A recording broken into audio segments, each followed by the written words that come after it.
Researching Grants. We're here for the first 2012-2013 Perkins State Leadership Grants. We are being webcast. We sent an announcement out to all the Perkins coordinators so that they can be watching this on their computers if they want to. I've already had one request from Henry. He has to get out of here by 2, so if it's okay if he switches with Amarillo College. Is that okay, Susie? Okay, yeah. And he has an emergency he has to get back to. Otherwise, I know we had asked you to stay the whole day today because we're going to have some discussion at the end, which is something new that we haven't done before. As I'm sure you know, every year we put out the RFA for the Perkins Leadership Grants. We do identify what our priority topics are for the year. This year, unfortunately, we had about half the number of pre-proposals that we had last year. So that's one of the things we can talk about when we get together in our group at the end. I want to kind of brainstorm about what you all think may be some causes for us to have fewer pre-proposals. We had 31 for 2011-12, and we only had 16 for 2012-2013. So again, about half the number. So we can talk about that. I know every year we identify what we consider to be the priorities and ask that the pre-proposals be submitted in accordance with what those priority topics are. So if you have any ideas about what, I know that we've gone to a more standardized format for our RFA, and they're much longer than they've ever been, but it was consistent with the RFA format for the year before, and it's consistent with the Perkins Basic Grant RFA, and we don't anticipate any changes with that new format because it goes all of the agencies' RFAs are now in that same format. So if it's the length, or whatever you think, I just would like to get your feedback. If you can be thinking about that, what could the possible causes be for that? But every year, we're allotted about 10% of our funds for Perkins to be eligible for leadership grants. And this year, we didn't even reach. What was our total amount this year? $1 million, and we had about 1.9 that we could have spent. So it goes back into the basic reallocation that you recently got. We also have a couple of new grants that have been proposed that will be more in our reserve category, but they will be Perkins leadership grants if they're approved by the board at our January board meeting. One is from TSTC Harlingen in collaboration with TSTC Waco, and that will be for courses that are done more in a self-paced format for CTE. I know some other states have had real success with changing their workforce courses to a more self-paced format. The other one, I believe, will be from San Jacinto College, and that will be to continue the work on the programs of study that had been started in the past, and was originally proposed by Hill College, but as you know, Gary Tomerlim will be our new Deputy Assistant Commissioner, and so that grant submission will be changed to San Jacinto College. And again, the board will consider both of those reserve category grants.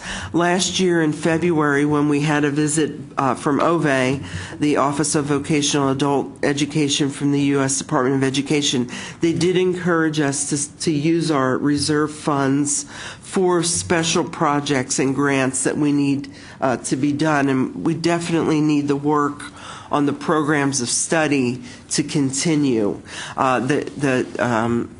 At the secondary level, the work that Achieve Texas has done with Karen Alexander out of Texas Tech University, they've done a fantastic job at the secondary level, and we just need to continue that at the post-secondary level. And that work had been started with a grant from Dallas County Community College, I think 2 years ago, and then last year, Tarrant County. So, again, very important work.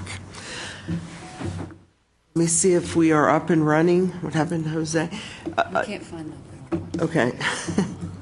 So, do you want to go ahead and get started, Al? Well, you said you had it, and I'm sure we'll find everyone else's with your flash drive.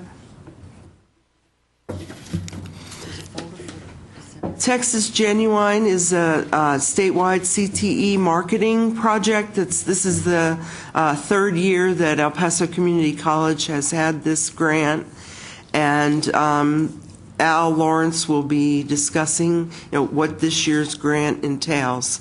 We'll give him a minute to get set up, and while he's doing that, if we want to go around and everyone introduce themselves. Dwayne, you want to start? Yes, I'm Dwayne Hiller. Dwayne Hiller from Coordinating Board, Program Director for Workforce Academic Affairs and Research. Hi, Elizabeth Mayer, Program Director, Coordinating Board.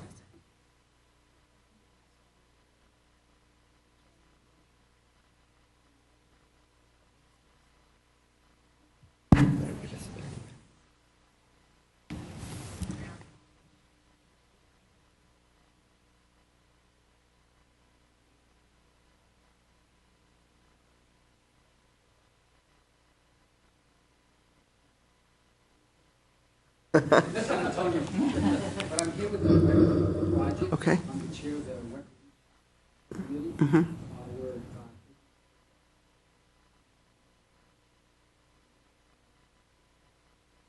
Hi, I'm Joyce.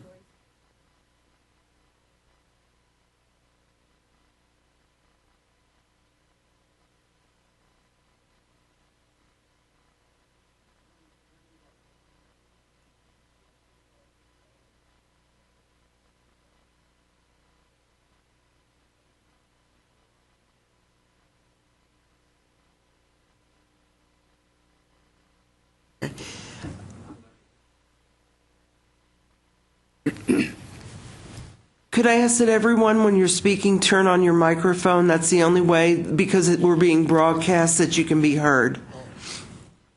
And that's you just press that MC button. Thank you. I'm Susie Wheeler, and I am from Amarillo College, and I'm just the project director for our Perkins Leadership Grant. Darla Lindro from DeVere College, and I am the director for the Perkins grant. Okay. Yeah, Dr. Larry Gurley from TSCC Waco and the Student Learning Project Administrator. Okay. Welcome to all of you. Just a few logistics. Restrooms, or you can use this door over here or the door where it says exit. Just about halfway down the hallway are the restrooms. I think we've collected all of your envelopes for lunch, and we'll have trays of sandwiches brought in. Again, please remember to use your microphone. And just logistically, I know that you all send your PowerPoints in, and we really appreciate that. Is there anyone that doesn't have them, have a backup? You don't have a PowerPoint? You do have a everyone else has a backup. Thank you. Like we said, our administrative assistant is ill and she's at the doctor, and I really appreciate that you sent your presentations in, but it looks like we don't have them ready to go, so we're going to have to resort to our backup. So unfortunately, we're trying to be so organized, but sometimes you just have to resort to backups. Al, you ready? Okay. I'm Al Lawrence. I'm co-project director of the Texas Genuine Project. This is the third year. Coordinating board and helping them develop this statewide. Co-project director.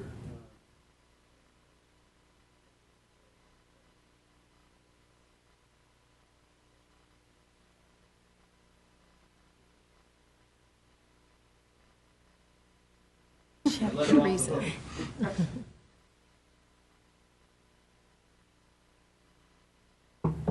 Of course, the funding is from the fishery advisory on our advisory committee. We've always worked with the statewide advisory committee representing Vizio, of course, in Jose, and Donna. That's your microphone. You can just put it right there. So Oh, okay. I'm sorry. and then turn it up. Click the button when you're done. And it's because we're being broadcast that we need this so that if anyone's listening that they can hear.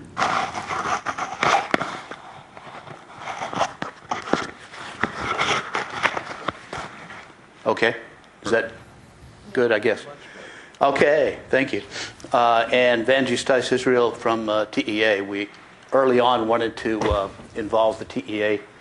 Of course, it's a project that affects all of the colleges, but clearly affects our transfer in from the colleges from the TEA-supported ISDs. We've continued to rotate folks a little bit out of our advisory group.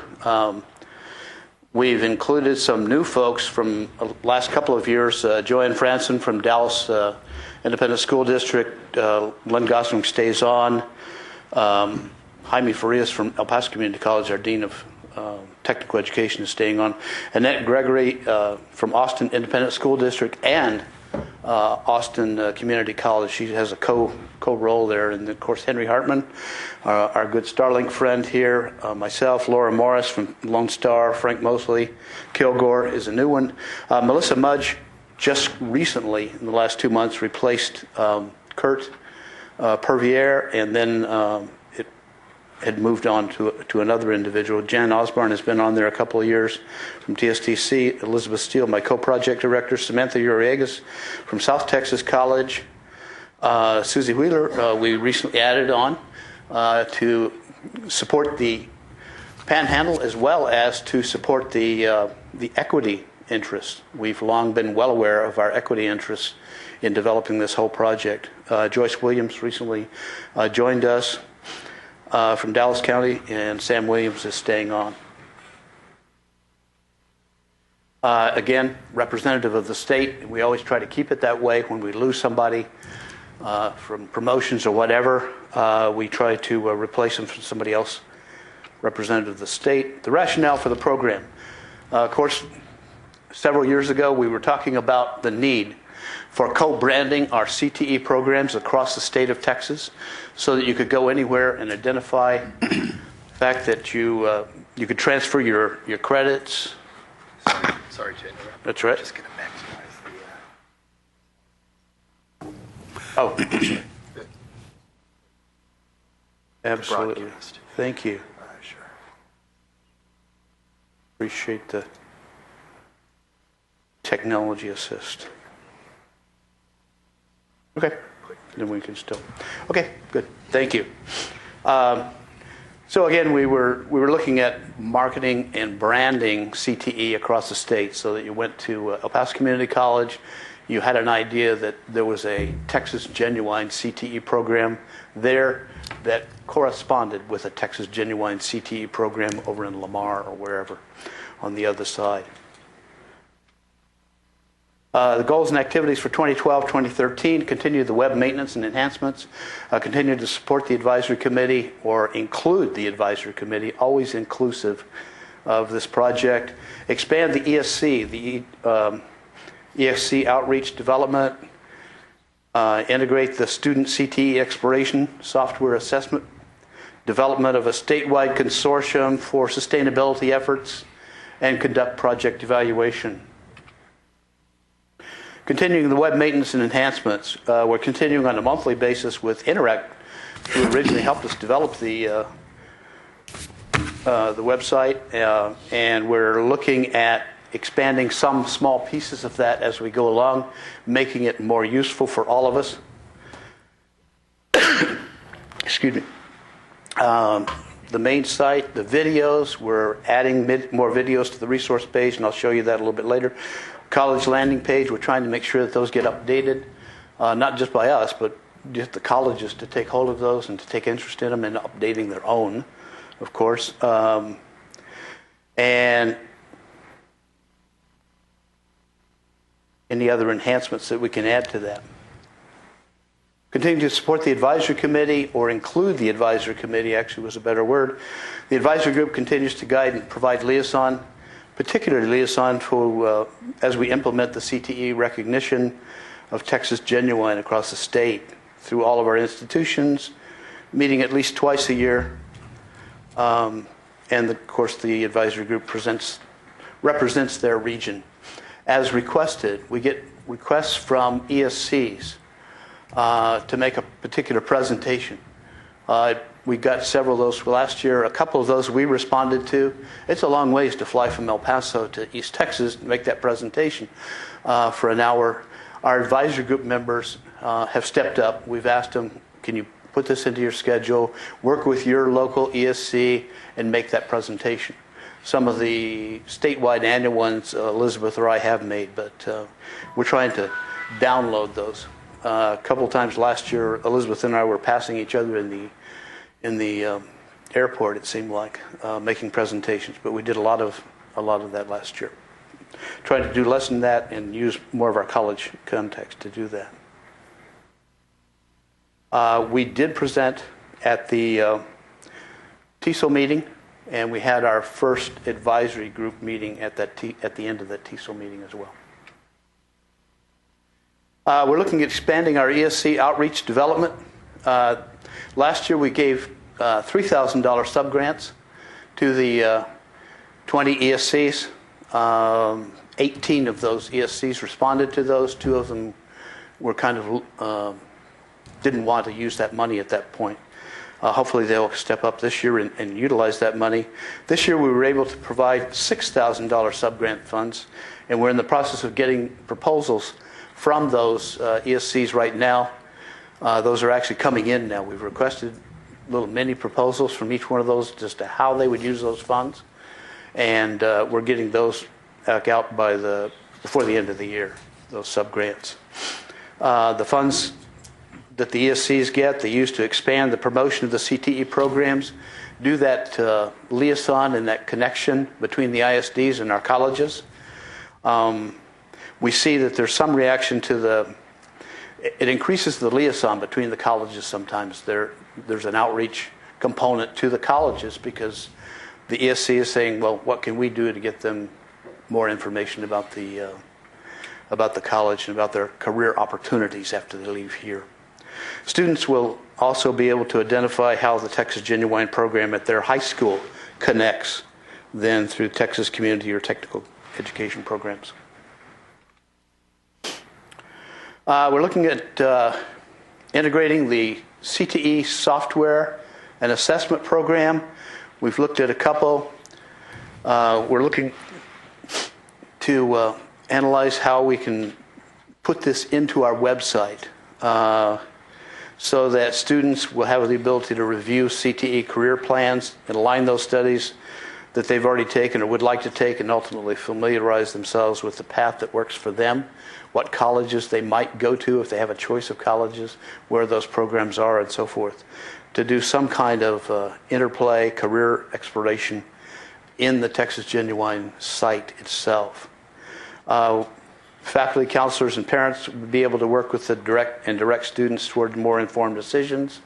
I know that at our own college we've directed more and more time to our counselors and to our advisors, and some of our continuing education programs, development programs, using the Texas Genuine website as a career planning tool just by itself, so that students could get in there and find out what are their options in some CTE programs, and that works real well. But we're looking to try to find a software program that will fit in there. A couple of programs that we've looked at, Naviance is a pretty big one that the ISDs use, and I'm not sure about the possibilities of that. We've been looking at what that could be. TSTC had recommended another one that we might be able to pick up for free called Scooter, and we're still looking at both of those opportunities and others. If we hear from any of y'all, if you have some suggestions for particular kind of software that we might be able to upload into the Texas Genuine system that students could play with for career exploration, we'd like to hear from you. Part of the goal of this year was to develop the statewide consortium for sustainability efforts. The statewide consortium actually is a consortium of marketing directors and coordinators from all of the colleges across the state. Colleges, not the universities. The universities have their own organization. Pace, I think it is, but the community colleges had some regional marketing groups. We're trying to bring that up to a statewide level, and we're trying to support that with this grant funding with the hope that developing it, not only will they utilize the Texas Genuine, and the marketing people are key. We realized real early on with El Paso that we needed to bring in our marketing director, and we put her on the advisory committee for a year and a half. We let her off this last year, but when we went to our own marketing department in our own college, and we're a fairly big college, 30,000 students or so, our marketing director didn't quite understand CTE. And we probably should have known that, but when we spent a lot of time, she came on board fast and said, I can help you do this, and we can help promote that. I suspect that is true at a lot of our colleges, that our marketing directors aren't engaged in CTE.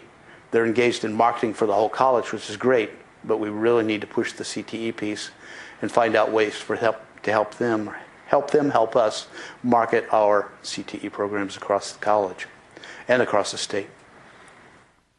Anyway, the consortium of marketing directors is developing and would help support the sustainability, possibly, of the Texas Genuine, the website, and some other developmental materials. Most of the materials right now are marketing kind of materials, and I'll show you a few of those things in just a minute.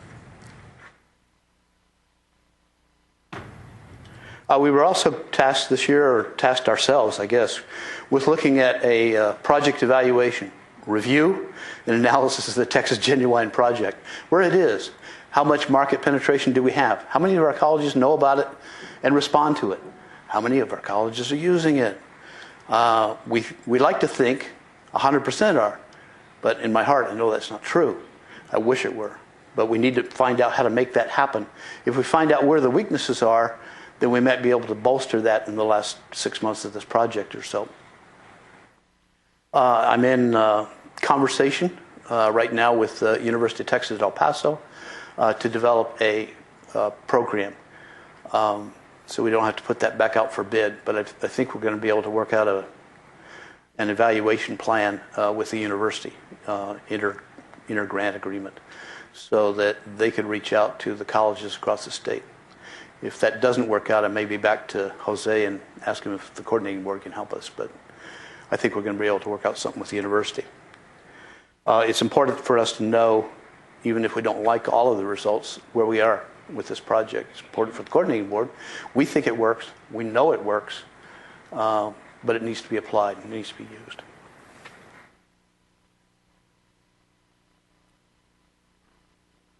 Some of the activities that came out of that first $3,000 grants last year were full-color posters, handouts, flyers.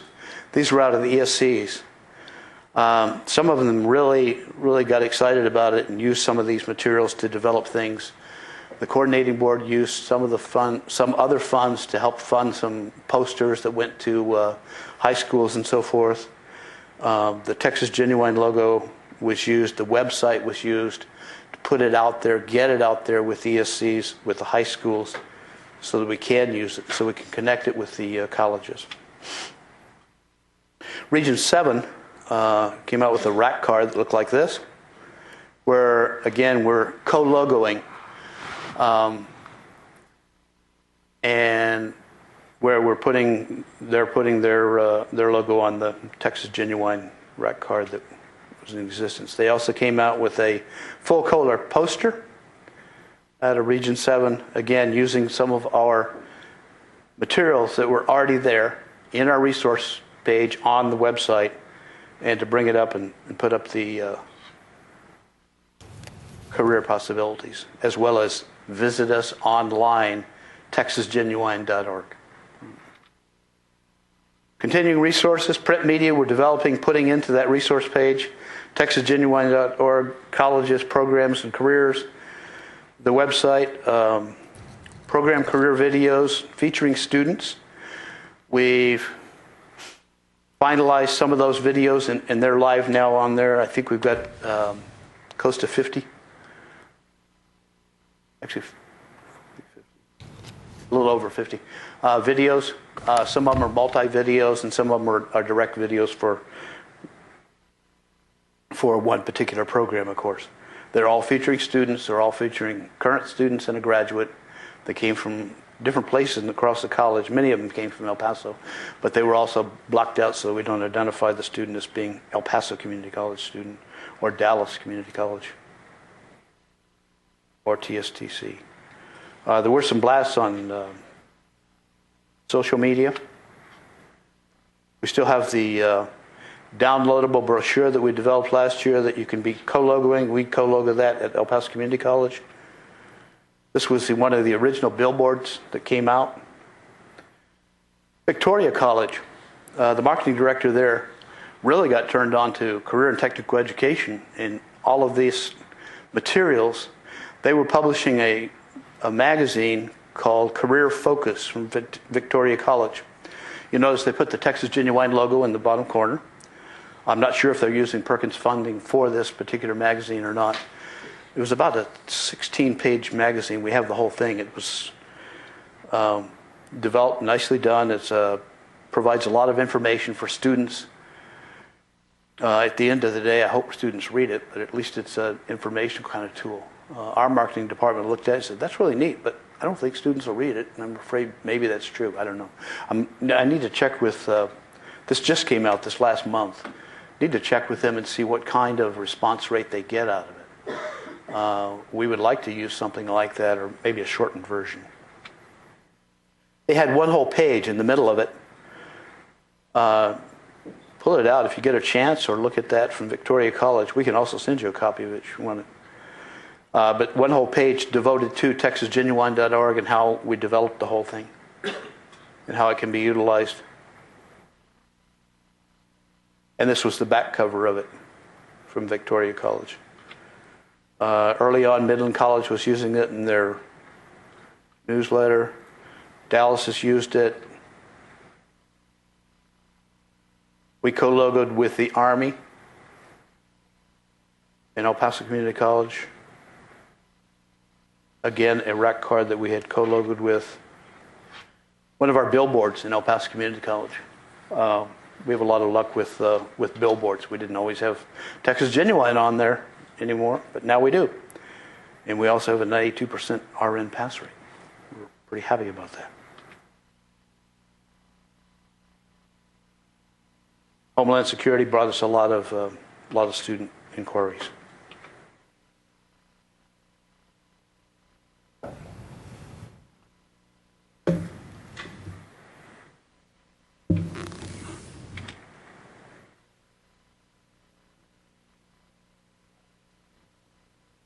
I wanted to go just real quickly. I'm not going to go to the.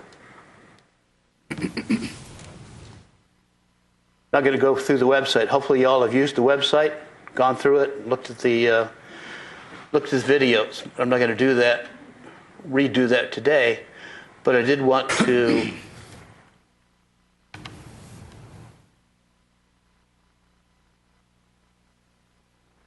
Show you real quickly.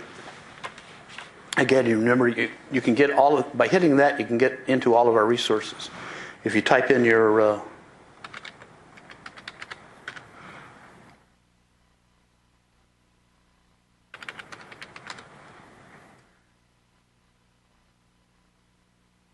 college, you can get in. Once you're in there, there's a whole menu of different resources available. The graphics, the logos, the plans, PowerPoints, sample videos, photos, individual photos, and all of those. I'm sure some of you all have seen those. These are all downloadable and can be used at in your own marketing department. Spend some time in those and look at those and see what you can use, or try to talk your marketing department into using it. One of the features where we're adding, and I need to talk to Interact, who we're still paying on a monthly basis to help us develop it. I think I need to move it around. The college option menu. If you hit the college options menu, some people have asked us, there are a number of things that you can buy from Interact where they will put your logo on these Texas Genuine materials. We also have in there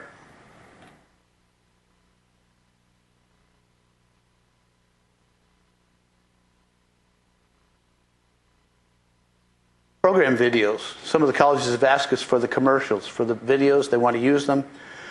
These are all the program videos.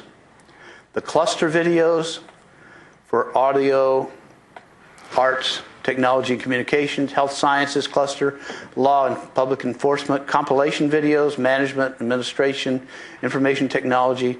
Some of the latest program videos, agriculture technology is in there now. It didn't used to be. You can download it quickly and you can utilize it. Some of those are all 1-minute videos that can be used in your programs as a promotion. At the bottom,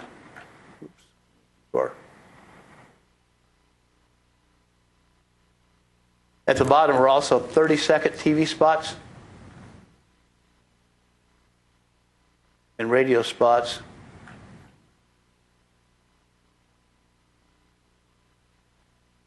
And we're looking at, and those can be customized. They have Texas Genuine on them, but they can be customized. And 15-second spots, that's what I was looking for. We're trying to add a few more of those in there. You can pick them up. You can put your own logo on them for a price if you don't have the department that can do that within your own shop. But those 15 and 30-second ones have been have been asked for by a few of the colleges, Victoria College and some of the others. And they're looking at how they can actually make them work for them. But they could be just used as they are as a public service if you can get them out there. But anyway, I wanted to show you, those are a lot of stuff. We're adding a lot of stuff in there. Now we're at the point where we need to start probably learning how to organize more of it so we can actually get people to use it. Al, that last column says approved. Who are they approved by? By the grant? By us, yes. Okay. Yeah, this was a direct link originally, and for a while when they were still under development, they weren't approved. We can eliminate that column. Before you click off of that, would you be able to show us a couple of the 15-second ones? Sure.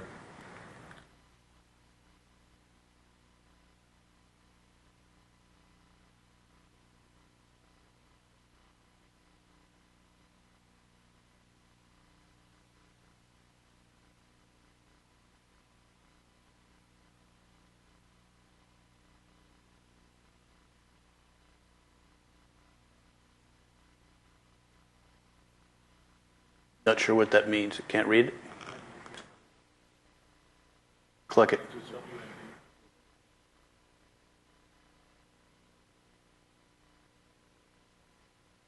You don't have it in there?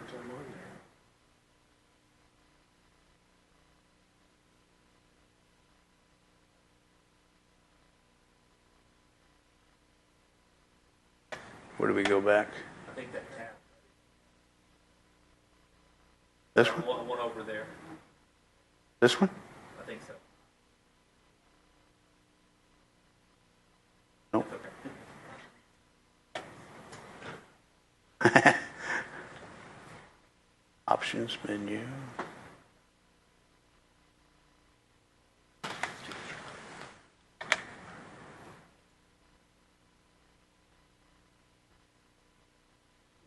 That's okay, Al, if you can't get it up. I just thought we... How about WMV? Yeah, that'll work.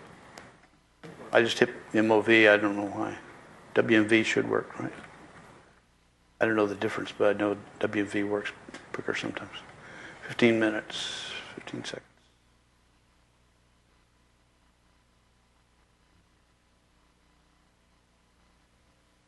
You need that drive to search for the answer because you have to be able to wonder why things are and really search out that answer. It's like a puzzle you're trying to figure out, and you got to keep at it until you finish solving the problem.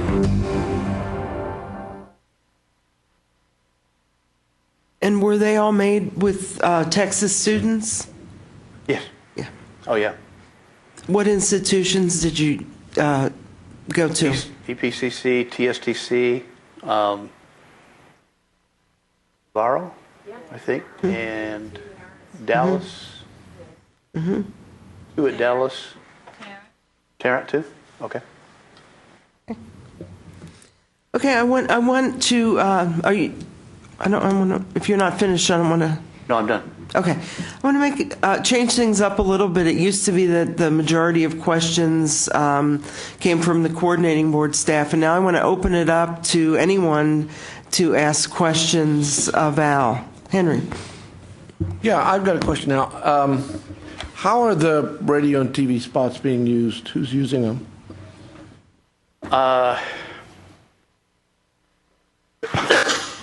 Victoria College is the other one that I know of that had picked them up. TSDC was looking at some. Well, here's a suggestion. There are a lot of public service, both TV channels and radio stations, that would be happy to have these things. Just throw things out in the Dallas Metroplex. I mean, Dallas has its own cable station. I'm sure Amarillo has a television station. There's PBS stations. Mesquite High Schools has its own radio station. They would be happy to have stuff like this. I mean, any of the cable channels or the public television stations around the state, and there's a network of them. So I think you could get this, and they would probably, in the smaller markets, you'd probably get some of the commercial stations that would pick them up as public services. But they've got to be promoted to them. Right. I Run think them that's as a great Texas idea. Genuine or co-logo them or either way. As college Texas has Genuine, money, yeah. Just run them as Texas Genuine. That Yeah. would spark an interest Absolutely. in our media programs. It's promoting career and technical education. Absolutely. They're nice. The one you showed it's a nice clip, and it would be picked up. It's good enough. Yeah, it's a great idea. Yeah, it is. Yeah. I'll talk to you about how we could get those out there. There are. I'm sure. I mean, I don't. I'm have just enough throwing time in out a my figure, day. but probably a couple hundred radio and television stations in the state that would pick this kind of stuff up. You think they're always looking for materials to fill in Oh yeah, additional exactly. time? Exactly, and especially any of the cable things. Like this is an example. Dallas runs 24-hour. They'd run these things all the time, but that's just one spot. And I can tell you, there's a lot of them. I mean, Plano has its own channel, and McKinney has its own channel, and Tarrant County has its own channel, and you just need. It's the point of having the personnel to spend the time to get out there to them and tell them what's available, show them it to them. Sure. Well, EPCC has their own TV. Yeah, right. I don't know. We're not using it. Well, I don't have enough time in the day either to think of all that either. They've got a That's why I channel, and appreciate it. they Yeah. put it on. Yeah, I'm sure. Absolutely. It might be a good avenue for our marketing, for the marketing consortium. In addition to the rest of it, advisory groups or whatever. So there would be no problem with like Amarillo going onto that website and sending that forward to a local TV station, the 15-second videos, right? I don't think so. It belongs to us. I mean, we don't want the proprietor going on there and pulling it off and using it. Well, they wouldn't take the time to cut it. I mean, they'd use it as is. Right. And as long as it has your logo on it, that's the key. Yeah. And it says career and technical education. That's golden stuff, and that's free stuff, and it does take some promotion. You got to get to them and explain everything, but once you get it started, it'll keep going. They'll probably even ask you for it. Yeah. Joyce. It'd be an opportunity for some of the colleges to pick it up and co-logo it too. Right. Probably as a promotion. Al, have you thought about contacting Time Warner Cable? They have a project called Connect a Million Minds. So and since they're across the state, it may be a possibility that they would run that. Absolutely. And I'll give you a contact for Time Warner Cable person that's in Dallas. Okay. We actually have them in El Paso, but Yeah, but she's But we need the big one. she's the community relations. There are only 2 that are in the nation right now, so she's one of them, and she's stationed in Texas. all right. Anybody else? Al, could you? I had a quick question. Go ahead, sorry. So you had 20 grantees or sub-grants. How did you all, how many, do you do an RFA process, I guess, to the ISDs? How were those determined? The Educational Service Centers, there are 20 in the region. 20 in the state, right? So all of them get it? All of them got it. Last year, all of them got it. Okay. 2 of them didn't use it. So what happens to that money? It comes back to you? What happens to that money? It comes back to you guys? Go out to them. Yeah, Okay. it came back into the grant. I think we actually didn't use it totally. We turned it back in. Coordinating board, it got reallocated. This year, we're asking for last year we kind of came on it late, and we kind of gave them some direction as to how we wanted them to use it. This year, we're actually making them apply for it and tell us what they want to use it for. Okay. Before we send them money. back the contract. Okay. And we're not sending them a check. We're doing it cost reimbursement. And do you So they've get got a to submit the report stuff. after they're done? Do we get Do you get a report showing? Yes. Okay. Yes, Okay. absolutely. A little bit more formalized application process this year. Of course, it's $6,000 as opposed to $3,000. Okay. But we got some good responses from it last year. Okay. Anecdotally. Yeah. And some of the samples, a couple of those from that I put in the slideshow. Okay. Thank you. Sure. And we have a few minutes left. I wanted to ask you to talk just briefly about your sustainability efforts, your plans for sustainability. Okay. What happened to your microphone? Oh, okay. Did it fall over? Yeah. Okay. Sorry. One of the aims at sustainability was developing and supporting the marketing consortium. And hopefully the marketing consortium could, through membership fees or whatever, pick up sustaining the website and other development, maybe if we were able to develop in a couple of years at least, probably the videos need to be redone. They can't go on in perpetuity. If it's a good idea, they probably need to be redone in a couple of years. And new videos need to be added. Some people called in and said, well, we've got this really neat veterinary program. Why don't you have a video for it? Because you're the only one in the state that has this really neat veterinary program. I'm really proud of you, but, we can't use the statewide funding to develop that. But I think we're hoping, we've got a lot of hope resting on the development of the consortium, and the consortium will be able to come forward. They have already scheduled their one meeting of the year, a bigger meeting of the year for early in the summer, and they have Mark Milleron, the chancellor for the university, as they're one of their main speakers, and they're really trying to promote that and really trying to get the marketing directors from all the colleges keenly involved in that program. So we're supporting that effort. Any other ideas that y'all have? Anybody has? Wonderful. We've considered whether a group, one or a group of the colleges could look at supporting the website, at least on a maintenance kind of basis. Okay. Yes, Danita. Donna, one more question.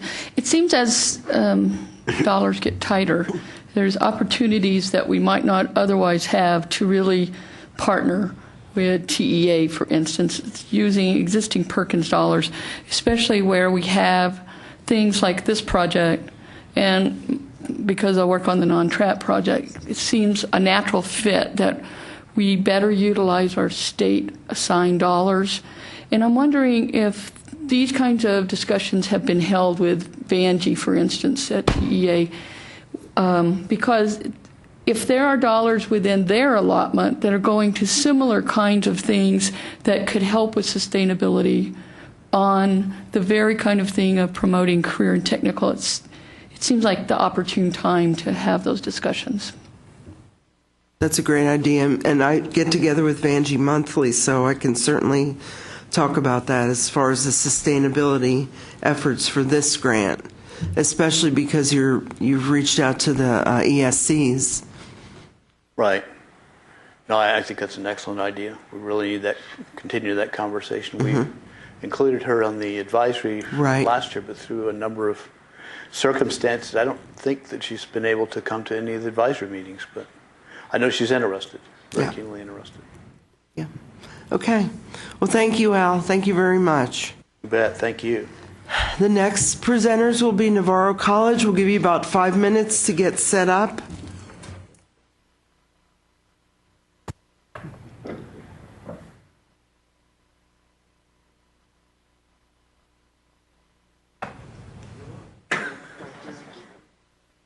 Place to drop this out or just pull it?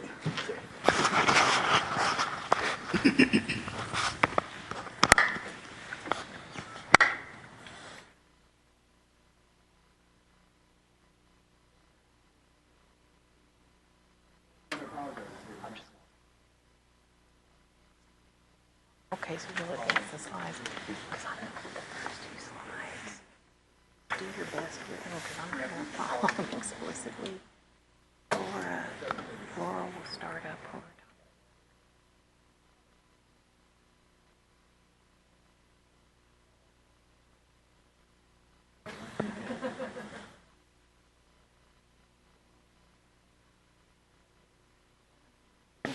done. We're really excited to kind of link the two and co-promote. I think it's a fantastic product, and we're hoping to utilize all the resources that. Discussions with Elizabeth.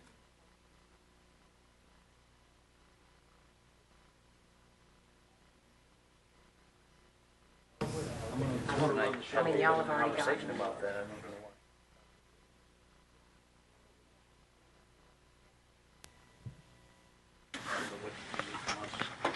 I believe yes, she has been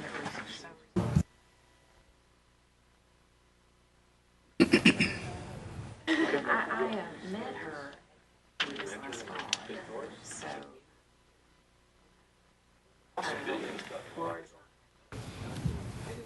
so they've had a lot of phone conversations.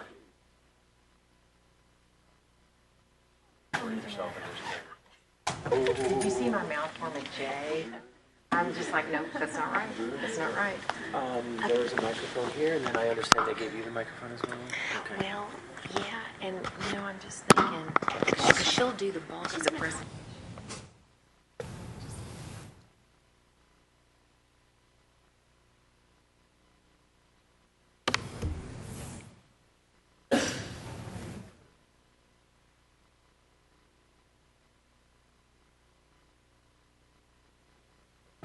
Test, test. Okay. Okay. Great.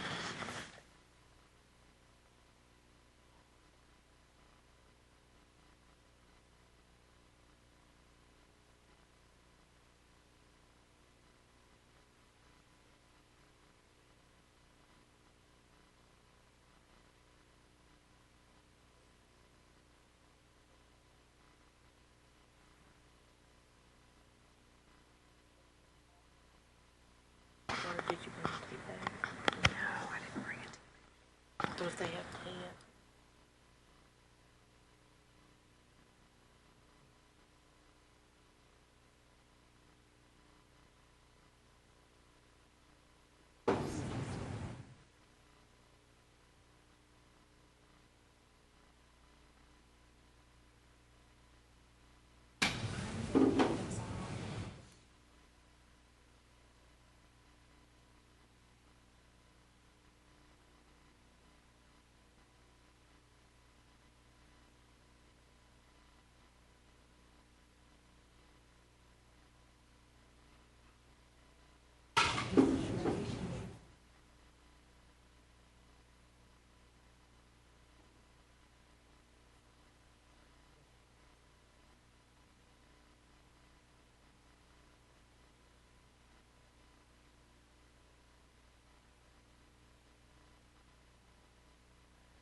Good morning.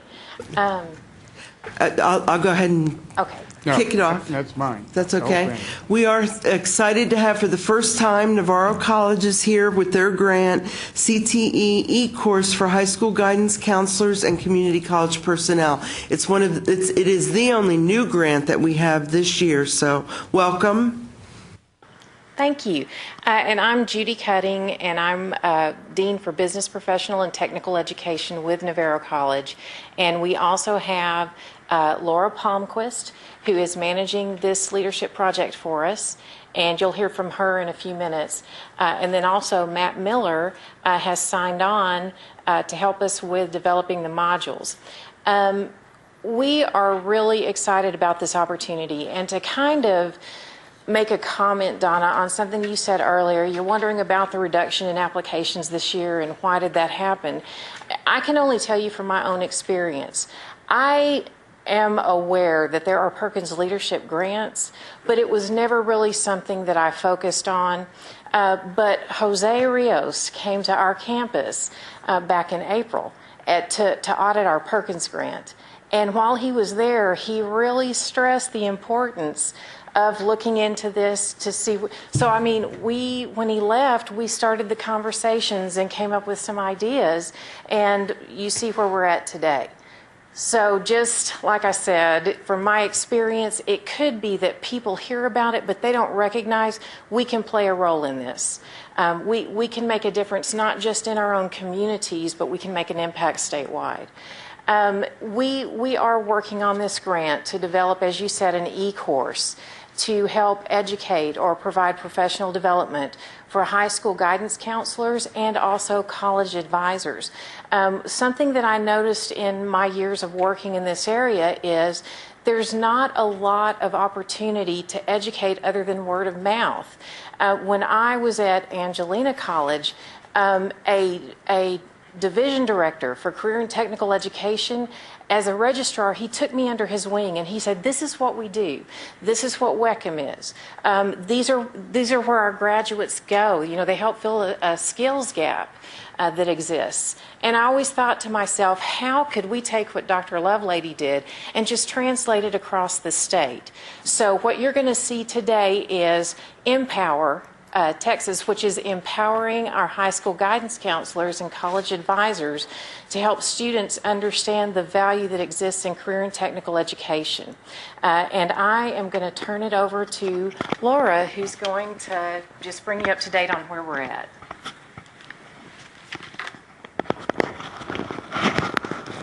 Hi there. Can everybody hear me? Again, my name is Laura Palmquist, and I signed on as the project manager, project director for this Navarro College grant. I'd like to introduce you to our project. We've named it Empower. It stands for Modules Providing Opportunities for Workforce Education Readiness. And what we're doing, like Ms. Cutting said, is we're hoping just to provide a level of awareness for our high school guidance counselors and administrators about all the wonderful career options for our students in Texas.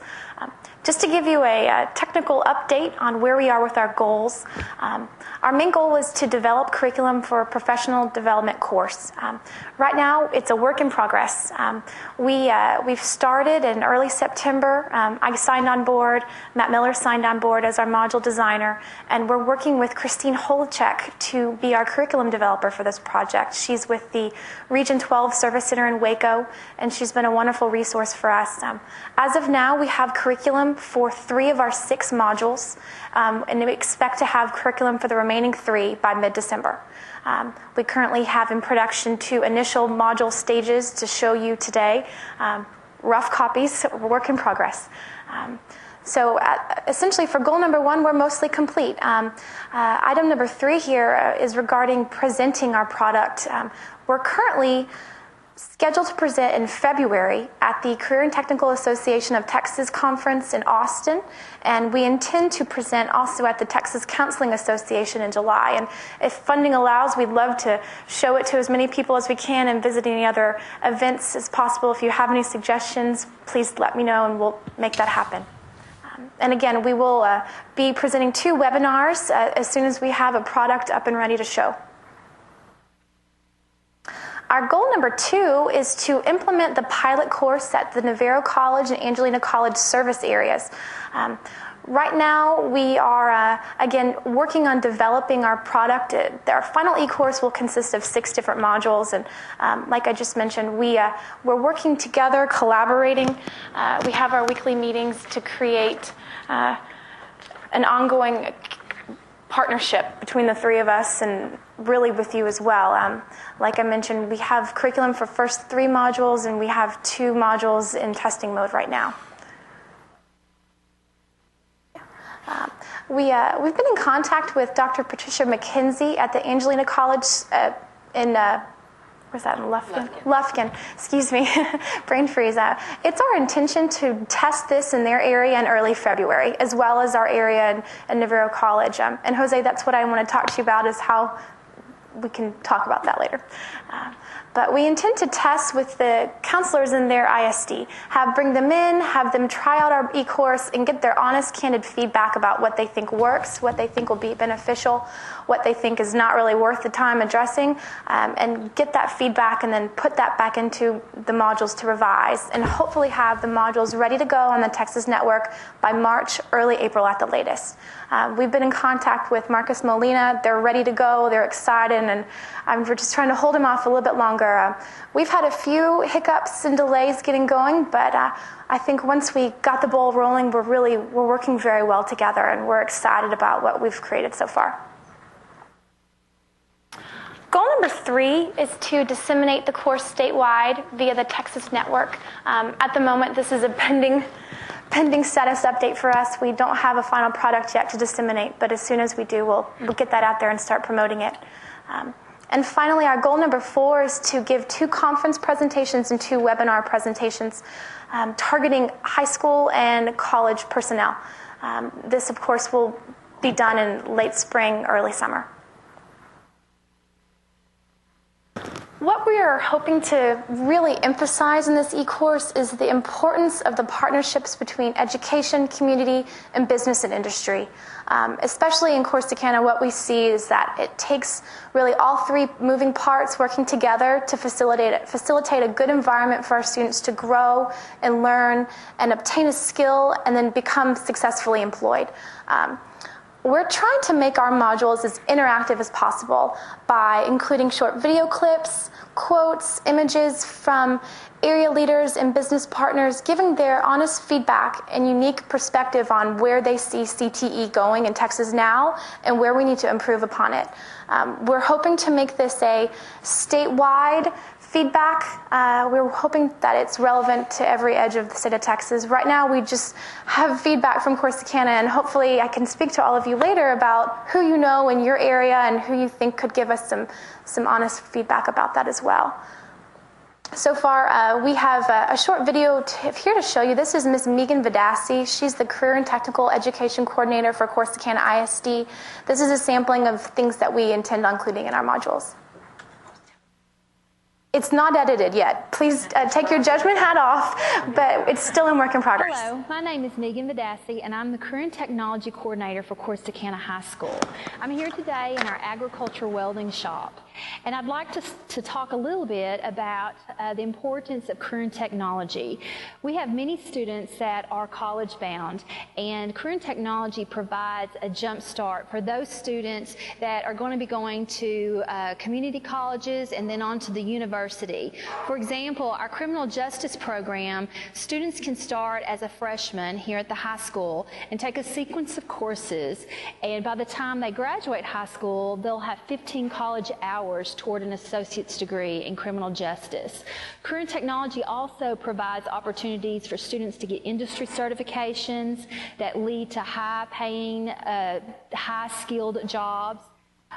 We also provide opportunities for students that maybe are not going to college, students that are going to graduate high school and stay right here in our community. It's very important for those students that we have plans of study in place so that when they graduate high school, they have the skills that are needed to supply our workforce.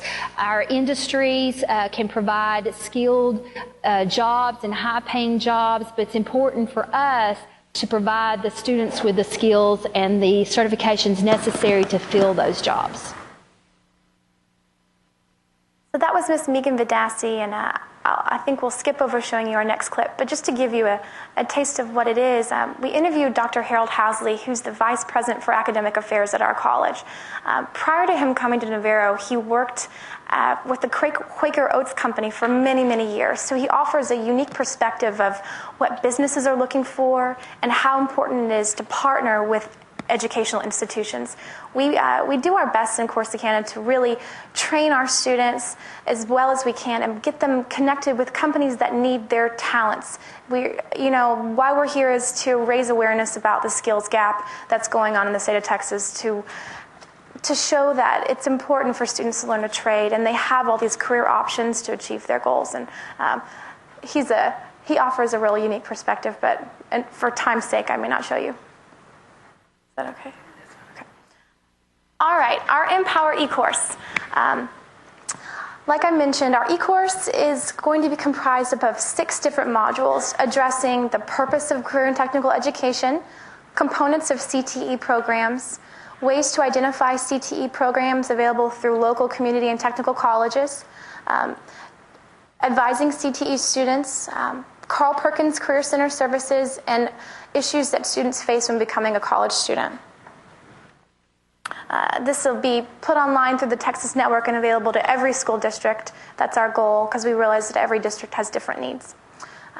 In module number 1, we intend to address the purpose, history, and importance of CTE education. We're really hoping to lay the groundwork and show our learner why things are important. We're hoping to highlight successes of CTE grads, former students that came in, achieved their goals, earned a certificate or Associates of Applied Science degree, and then received a job in that area. We're also hoping to include testimonials from employers who hire our CTE grads. They know what they're looking for, and the more we can inform our students and inform our counselors to better advise our students, the better.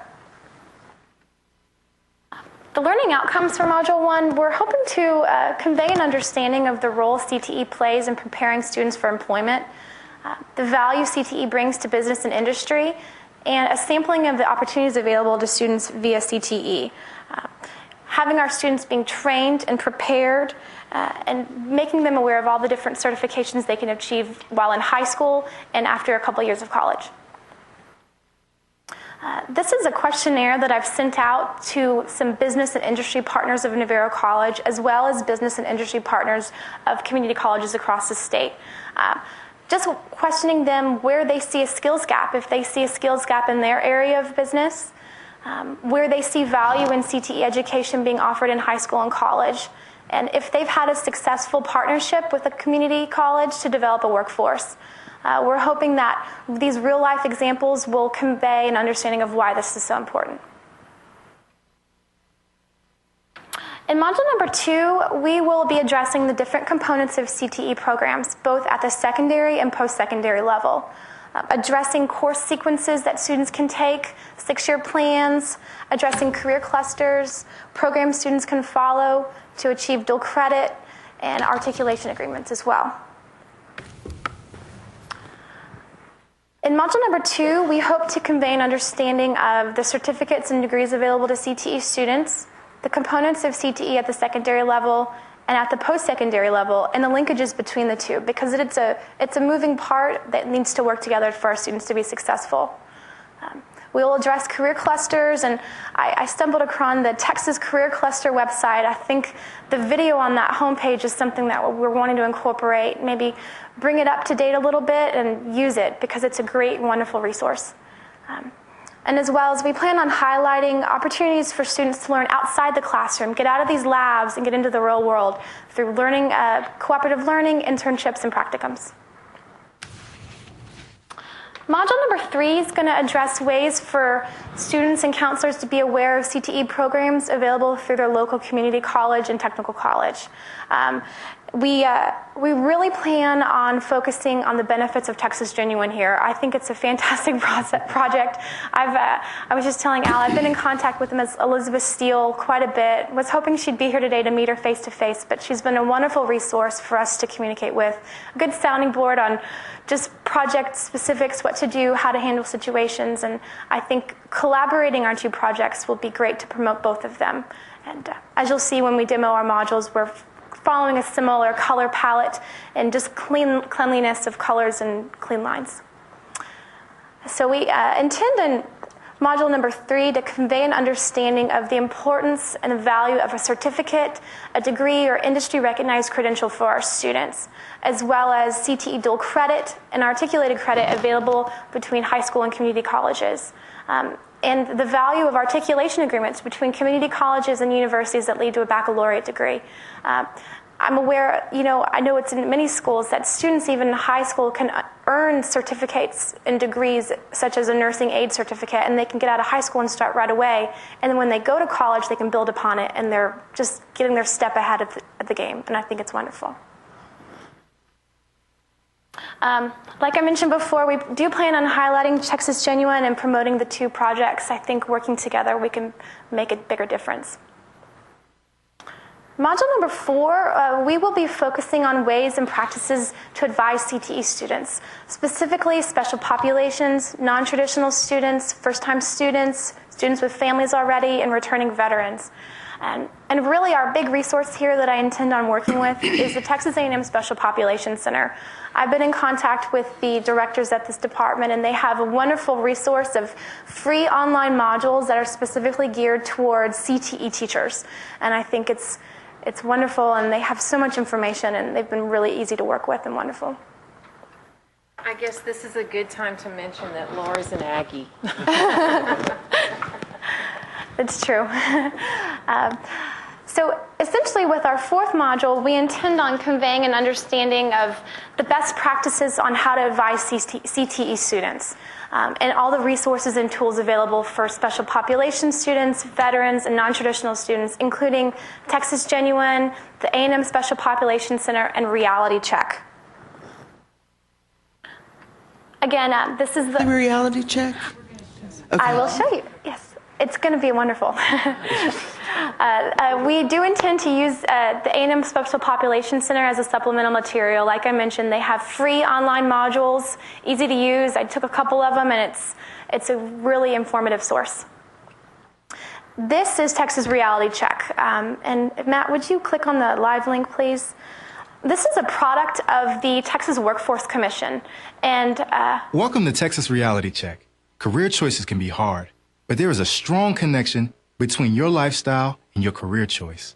In this program, you'll buy stuff and create a budget, and hopefully see how important education can be. Let's get started on your reality check. So essentially, it offers individuals an ability to see how much they really need to make in a job in order to support the standard of living to which they desire. Students and adults are able to input what they think they're going to spend monthly on living expenses, and are they going to buy a new car, and are they going to be able to go shopping, and how much they're going to spend on food. Are you going to go out to restaurants, or are you going to cook your own meals from the grocery store? And then it gives them an estimate of their annual salary that they would need to earn in order to sustain that lifestyle, and then pairs them up with certain careers and jobs in different areas that may allow that much of an annual income. I want to make a comment here. We were excited to find this because Reality Check is something that we've done at our school for high school students for several years, and it's been very effective. And we feel like Reality Check is where you start the student, and it's a perfect lead-in into Texas Genuine. So we think these will work really well together for our high school counselors. It's easy to use, it's interactive, and I think the earlier we can get this into a student's hand, the better. Then they're more aware of what things really are like in the real world. So we intend on using this in our Module 4. In Module 5, we intend to focus on Carl Perkins Career Center services. Every school offers different resources and services, but we intend to highlight what each school does. The most common that we've seen are child care assistance, textbook loans, transportation assistance, and job readiness skills. I've been in contact with I've contacted or attempted to contact every community college and technical college in Texas to ask them about what Perkins services they use. So we intend to compile the results of a few questions and put this online so that a student entering school, depending on where they're looking to go, can see what's available to them. Because I think a lot of times people are unaware of what exists, just as we were unaware of how wonderful it would be to do a Carl Perkins Leadership Grant. I think knowledge is certainly key. So at the completion of Module 5, we hope to convey an understanding of Carl Perkins services that are available to students through advising and counseling offices, services that are available to students through the Students with Disabilities offices, what services veteran representatives supply, and TRIO department. Like I mentioned, we've reached out to all schools to question them about their Perkins services and hope to compile this as a go-to guide. And just as a statement about our course altogether, we're hoping to make this a go-to guide for high school and college guidance counselors about all their CTE needs, to make it an easy-to-use, comprehensive guide for them to say, oh, I have a question, let me go check this module real quick, and then it's going to link me to what I need to know. These are some questions that I've asked. For instance, if a student was attending your school, which department would they contact about Perkins services? What Perkins services are offered by your institution? If their programs listed on Texas Genuine are correct. I know that's an ongoing process to keep things accurate and up to date, but many schools haven't checked, and they're advertising things they don't offer.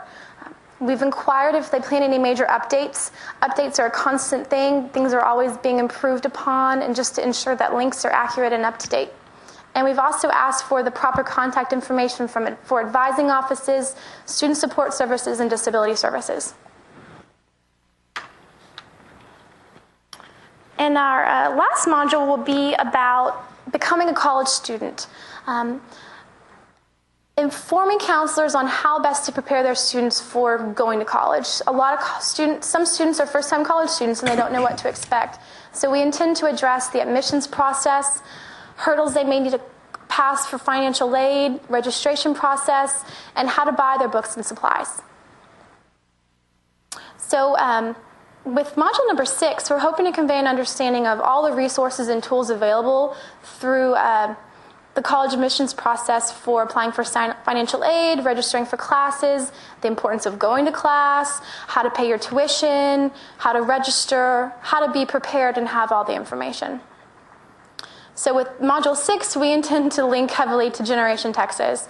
Y'all provide wonderful timelines and checklists for students depending on where they are in school, for them to be prepared on what needs to happen so they can stay on track, stay on top of things, and get into college and get their degree. This is just a list of a few resources that we used to date. Again, we've only developed the curriculum for modules 1 through 3 at this time, so I fully expect this list to grow exponentially. I'd love to welcome your questions and your feedback. Anything y'all would like to talk about, we're up for it. Oh, but before I do that, I would like to show you what we've created so far.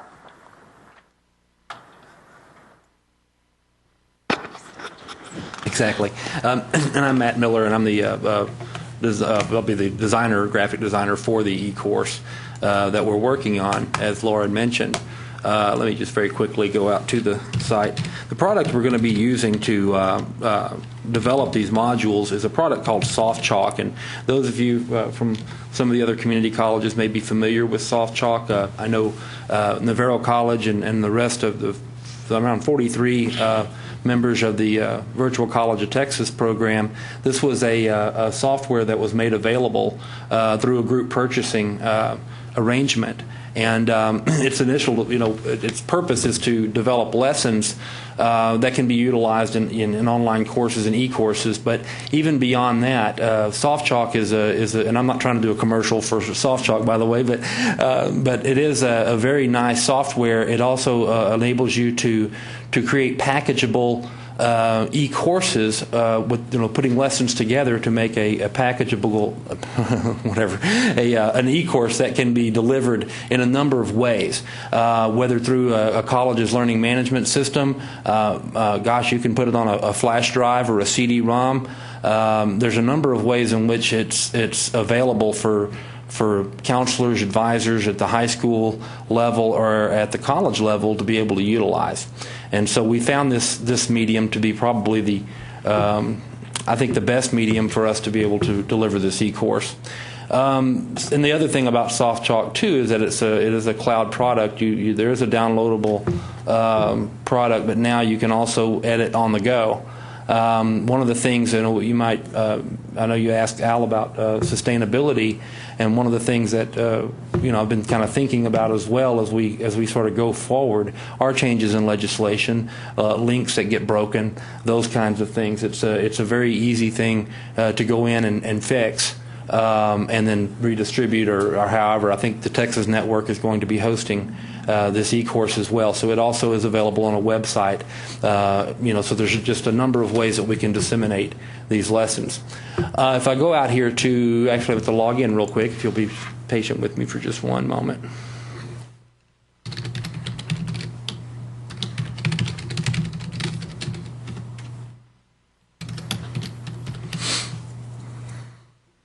Okay, so I can go out here and I can look at my lessons and courses, and you can see I've already started in Empower Texas. There are 2 lessons out there right now. I want to point out to you also that SoftChalk does also allow us a score center. So this will be very handy for tracking how many users or how many people are actually using the product, and also what kind of scores they're making. Once they're through with each module and with the program itself, they will have a downloadable certificate that they can print off as well. So that's also something that just sort of adds a little more to the product. But just very quickly, and again, as Laura had mentioned, this is a very, very rough, so pardon me, it's a very rough thing. We're going to be polishing it up quite a bit more. And as we mentioned in Lesson 1, adding some more historical context to career and technical education, instead of just diving right into how do you do this and how do you do that. So we are looking at doing that. And so each module, this is just a preview, by the way, of each module, but as you can see, it is just clickable. As you go through, you can go, there's a couple of ways to navigate. You can print off the whole thing as well, but you can include video, you can include different types of course, links to that. One of the things, the timeline here that was developed showing all the legislation, you can actually open an activity. I haven't tried it on this computer, so hopefully it'll work. But you can see the timeline here. Maybe. There we go. And just sort of, as you click on it, you can have the different acts and things. So it's, again, just a little more interactive, and I'm not exactly settled on whether or not we're going to be using this particular timeline. It's just more of an exercise to make sure it can be done. and then at the end of each module, it'll culminate into an assessment that'll be taken at the end, again, and give the user a score. Throughout the module as well, you can include things like quiz poppers and other types of activities that either can be graded, or they can also just be something just for the learner to know, some little helpful did you know this and did you know that, as they go through the module. Of course, down here at the bottom, we'll also be able to add some verbiage on the copyright to show that that it was made possible through this grant. And as I just kind of go through, I'll just show you again. It's sort of in its rough phases, but you can go here to links, adding images to it. We could actually make these into some little pop-up quizzes, or just some little questions to sort of, as they go from page to page, to have a couple of just little learning checks to make sure that the user is learning as they go. One thing to add real quick, especially regarding the knowledge of these different counselors and advisors, just from people I've spoken to in Corsicana, some counselors know all about CTE. Some know very little about CTE. So we're just hoping to make this as comprehensive as possible. And if somebody is up on it and they know what they're doing already, then fantastic. But for the user who is starting from square one, we're just hoping to provide them as much information as possible. So anyway, it just, like I said, it just goes on, and thank you, Laura, for that. It just sort of goes from, they're talking about the career clusters, and we can make these links, each of them interactive. We can actually go out to, a particular area, architecture, construction. And I haven't tried it on this particular site, so let's see if it'll play.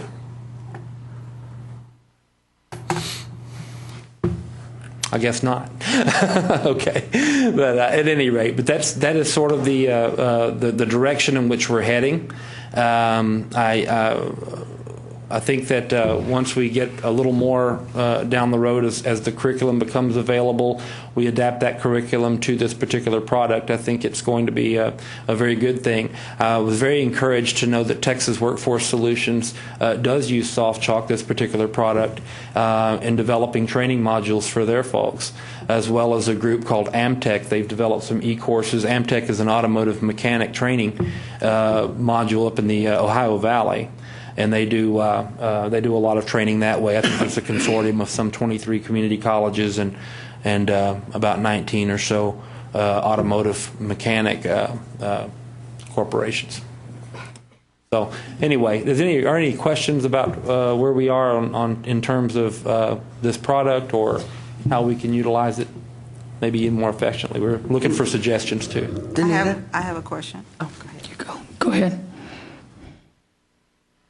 This is an excellent project that I see, and one of the things that I would want to happen is to make sure, since we're talking about CTE, is to make sure that there is a link on your website to the WECM website that is included in there. Thank you, yes. The other thing that I know that this is totally focused on secondary and post-secondary counselors for CTE programs. But given the amount of academic or general advising that happens in a lot of our colleges, because we don't usually always have separate CTE advising in the community colleges, that I think it would be also an opportunity for those general advisors to be able to have access to this information as well. I do understand this is Perkins dollars and the primary focus should be on CTE counselors or advisors in the community colleges, but a lot of that they do both. So I'm just going to ask that part be included. And probably the last statement and or question would be for me is, how are you going to sustain this excellent project? Because there are so many updates that happen in Perkins, that happens everywhere. How is this going to be sustained? That's something we've done, we've had discussion on, because you're right. Like Matt said, links can break, information can change, significantly change. And that's something that we're going to have to look at as we go forward. As far as the hosting, Texas Network says once they have it, they have it. So the hosting is not going to cost anymore. That's going to be taken care of. But you're right, making sure that it stays up to date is something before we leave this project. I mean, we may not leave this project. It may be something that we just find a way to continue. So, we agree. The upshot, too, about using this particular product is it's so easy to use. It basically edits just like Word, even though the product does look a little more dynamic with all the little tools and everything else. I've been very impressed with just its ease of use. If you know how to use Word or PowerPoint, then you're already halfway home. Having done this for a while, I've seen that even with just the Perkins projects, there are different people that come in, and the problem is getting our faculty, our department chairs, our deans to know one door to go through just to get to Perkins, okay?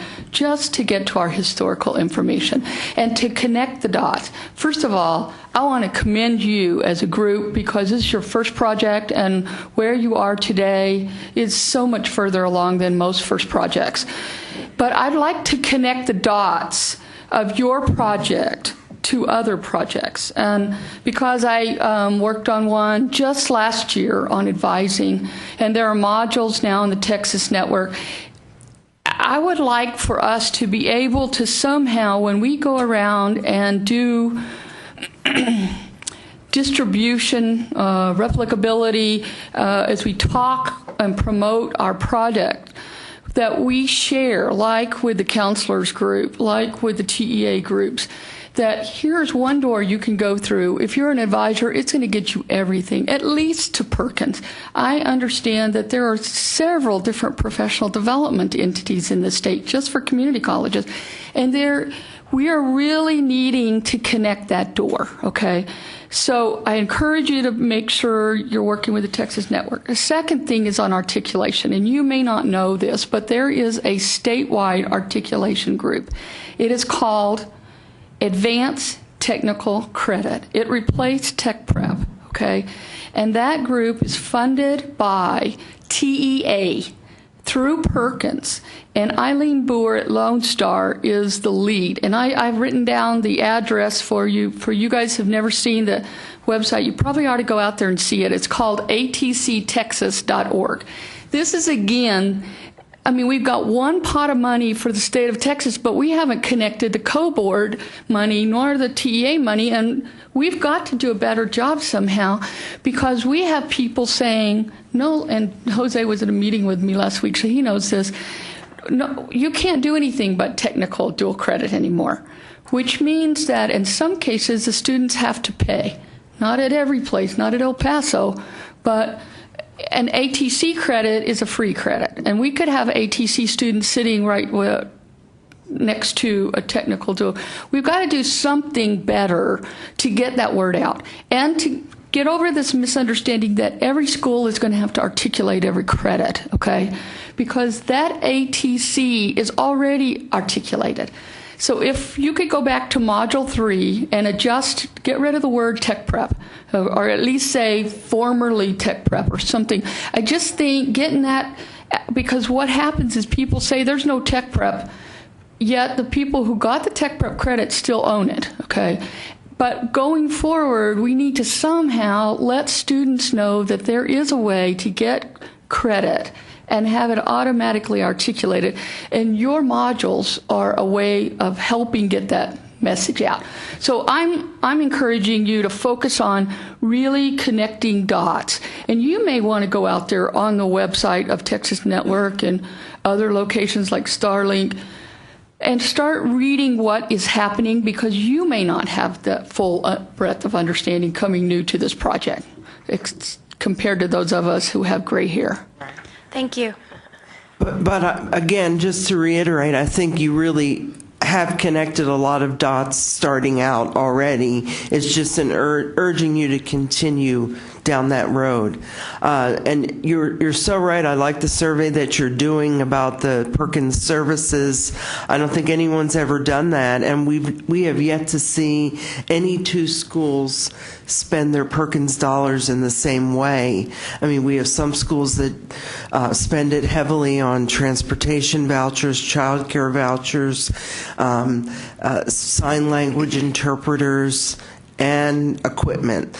And then you go to the next school and it's on counseling and advising. So I think that's going to be a really interesting finding for you to put there. So, I agree, this looks like a great grant, long overdue information that we need as a state. So we're here to support you as you move along. Thank you very much. That's very reassuring to hear, and I appreciate all of your feedback. And please send any ideas that you have to us. We're open to anything that you think is needed or anything that you think would improve this. Okay. Thank you. Larry, you're up next. We'll give you about 5 minutes to get ready. Okay. We're running a little bit behind, but that's okay.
Are you ready? Yeah. Okay, yes. No, I'll go ahead and introduce you. Next up, we have Larry Grulich from TSCC Waco. He will talk about the detailed occupational skill and learning outcome alignment project, and it's part 2. Thank you very much.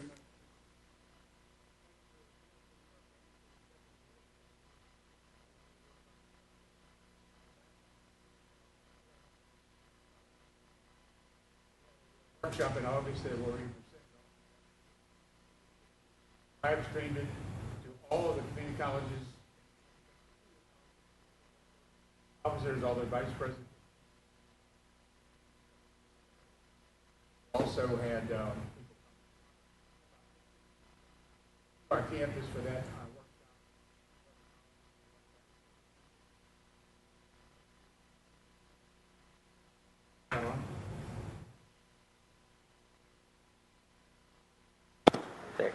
Okay. All right, so you can hear me now. Sorry about that. So what happened, we had 20 people who were on for the live stream. So quite a few people got to see this project and what we had accomplished with it. Last year we had TSCC Waco programs, and we worked with 5 programs, and we worked with a company called SkillsNet Incorporated from Waxahachie, Texas, who came to us about 3 years prior to last year, telling us they had a great thing they could use to break down all of the things that we teach into this, detailed work activity or the skills level at the lowest, entry level you could look at, so you could actually measure what the student learned and so on and so forth, so that you'd have a mechanism and a language for employers and community and colleges to talk together. So that's what it's all about. So what I've got here, this first PowerPoint I have for you is about decisions. A college, if they want to make a decision, what do you want to do about how's the course doing, what kind of data could we get on that course, and how could we maybe go about improving that. So we've got solutions all over the place with this grant, and we've really made some good strides already in year 2 in just 3 months. So based on what we had expanding what we had done last year with TSCC Waco programs. So we devised this screen so you could take a look at what your programs are doing. They're either going to be you just have to fine tune the program. You've got a deep dive, you've got a real problem you need to work on, but it is fixable. It's maybe just a hiccup, and then when you have to, on some programs you have to ask, is this program worth salvaging it? It may not be in some cases. We went through that process last year with 5 of our programs. We eliminated one program completely. We changed the entire essence of another program. We made one of the programs an advanced technical certificate, and 2 of the other programs were already in pretty good shape, so we didn't have to do a whole lot to them. So you can get all kinds of different programs, but we didn't really know how to go about doing this and have the resources that I'm going to show you now. But these are the programs that we're dealing with this year. Child development, licensed vocational nursing, diesel, industrial technology, welding, and CAD operator. And what you see, this is information that can be received by going out to the TexasIndustriesProfile.com website. And you can go in there, you can find all the placements, how many people were placed in the past year and out of that particular course in all the different areas within the state. You can look at every one of the Texas workforce development areas, which would be East Texas, HOT for Waco's area, could be Central Texas. In other words, all the different areas. The state is divided into 27 different categories for that. So that would be a way of being able to get. But all this data is available, so you can look at the programs ahead of time and say, well, these are the programs that we have. I don't know if this thing's working or not. I don't think it is. But what it can do is you can see with the child development, there's only 5 students who were actually completers of that program last year. And then with the licensed vocational nursing, 84. So there's a big disparity between the 2 programs of what's going on. So when we do our evaluation this year, we're going to be able to drill down and find out some of the reasons why that's happening and make a difference with it. Do you have a question? I had a question. What's the difference in the earnings, the different columns with earnings? Okay, the earnings on the left-hand side are at Temple College, and the earnings on the right are the average for the state. Okay, statewide earnings. Okay, and placement statewide is about 75% of all programs in two-year colleges that have that program. So you can see with the licensed nursing is pretty high, 85%, and diesel technology is 85%. So the next screen here talks about the occupational titles and what the current employment is. So you can see that some of these programs have a tremendous amount of people working in them. The child care worker, for example, 138,500 people. In Central Texas, 1,900 people. And there's only 5 people being graduated from that particular program. So you might want to say, well, what's the projected need for that program in Central Texas? And what it turns out to be, there's 255 jobs that are supposedly needed right now based on the projections from the Texas Workforce Commission in Central Texas.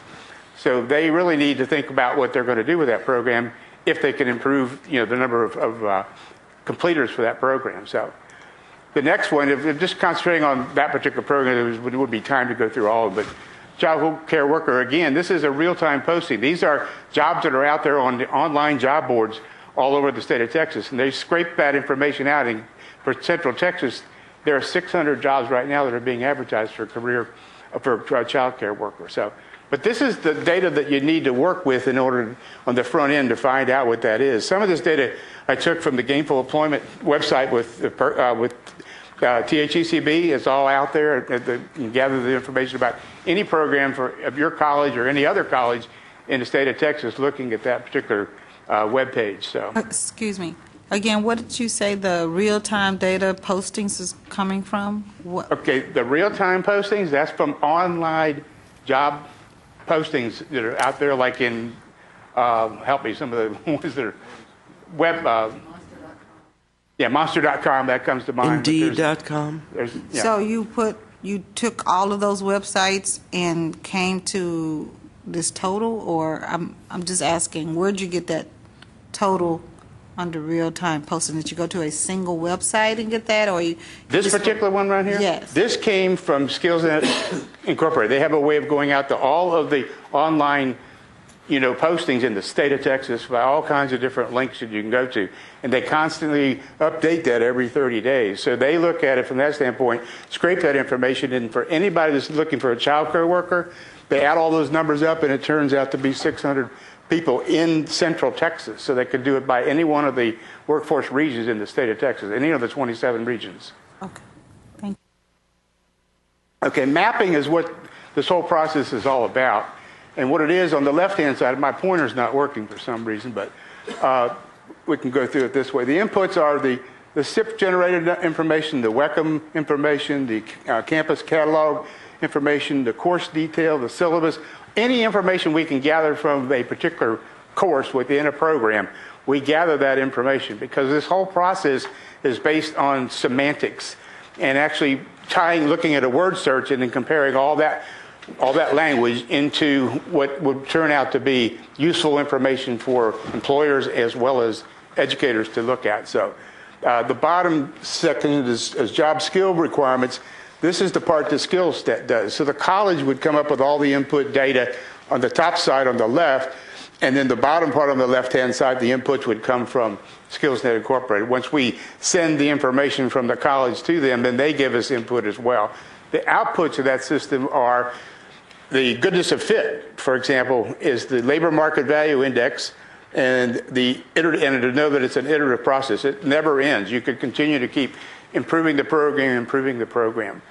Down at the bottom then, once SkillsNet does their job after we send the data for the colleges to them, then they can do a gap analysis that can tell us whether it meets the needs of the employers, whether it's irrelevant and obsolete, it could be discarded information that they're teaching, or it could be something that's an unmet need. This is what you really want to get at, is find out what those are.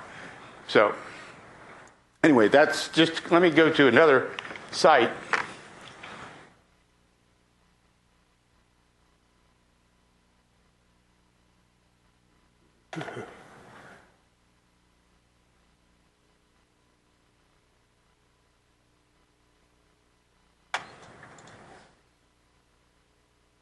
But we wanted to make a holistic program that looks at it. Any college in the state of Texas, any two-year college, they can use this entire process to find out what they need to look at, what programs really need to be evaluated. It really puts it as a holistic, end-to-end type operation, okay? Okay, as you well know, I just mentioned we were already funded. Our goal is overall is to define the relationship between the Texas DWA library created by TWC and WECM learning outcomes on the educational side. So that's what our biggest task is to match those two up. And I think most of the people in the room heard what I went through and mentioned last year about the DWA library and have some idea about what that is. So, it was created by SkillsNet working with the Texas Workforce Commission over a 3-year period, going out and looking at all the occupational areas of the state and then having the individual give you input to that. So with that, then they have a general state of detailed work activities for each occupational area that there is. Okay, like child development, there are like 117 different DWAs within that. You can also go to the TexasIndustriesProfile.com website I told you about and look at what's in that database, and it'll give you the general starting point of detailed work activities.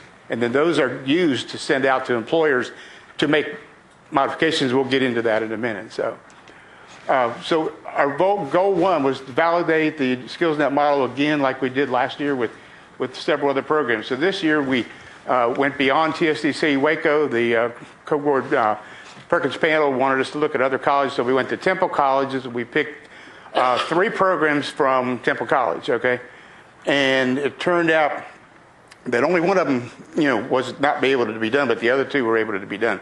They had some problems with expansion and building changing and moving, so it really delayed the process of them being able to get information to us. So we were at the point where we had to say to the 2 programs that hadn't sent anything, that were in part of that move, we've got to put a deadline on it. So we did that, and then the day after the deadline, one of the programs got the information to us, so we went ahead and included them. Okay, the other one just never got back with us. We had no contact with them whatsoever. But anyway, so we moved on. So we ended up choosing 2 other programs from TSDC Marshall to add to the 2 that we already had to replace those 2. Well, one of them came in, so we said, well, we'll just do all 6 of them. So we didn't really want to eliminate anybody if we didn't have to. So that's how we got to that number. The goal number 2 then is to, using the data SkillsNet ActivityWare web application, develop a web-based interface between the DWA Institute's database, which is huge, okay, and the WECM database, which, as you know, is huge, and then begin to create the programming for an automated system for translation of DWA skills during the 2nd and 3rd quarter of this grant. And that is a really major savings of time if we're able to pull that off, because last year we gathered all that detailed work activity from all the input information we sent to SkillsNet. It came back to us, and then we had to hand manipulate all the DWAs by course for each program, and that took quite a bit of work. We are now in the process of creating an interface to make that happen between the 2 databases, the WECM database and the SkillsNet database, which is the TWC database, basically. And then where they can have a crosswalk and be able to talk to one another and make it all automated, all done by computer. So that's what we're in the process of working on. Then we want to finalize the process for the creation of the automated web-based skills retrieval and insertion process, and then train others in the use of that. So we will then have a train-to-trainer session and offer that to people if they want to learn how to actually use that going forward, other colleges. So that's down the road, probably a couple of months away from where we are now. Then the final goal is to evaluate everything we've done and then report it out. We will actually have another workshop in August at TSDC Waco that will present all of our findings this year, and we'll also stream that live because we've got the equipment now to do that. We'll stream that live again to all the schools. And since we had such a fairly low participation of the number of people, we're going to ask the co-board to send out a letter to all those people that we contacted, because coming from us, it probably didn't mean much, but you might let them know, here's something that we really want to maybe consider looking at, because it's going to be valuable to us going forward. It's all about efficiency for our education in the state of Texas, okay? And we're going to prove this year that it doesn't have to be technical specific. It could be, vocational nursing. It could be child development. It could be any program, that a community college uses that wants to really get down to the nitty and find out exactly what the employers or the agencies that hire their people want and teach that. Okay, the DWA process works such that you take an individual and you take all their information, from their resume and anything, they've their college degrees and any other kind of application information. You convert that to detailed work activities, and you can measure it by entry level, average, or expert as far as their ability to do that skill. And then you can look on the other side of job placements that are out there that are online, which those little bubbles that were on the right-hand side represent job postings online for companies wanting somebody in that particular occupational area. And then you can also then divide that into, or break that into detailed work activities, and then match those two up. And that's the process we're going to automate this year, is making that possible to automate that system. The tuning of the educational framework this is just a timeline about how long it takes. From the time we start to the time we actually can make modifications is 3 to 4 months. Okay, this year we were a little late because we were 30 days delayed finding out what programs we're going to work with, but we've really caught up. As of this week, I met with the 2 advisory committee meetings, the new 2 that we added at TSSC Marshall, and we're evaluating their program next week. So we were supposed to have it done by 11:30. We're going to be 1 week behind. So we've caught up with that. So we're in good shape with that. This is a 7-step process that we've outlined that we do. We get input data from the colleges. We select the target area, occupational area we're going to study or evaluate. We get in touch with the advisory committee members. We get their email addresses. We also then use I'll show you in a minute, the activity-aware process. Then we do the gap analysis, find out where the differences are between the programs, what they're teaching and what employers want.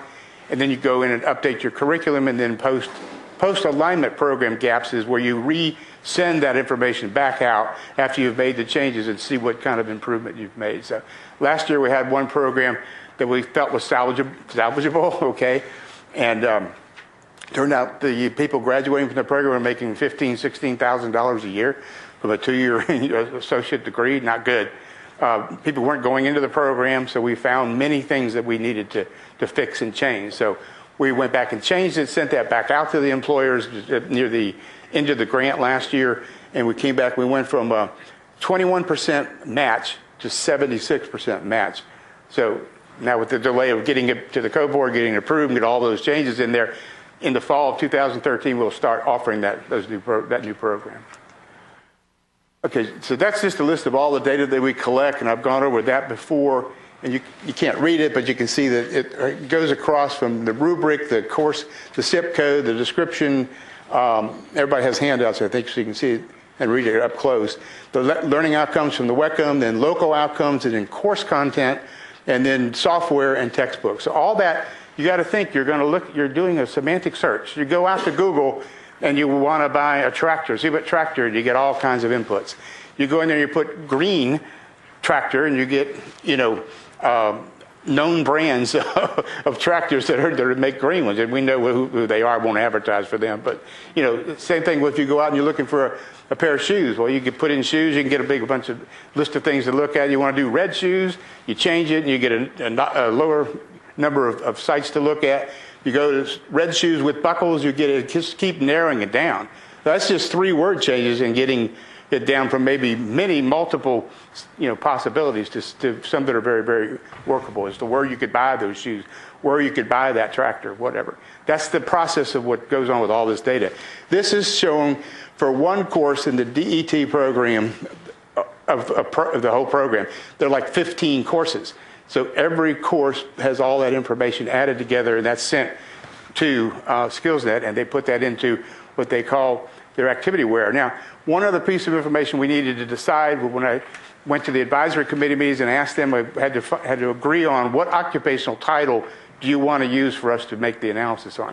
And these are the ones we came up with: diesel equipment, technician, industrial maintenance technician, LVN staff nurse, child care provider, and CAD operator.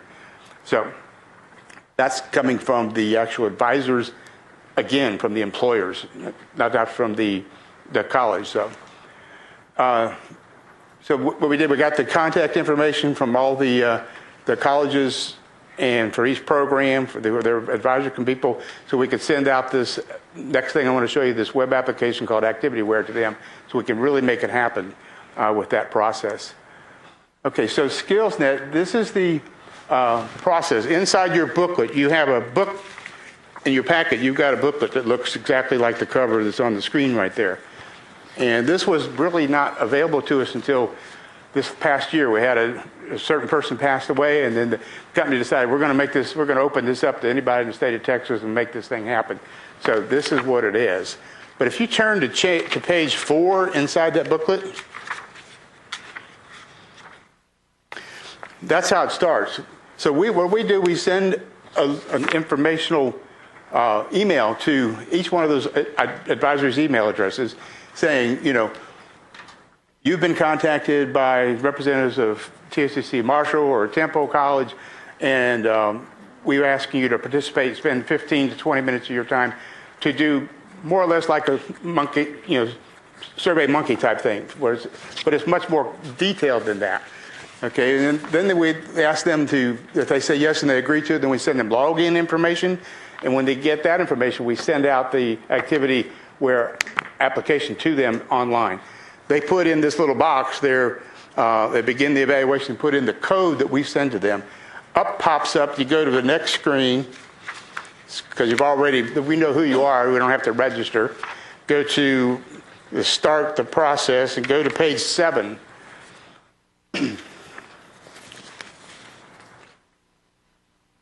Okay, page 7 will start with a list of detailed work activities that have been generated as a result of all this data that's been sent for each program, for each course, to the advisors. They get to look at these, and this goes really fast. Okay, we've checked with several other employers who've done this in the past for us, and it takes no more than 20 minutes for them to do it. Okay, this one here has 1 of 3, so there's like 3 sets of 10 DWAs for them to look at. All they do is the ones they want to keep and think that are important, they just click on it. They click on the box, and they do that on each page, and that goes very rapidly. Some of them that I've worked with, I think the one for the LBN turned out to be 1 of 19. There were 19 pages of them, because they're very detailed, and they have everything prescripted exactly the way it's going to be. So I expect the match we get from that program to be over 80%, without a doubt. Okay, so then what they do, that's the next thing that they do. Keep going through that list, and then they get an opportunity to modify they get to look at all of them and say, well, there's a few words here that I would change to make this more prescriptive as far as what we want. Okay, for example, in the IMT program, Marshall, I talked to a couple of the employers, they want more mechanical added to their program. They're mostly all electrical, and they need both. So they don't even hire from TSTC Marshall people who are going to need to do mechanical. They come to Waco and hire people from Waco because we do both at Waco. So those are the kind of things you find out about when you're dealing with this thing. That's the intimacy that they have with the college now about the program. So they can make any changes that way, and then we give them one more chance to add any other detailed work activity that they want to that's not there. And then they just push review, and they look over all of them and make sure that that's exactly what they want. Has no check boxes, has nothing, they're all listed there. Once they agree that that's fine, they hit complete. That gets sent to SkillsNet, and then we have a complete profile for that particular job based on what the employers say they want. So now you're able to do a gap analysis and look easily at what's going on. So, Larry, you might have said this already, but what guidance did you give the institutions for selecting the programs? None on this year. I went to Mark Smith, Dr. Smith, and then we just said, choose 3 programs, So we wanted him to make up his mind what he wanted. He has one that is, I think, going to work out really, really high numbers. The other 2, one of them dropped off. The other one we're not sure because we haven't got the data back. So they weren't necessarily low-producing programs or programs that were having low pass rate? Not to me. They would have been to him. He probably has the vice president knows pretty well what programs are, without even showing the data, what's going on there. Well, Larry, maybe you can tell us how you determined which programs to choose at Waco the year before. What was your criteria? What were your criteria? The vice president there again he wanted 1 program that was stellar and 4 programs that were sinking. And let's find out what's wrong with those. By sinking, you mean like low numbers of students, or low entry level, low number of graduates, low pay for them, everything you saw on those first screens. Okay. So now, since we've done this is an improvement this year. We go out and do another college, we'll be able to give them these other websites to go to, and they can then look at their own results if they don't have it. In about 4 screens, they'll know exactly what programs they want to probably evaluate, if they want to improve them. So, Okay, thanks. but I didn't want to, restrict them on it so they could choose what they wanted, and they did. So, so the next steps we've got the gap analysis that we did last year. We'll do that. Come up with the interactive dashboard, giving all the data and the matching DWAs on both end of it. We'll update the curriculum in these 6 programs. What I say to the department chairs, this is data we're giving you. We're not telling you to do anything. If you want to make a better match and you want to improve your program, and I can tell you what, at TSCC colleges, it's imperative now to make these changes because our whole funding system starting in the fall revolves around completers and not seat time. Okay, so that is really what drove all this stuff in the beginning for us. But it doesn't have to be because of that reason. Any other college could want to improve their program, improve the likelihood of their students graduating. We have a 33% graduation rate in the state of Texas from all of our 2-year colleges. Now, somebody refute that. Tell me I'm wrong. It's 37.2 or something like that. But that's terrible. There are people for other reasons leaving the colleges and not completing the program. Now, some of them are valid, but there's some that can be worked on, that can be improved. This will help identify this does help identify what those are. Then the last step we would do is if we find any that we really want to look at, we'd go do a post-analysis, send it back out to the advisors. Because, see, that's the crux of it. In the future, if this program is adopted by TSDC, I'll use them as an example, we will get much more valid information from our advisors than we have in the past. Because how do advisory committee meetings go, really? I mean, I've been in this business for 30 years, and I've been a dean and a vice president and sat in on meetings with advisory committees forever and ever and ever. And what happens is faculty come in, they say, this is what we want to do today. These are the changes we want to make. Everybody agree? Fine. Rubber stamp. Not every case has like that, but a lot of them are that way. And then it's the faculty, the college, telling them what we want to change and what we want to make happen. We've got to reverse that. We got to have the employers. There'll be a person who will come to the workshop in August that I spoke with yesterday. His name is Mark Tucker. He's with Eastman Company in Longview. And he listened to what we're doing. He said, this is unbelievable. We have never had this happen, where somebody would come to us and ask us for this problem. That's where I found out about the mechanical electrical thing. He said, we've been trying to get Marshall for 5 years to change and add some mechanical into that program. I said, well, here's your chance. I said, you can have 5 of your people input them, and I will write everybody and tell them they really got to make that change. And I said, they either make it or they don't make it. We don't force them to do that. But you will have a big impact on them. And based on our funding situation, I'm sure they'll make those changes. So, anyway, and there's all kinds of reasons why those changes don't get made, and you can guess what they would be. I know what the list is of what they could possibly be, but I'll leave that for another report. Whoop, back up. So thank you very much. I didn't want to delay it. I know we're a little bit behind starting. See if there's any questions. What I would like to pass around right now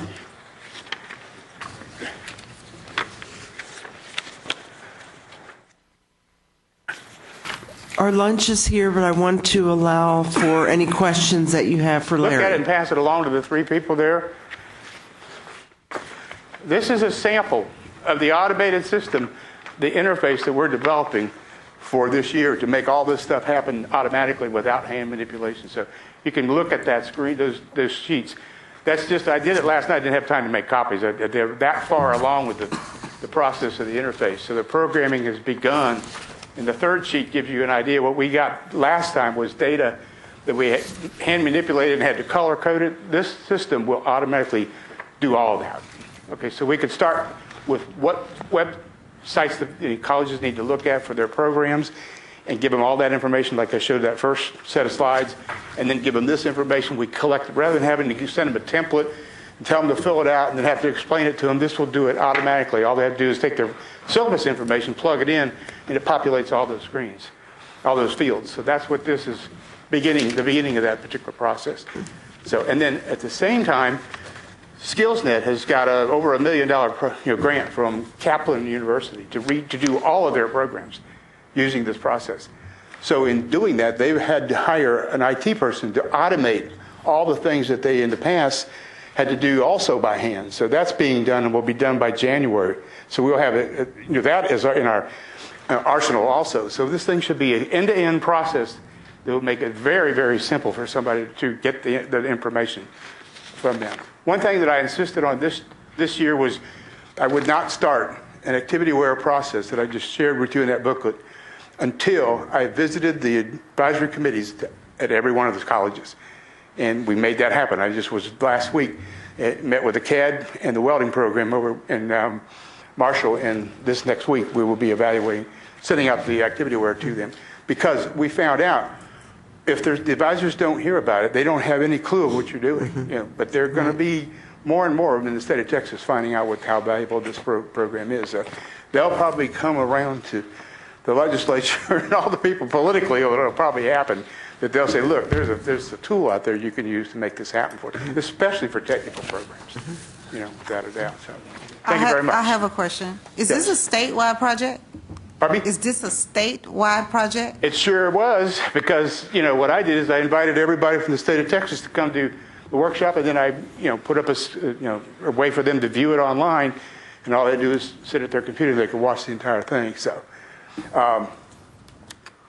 we're going to do the same thing this year. We'll continue to make it. So you will be visiting some sample community colleges outside of the TSTC system, visiting those advisory committees as well. They came to us. We had 15 of them come last year to our workshop, and we had 20 of them view what we were doing online from across the state of Texas. How are you getting those nominations from the community colleges? We haven't got to that level. We're just telling them what's available, making them available the information, of how it works. And then we're designing the systems this year to make it so much easier for them to be able to do it. So, okay. I'm hoping that the letter that I can coerce the co-board to send out will help them, more people come and sign up and watch that program. Are you asking if you wanted to do this, how would you start? Is that No, your what question? I'm asking is, how did he get the input from the community colleges for their advisory committees to show up of industry representation to discuss some of the skills that were needed? So when he said there were 15 that showed up last year, my question is, where did those 15 advisors come from in industry? Did they come from across the state? How did he get those nominations? There's two ways. The 15 that came to the presentation last year, the seminar, were 15 different colleges represented. Right. Not advisory committee members, but the colleges sent representatives. So vice presidents and workforce development, administrators from 15 colleges. Right. Well, I got confused because you said when you went to Marshall and you talked to advisors at Marshall and they told you what the skills were being needed. So that's the question I was asking about who was at Marshall and those advisors that were telling you about the skills. For every program that we've done now 11 of them, we've gone to the departments to say, give us your advisor email addresses and we will send them information. But I added to that this year a personal visit to every advisory committee meeting by me, explaining and doing a full PowerPoint presentation to them for 30 minutes of exactly what we're wanting them to do and how it works. Okay, now we're back to where my original question. Okay. You're going to every advisory committee meeting. Absolutely. So are you going to that within the TSTC system only? That's what I'm asking. Temple College is already participating. College is already doing it. They got 2 programs that we're evaluating. So you'll be going to Temple College as well? Already has done, yes. Okay, so when you say you'll be going this year, you'll be going where this year? No, I've already gone.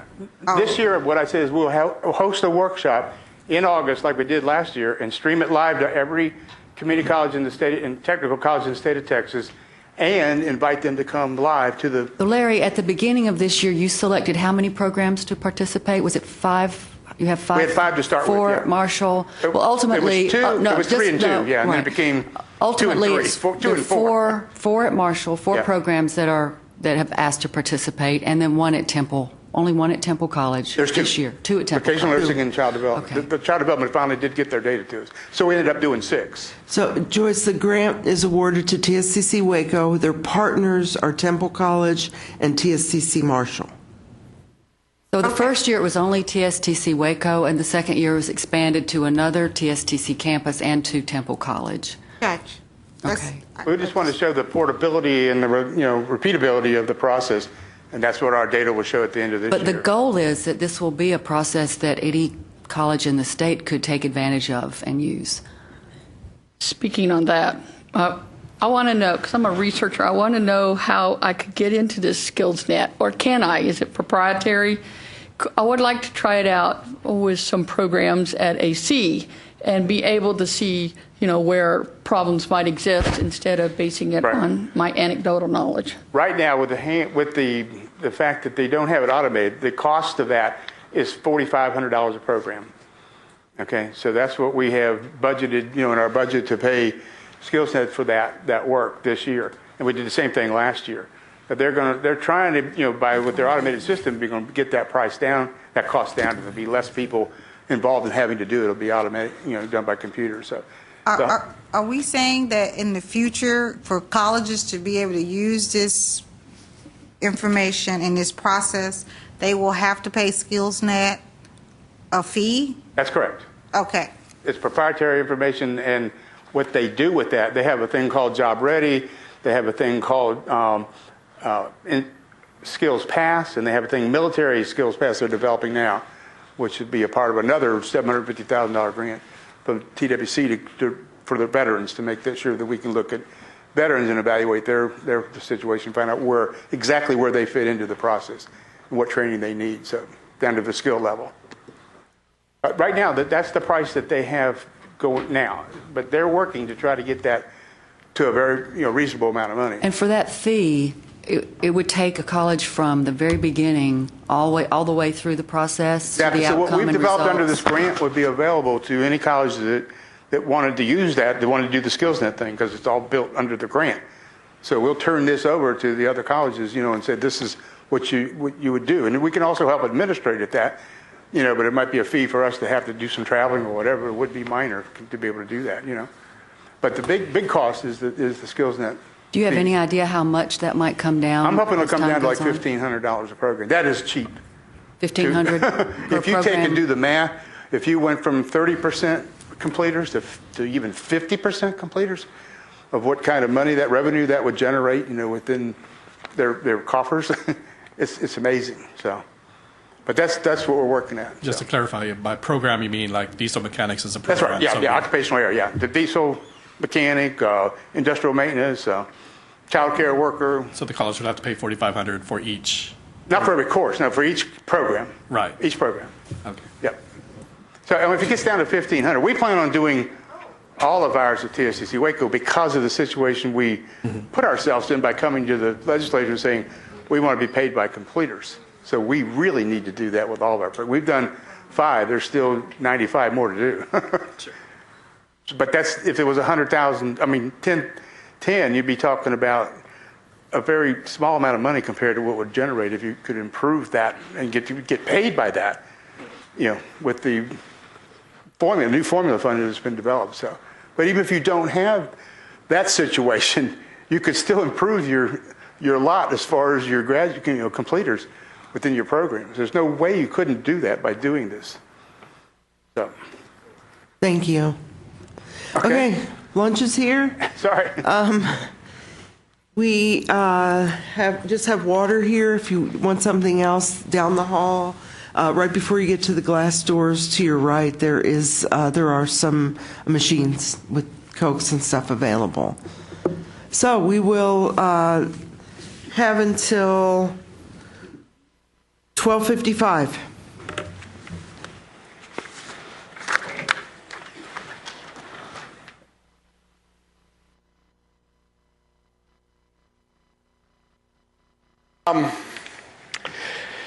Yeah, the Starlink grant this year consists of 2 webinars, and we went out to all the Perkins directors in the in the fall and surveyed them, and the results went back to the Perkins staff, and they chose 2 titles, one being student completion, and the other being prior learning assessment for military veterans.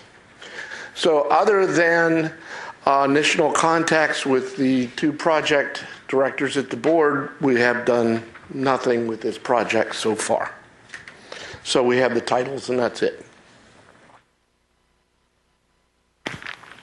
Well, the one project in relationship to the Perkins core indicators, as a state, we're not meeting 2P1, which is the industry recognized credential, certificate, or degree. So we are, Elizabeth Mayer has been looking through the data that we have and looking at schools that have made improvement over time, and is talking to some of the Perkins coordinators about what students start back to school, get some, take some courses, get a couple courses under their belt, and then get a job, and so they don't complete.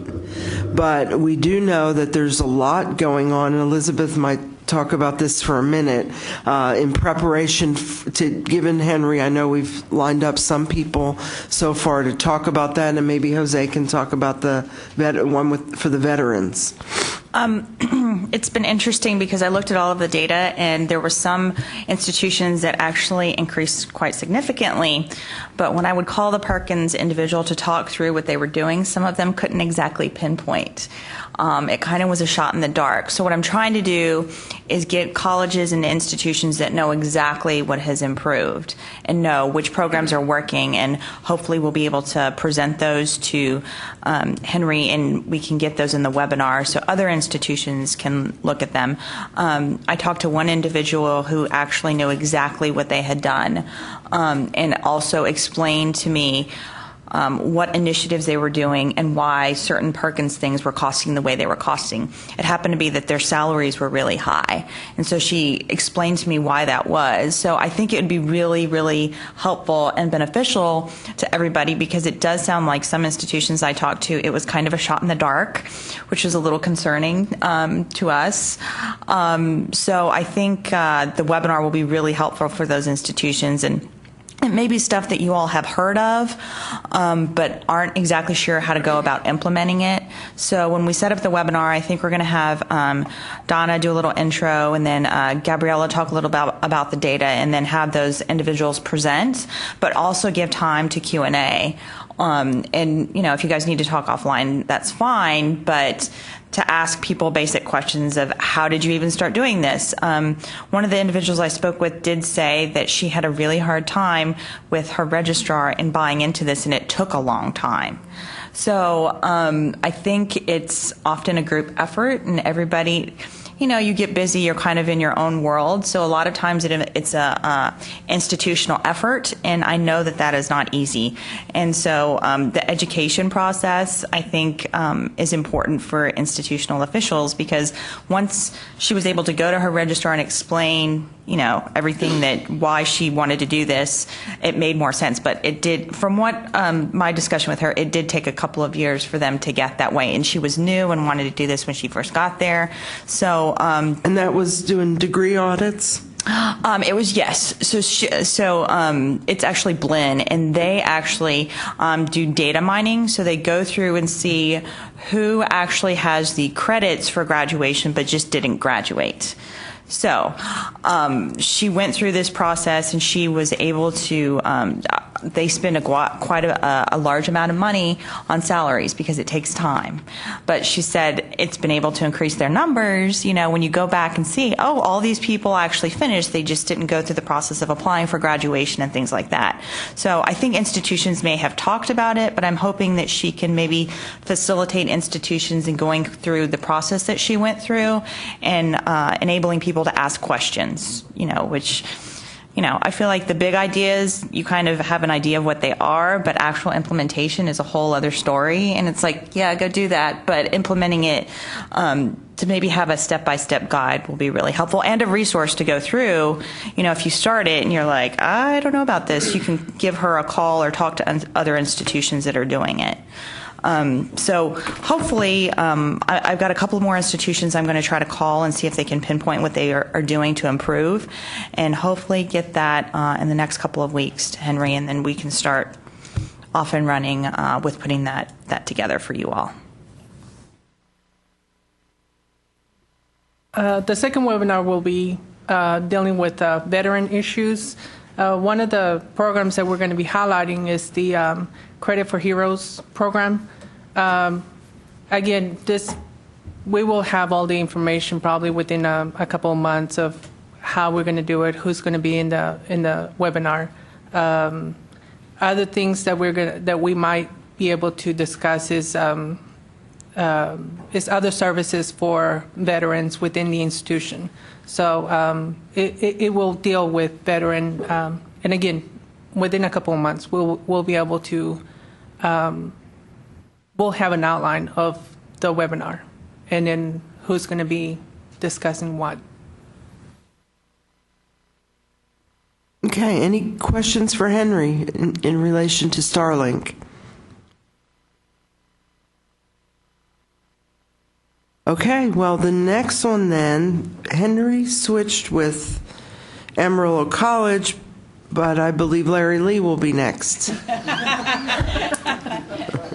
So we'll give you a few minutes to get ready. And I believe that everything's been put on the desktop, Larry. Oh, did you? Okay. Just let me know when you're ready.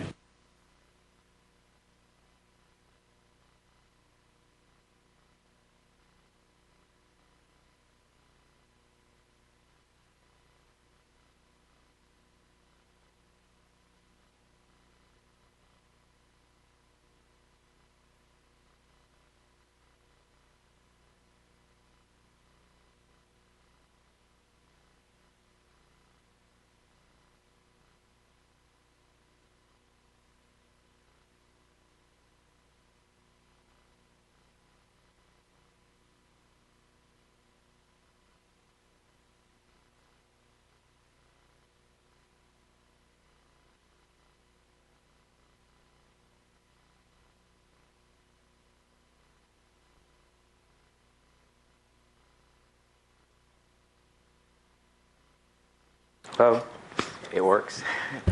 Okay, Del Mar College has received a grant called the Skill Standard-Based Curriculum Development and Assessment, and Dr.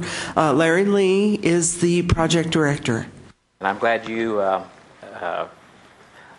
said the label because it's a long title and I get tongue-tied on it. This particular grant has been, in its various form, has been executed for a little over 11 years. It's been a collaboration between the Skill Standards Board and Del Mar College. The Del Mar College has served as the project administrator and the physical administrator, and whereas the TSSB has been the technical advisor as such. And we had a major rewrite of this grant about 3 years ago because it was part of a larger grant at the time, and we broke the grant away as such. So we're going to talk about, and one of the things that you have to be aware of is this. There's a little bit hint of Groundhog here, where if you remember the movie, because the main players stay the same, but the participants change from year to year as such. So. Some of you who have been here before, I know will recognize some of the themes that we talk about, but for the audience who are on the webinar, I'm going to go talk about various things to lay the groundwork.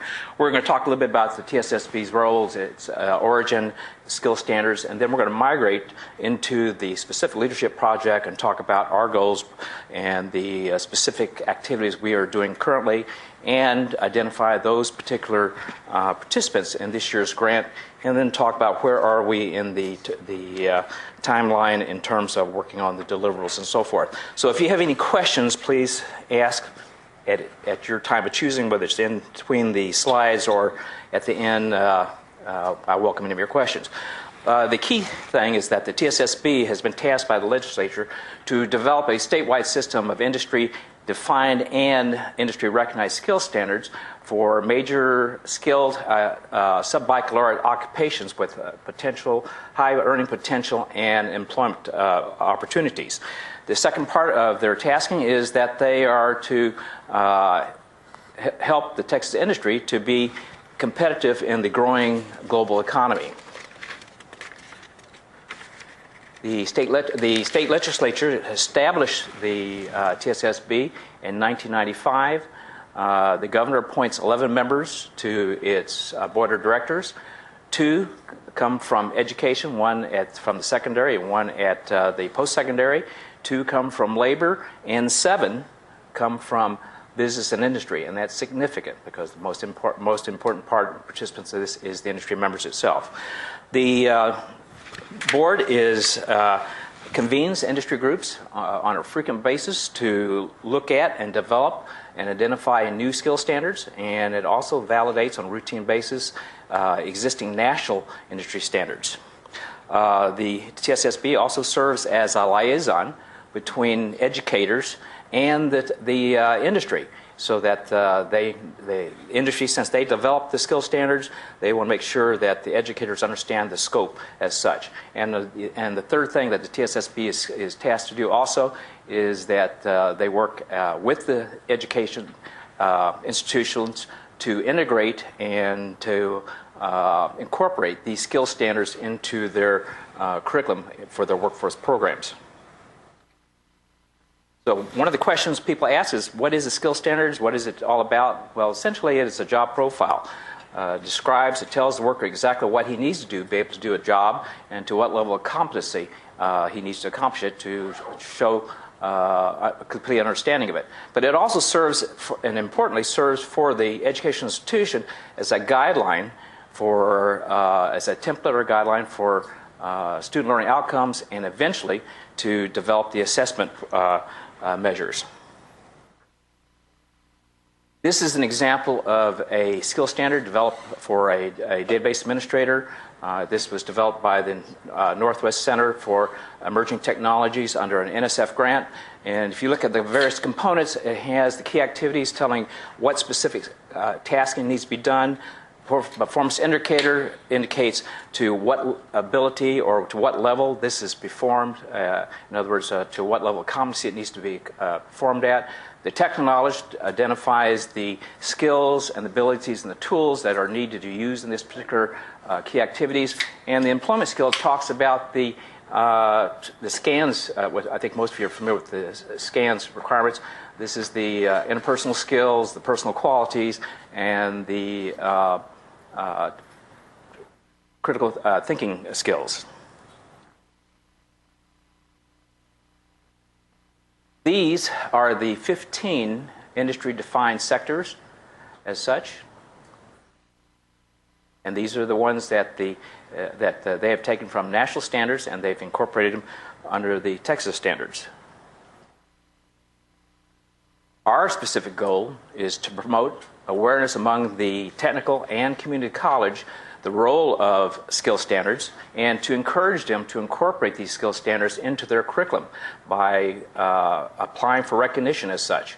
And this particular project serves as a motivating factor. It provides an incentive for the institution to undergo the rigorous task of incorporating skill standards, developing learning objectives, a revision of curriculum, submission of new awards, and so forth.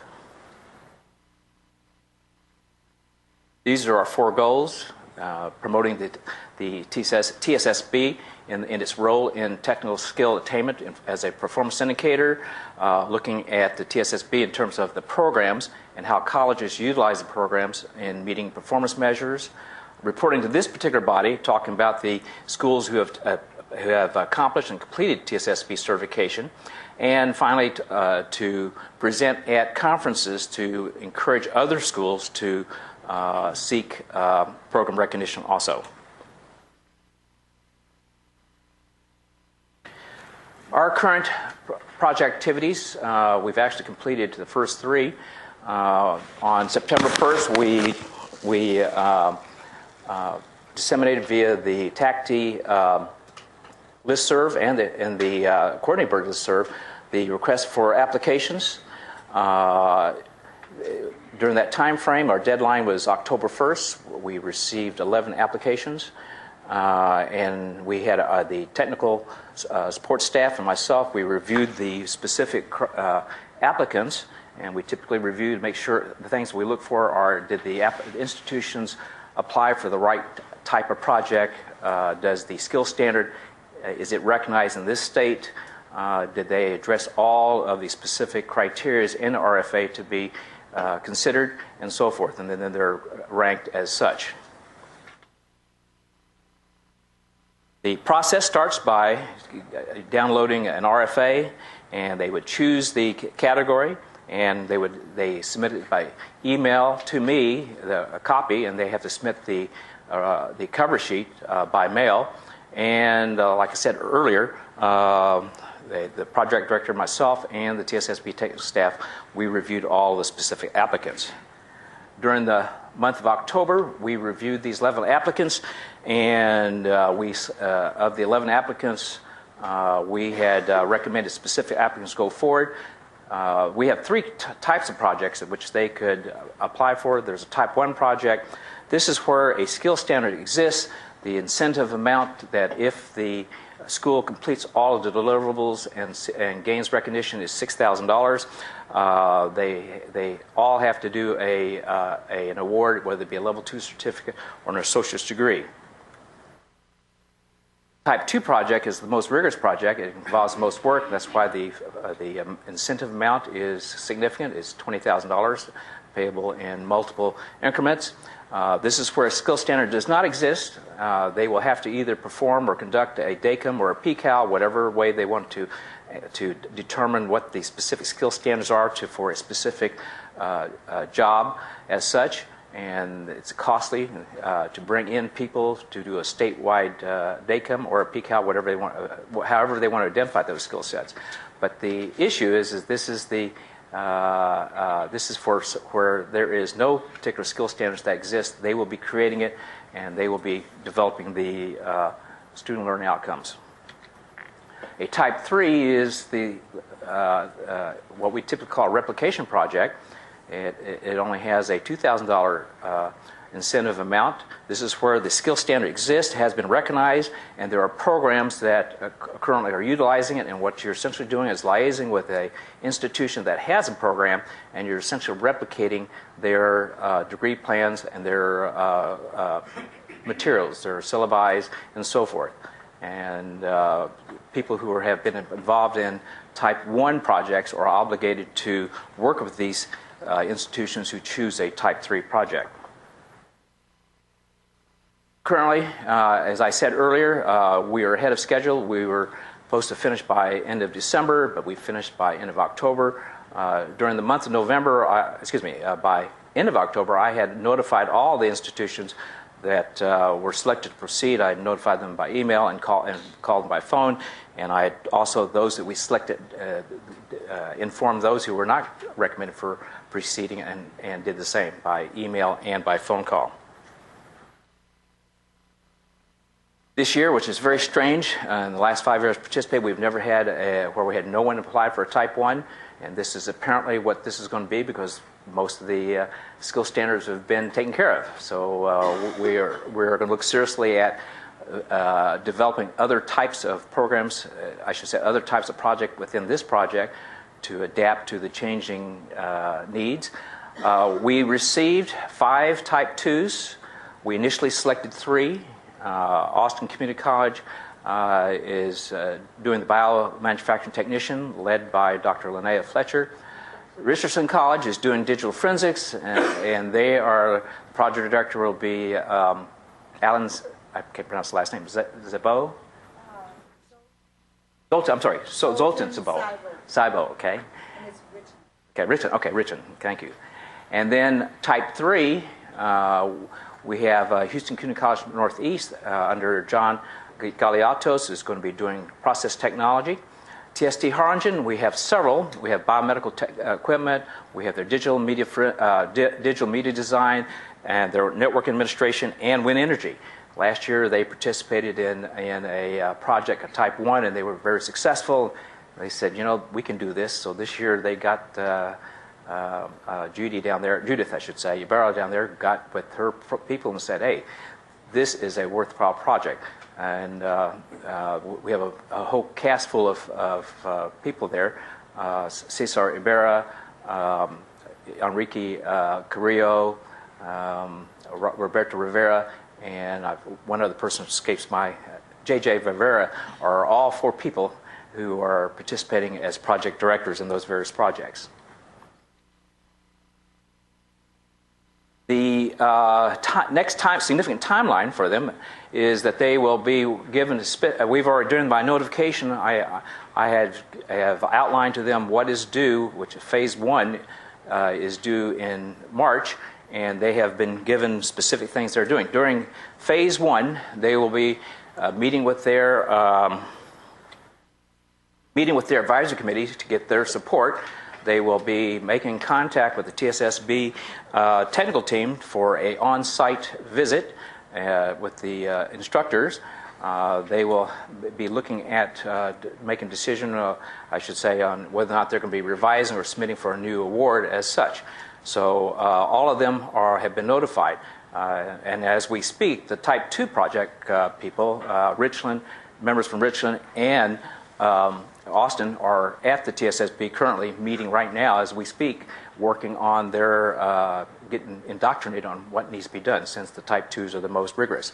What you see on the screen now are various copies of the work they do. There's a lot of things involved, and depending on whether they're replicating or identifying new skill sets, they have to submit proof of work, minutes endorsing the fact that their project has been recognized and they are on record as doing the project, a degree, whether it be a associate degree or a level 2 certificate, it's going to be modified. If they are in fact doing a Type 2, they have to have either the DACM or the PCAL documents submitted. And then what you also see there is the key activities matrix. This is where the skill standards are crosswalked to the specific courses within the curriculum. They also have to revise all course syllabi and supporting materials have to be turned in. And finally, they have to submit actually two things they have to submit. They have to submit to y'all if they're going to have a new degree or award or modification, and submit a notification of intent to apply for program recognition. So there's a lot of paperwork that they're generating, and once again, it gets to be overwhelming at times to check all this material. This is the phase, and which I have just briefly showed you the deliverables. That is the timeline. They will be, if they complete all the materials for phase 1, they will receive 25% of the total award. So it can range from anywhere from $5,000 to $500 for a Type 3, $5,000 for a Type 2, $2,000 for a Type 1, since we don't have any this year. Phase 2, it's due in end of May. That's, you can see where that's the matrix is to be turned in. They get an additional 25%, and towards the end of the year, by August, they have to submit all of their materials, and this is usually the challenge, getting all that, the supporting material. And if they finish that, they will get the remainder of the incentive award as such.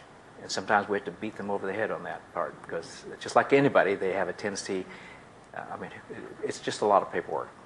So, but they've all succeeded as a whole. Each year, these programs, at the end of 3 years, they have to once they get program recognitions and they complete all those and deliver all those deliverables, they have to revisit their program every 3 years. So the skill standards will have to be updated as such. And if they want to maintain these distinctions of having a recognized program, they will participate. And we're going through a series of lots of institutions right now are in the process of renewing. Ultimately, the outcomes, essentially is that certain specific skill standards are identified that are important, because these are emphasized, since the TSSB is a creature of the state. They're pushing certain occupational fields, and we'll see those in just a moment. What you also have is an updated certificate or an associate's degree that essentially has the industry-defined skill standards. That may address one of the issues that was talked about earlier, because this is skill standards identified by industry and not by advisory committees. And we raise the awareness every year of, especially when we have the presentations of the awards at the TCCIL conference in the fall, of all those institutions who have survived the gauntlet and just nice to have their picture taken and then be recognized as such. And ultimately, and what we did last year is that it provides since we talked about what the skill standards are, and we talked about the assessment. Well, last year's project, we assessed one of our major programs, occupational fields, and that was biotechnology. We had 5 of the 6 current schools who are recognized participate in a project in which they developed a faculty handbook. They all got together and came to agreement on how to assess students who go through the biotechnology program. So if you get a graduate from one school, such as Temple or from Collin, the specific skills they have mastered in that field should be comparable. And so that was one of the major ones. We are attempting, we were trying to do it this year, was to target the actually the largest group, which is process technology, but that has not come to fruition yet at this time.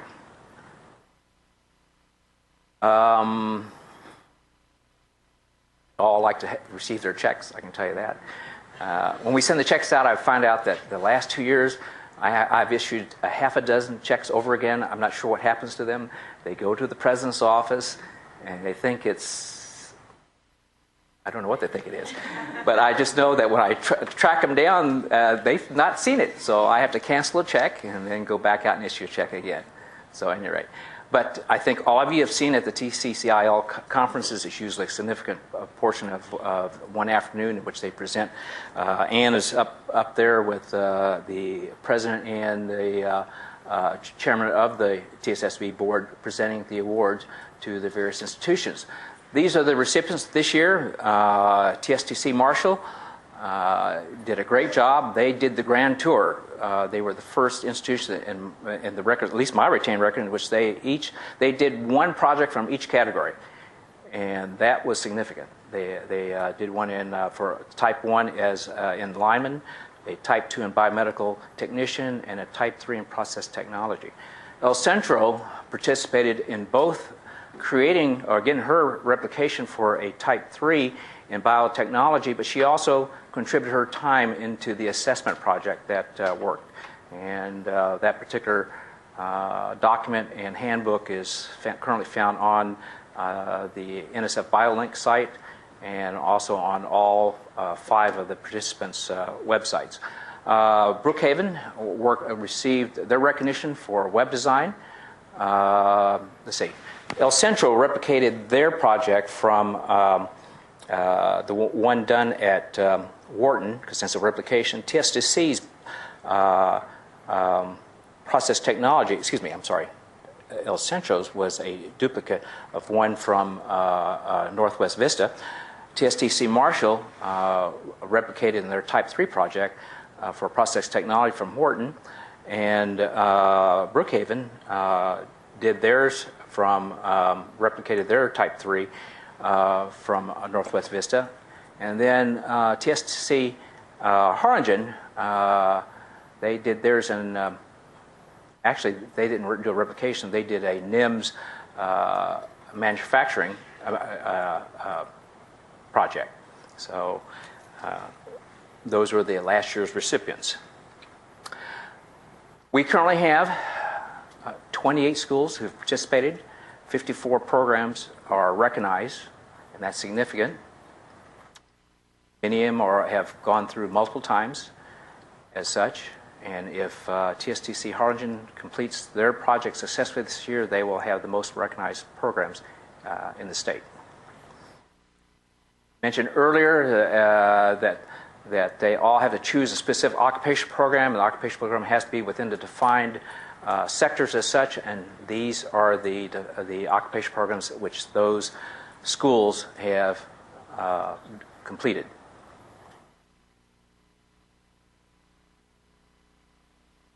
This is the current website. For those of you, this is want to know anything about TSSB and Texas Skills Standards, this is the TSSB site. It has everything you ever wanted to know about skills standards and the schools that participated and all of the different programs in detail. So when we tell institutions, says, hey, there's lots of user guide manuals. I mean, it's step by step. It is a fantastic site. But ultimately, what does it mean? When you get a student who completes a program that has been recognized, they get a seal that be affixed on to their certificate or degree, and each one of those seals are accounted for. But what it is essentially is the good housekeeping sign to industry saying, this individual is a full-up round. We complied with the standards you defined, and these students have met that particular standard. Okay? Questions? I think this is a really good example of collaboration between the Skills Standards Board and Del Mar College and the rest of the colleges that submit applications. And I have to say it's the first time that Larry has had an increase in the amount of funding that he's requested for the past, Right. It's been typically at $65,000, and we had, like I said, an unusual number of Type 2s as such. And unfortunately, one of the Type 2s lost a faculty member just right before Thanksgiving, and they called me and said they would like to withdraw for this year and resubmit next year. So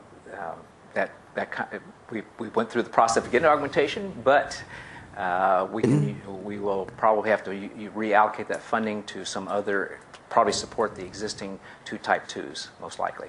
But it gives us some flexibility. Yeah. But we did have an increase this year, and that was nice, because last year, Dwayne worked with me. We had to submit several deadlines, and we were into January to get enough applicants. But this year, by middle of September, we had 11 applicants, and when I called Ann Dorsey, I said, you won't believe this, but look at all these people. And so apparently the presentations and the sowing the seeds and talking to people has made an impression. Mm-hmm. So. Yeah, I think the presentations, when the awards are given, it's really nice at the TCCIL conference. Very nice. It's like the Star Awards. Any questions? Okay. Larry, I just want to bring up, I guess it's a new part of the grant is doing the assessment.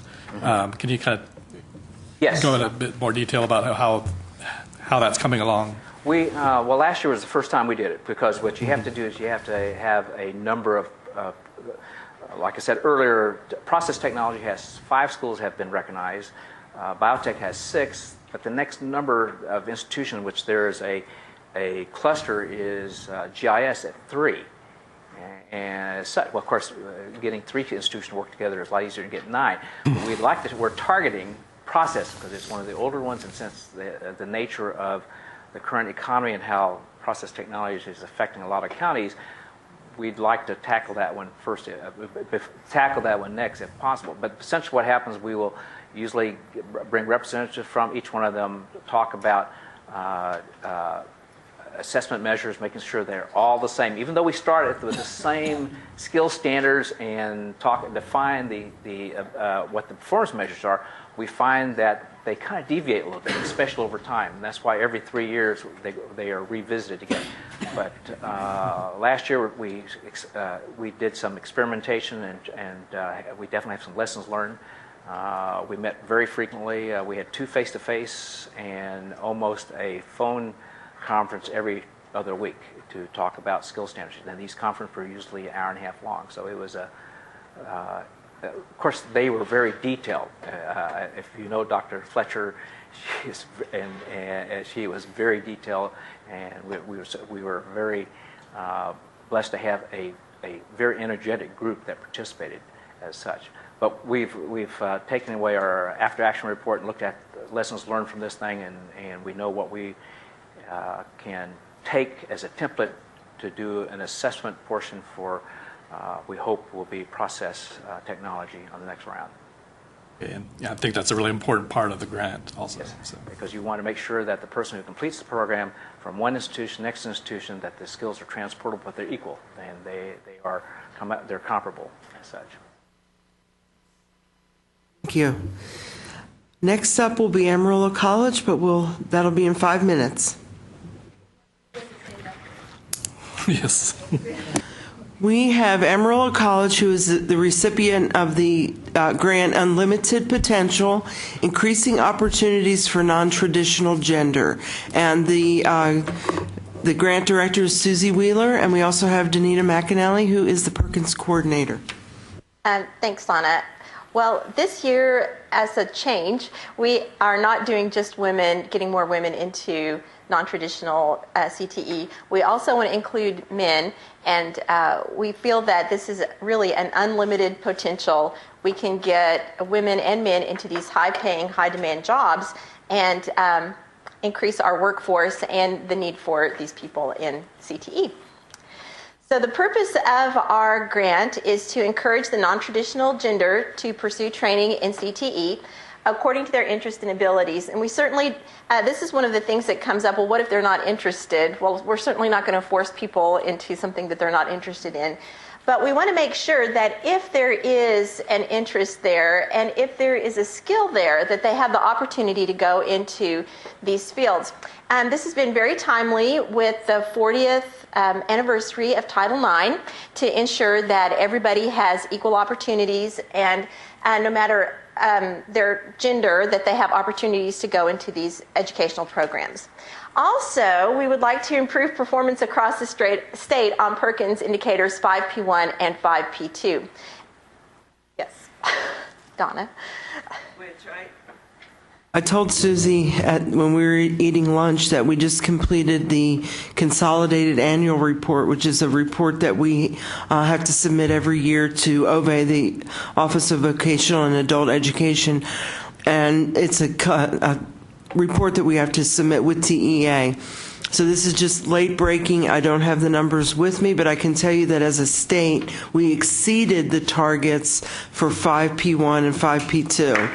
Okay, which is non-traditional participation and non-traditional completion. Yes. This is the first time, that's the first time I've heard that news since I've been working on this, and that's been for 3 years. So we have been, one of the things I said at the workshop that we just did, that it does take time. Any plan that you're working through takes time. Mm-hmm. I'm thinking that institutions would work a year to put a plan together. So, when you've been working on it for 3 or 4 years and it finally comes about that you're meeting your performance numbers, it's really, really exciting and really good news for me. Mm-hmm. Okay, so this is from the workshop that I did. The targets for 5P1, which are participation, from 2009, the state set a target for 22.52%. And statewide, the number was 23.09%. And you can see all the way down there to 2012, the state set a target for 23.10%, and they registered at 21.33. But if you look at the statewide data, you can see it's declining, so you can see why I was so depressed. But fortunately, Donna has given me this good news that we're exceeding our numbers. So I guess all that work finally has paid off. Okay. And I can tell you that the state sets the target, but we must negotiate the target with the feds. So, yes. And they require incremental increases in the target. Yes. Okay. So, and 5P2 has to do with non-traditional completion. And again, we increase the target every year, and we had a little up and down in statewide completion up to 2012. So our first goal was to increase the number of Texas community and technical colleges which have a written plan for meeting the state standards for participation and retention of non-traditional gender. Now, this was because we knew that in the past, Perkins money went out as a formula. So there was really nothing that said, if you don't make your target or if you're not working towards it, then, we're going to withhold some money. So we wanted to make sure everybody did have a written plan and they were working towards increasing the non-traditional gender in their institutions. As part of this goal, Amarillo College organized a workshop, and AC and other institutions would provide follow-up, and I would establish mentoring partnerships. Well, we did put on a workshop in the fall. We were supposed to have it at the coordinating board as a pre-conference to our pre-workshop, actually, to the TCCIL. However, because of WECM,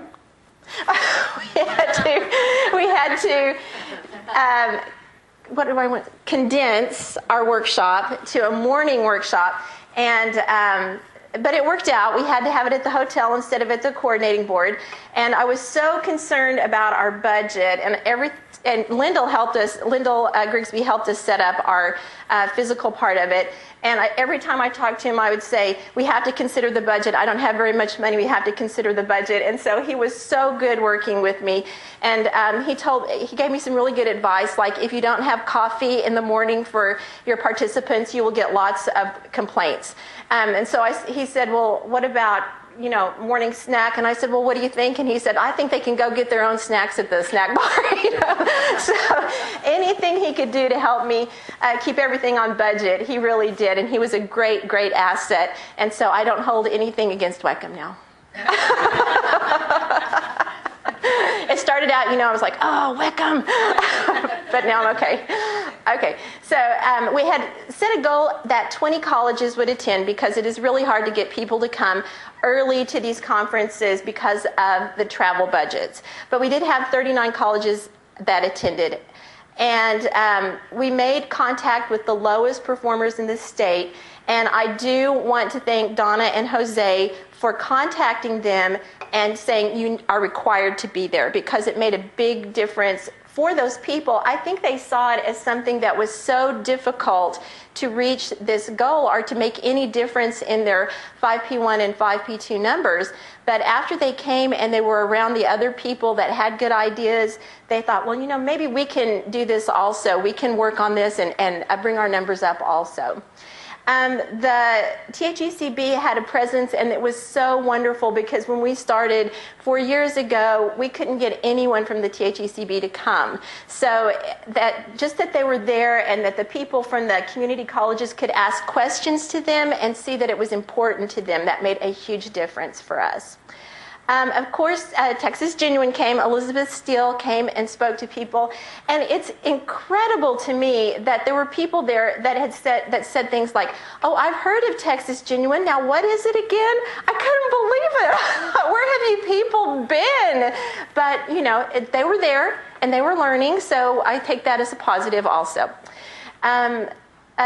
We had information that was presented from 8 Texas STEM equity pilot sites, and these were pilot sites that were recruited by the National Alliance for Partnerships in Equity STEM Equity Project, and they had worked 4 of them had worked through 2 years of the program, and 4 of them had worked through just 1 year. We presented a DACM chart that was organized, I'm going to say in 2009 or 2010, that helped people organize how to go about increasing non-traditional gender, with the very top column being about working with the administration so that they understood your goals and what was going on.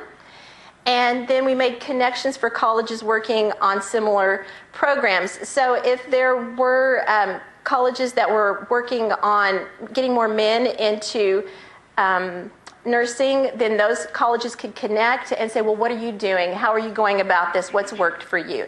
And that was very effective. Okay, then the second goal is to provide ongoing professional development and support for community and technical college faculty and staff working with non-traditional career programs.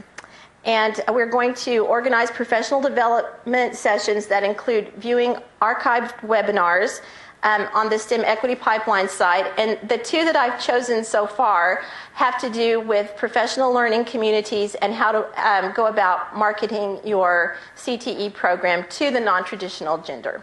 Also about reading related articles, which I send out on a monthly basis, and conducting follow-up discussions with the people that view the webinars and also that read the articles.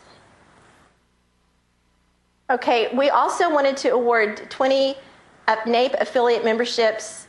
We had 15 people that applied for them, so they all got their memberships. They are worth $100, and because Texas is a member of NAEP, then it was a very good connection for us with them. They were very excited, and I think it's going to keep that connection with NAEP going for a longer time. We also are going to distribute promising practices to all Texas community and technical colleges regarding recruitment and retention for students pursuing non-traditional gender occupations. And we send these out all the time, whatever we find that has to do with that. And our focus is really, we pick up things like, don't we, Danita? All the time. We just capture them. Okay, the third goal is to enhance the activities with the Governor's Commission for Women to provide support for women entering the workforce. And I'm going to let Danita talk to you about that.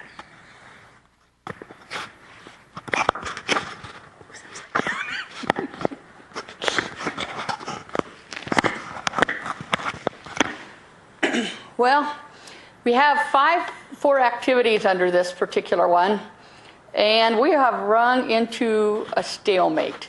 We have been working with the governor's office, in particular the Commission for Women, for probably 2 years now, and up until July we were having good response.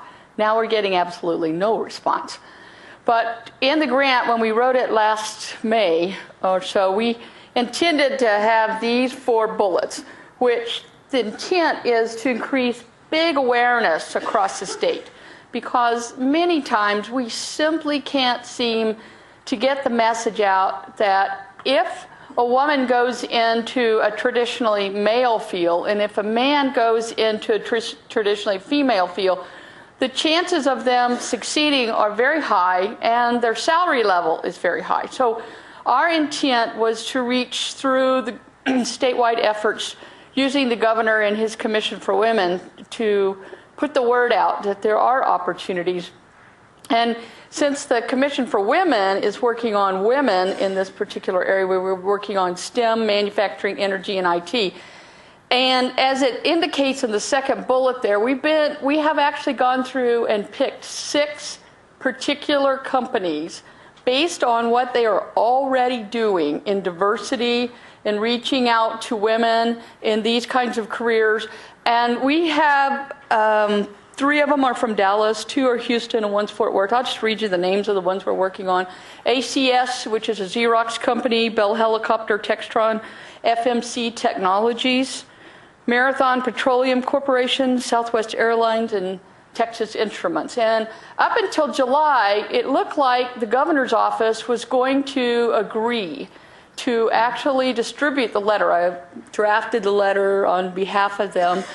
And we got all the way to the point of getting past the Commission for Women, and they were supportive of all of this. And we tried to get it actually submitted by the governor. And since then, all communication has been not returned. So we are thinking at this point we're going to have to take a new tact. We're probably going to end up trying to recruit these model companies on our own. And I think we'll be able to get them because they already have these published website locations with these kinds of focus. And we have already done the research to know who to target. So if we can get them, we wanted to give a major recognition and a media campaign at the same time. The recognition was planned for the biennial luncheon, which is done by the Commission for Women, and it's going to be held in March. If we can still get that accomplished for the Commission for Women, we will. If not, we'll probably have to take a different approach to recognizing those programs. But what we want to be able to do is, in the end, to be able to have some success stories of particular women that get connected through these opportunities and be able to tell their stories. So that's what we're shooting for. As I said, we're going to have to revise our approach. But if any of you have any ideas on this, we are certainly open, okay? Because we're looking for those kinds of ideas to get us to the next step.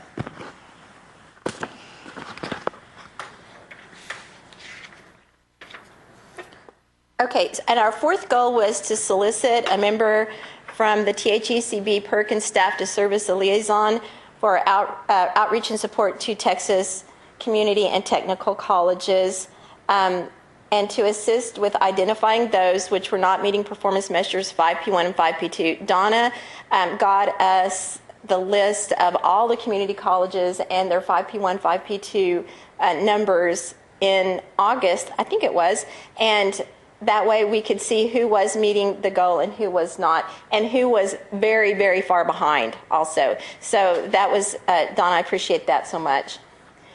And then we wanted the THECB to require or strongly encourage participation in the workshop, and Jose did a great job on that. He contacted all of the community colleges who had not responded to me, and the ones who were not meeting 5P1 and 5P2 were told that it was a requirement for them to come to the workshop. Now, some of them did come after that, some of them did not, but because of his efforts, we did have 6 that would not have come, that were not meeting 5P1 and 5P2, that did come.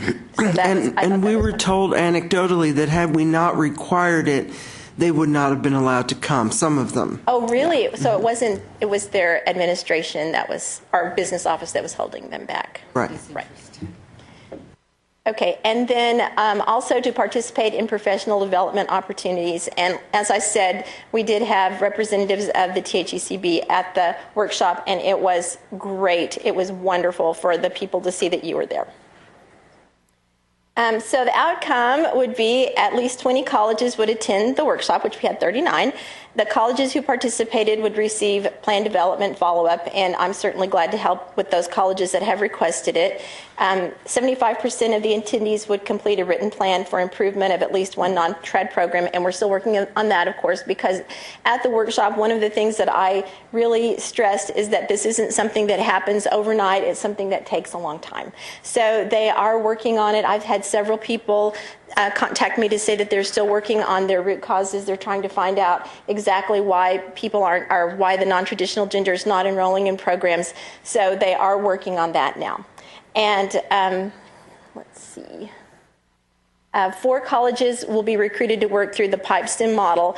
There, as I said, some of the institutions are working on the root causes, which is part of the PipeStem model. And Wharton is one that is working very seriously. Lone Star, I've been contacted by.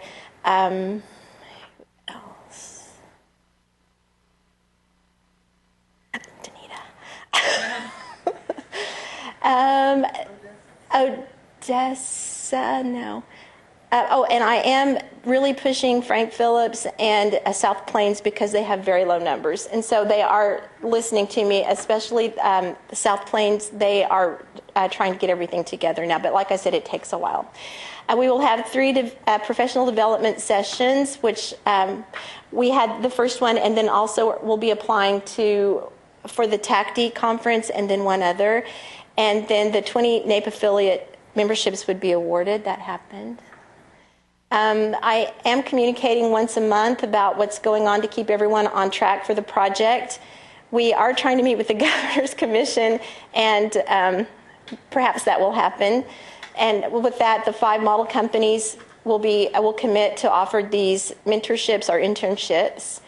And I am trying to incorporate success stories into all program communications. And especially from the workshop, we found out that people are interested in projects that people do, and they want to know how to put together those projects or events, and they want step by step, what did you do? How did you put this together? So it really makes sense, because there's no sense in someone starting all over to put together an event. So we are connecting non-traditional students to CTE programs, which is really the aim of the overall aim of our grant. We're connecting community colleges working on the same program. We are connecting Texas Genuine to the non-trad issue, and it's been very successful. We are connecting Texas to NAEP and the STEM Equity Pipeline. We are continuing that connection because we get a lot of support from them. We are connecting with the Governor's Commission for Women and with major Texas companies.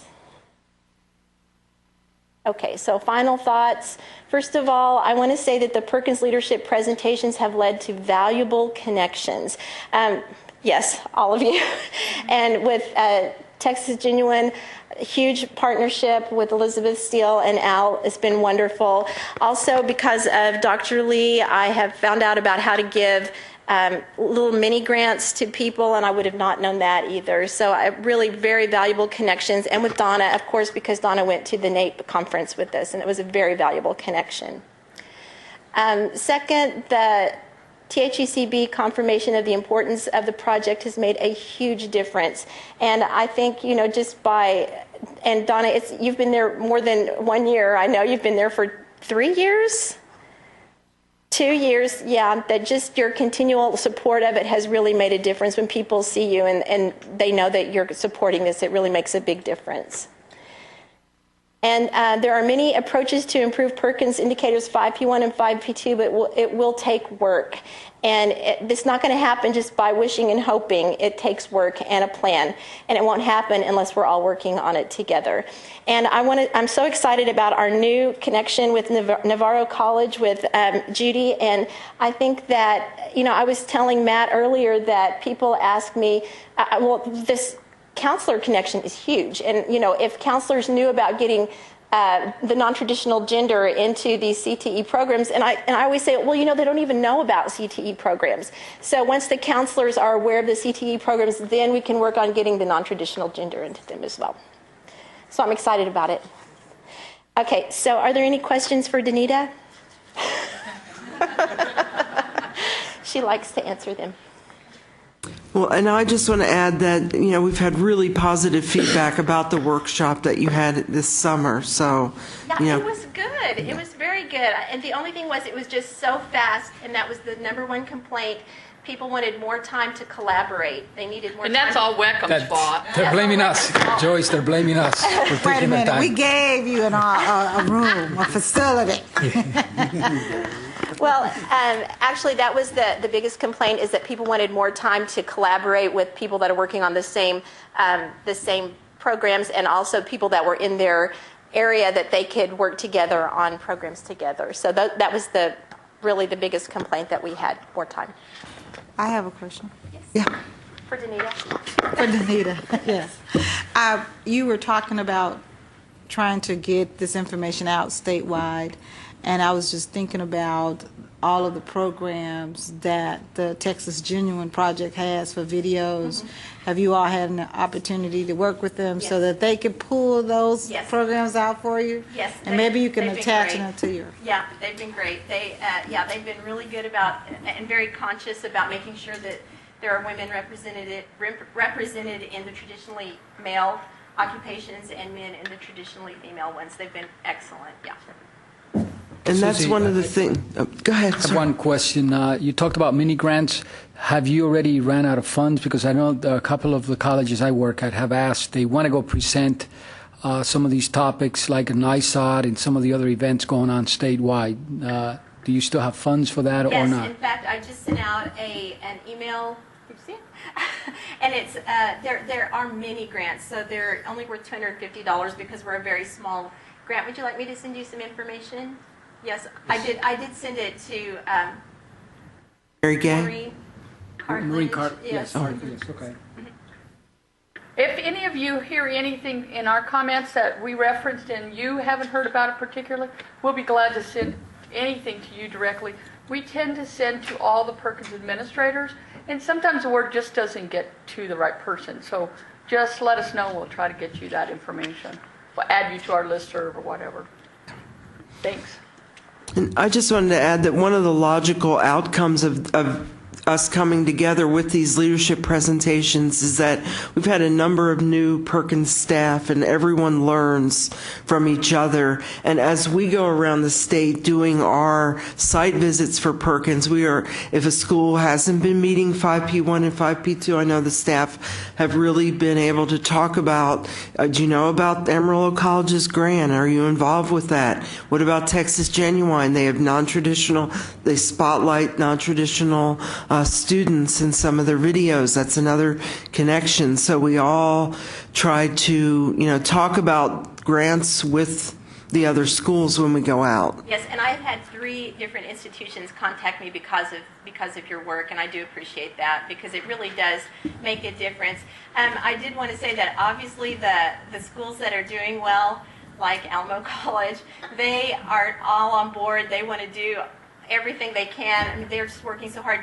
Houston Community College also, they're already meeting their standards, but oh my goodness, anything they can do, they're just all about it. They'll do whatever. But it's the low performing schools that are really hesitant and aren't always, will put together something, even though they may not realize that even getting 3 students into the program could make a huge difference for them. So, anyways, but I do appreciate your work with that. Yeah. Okay, lastly, we have Weckham. In 5 minutes, we'll give you 5 minutes to set up. That's more than we gave you, honey.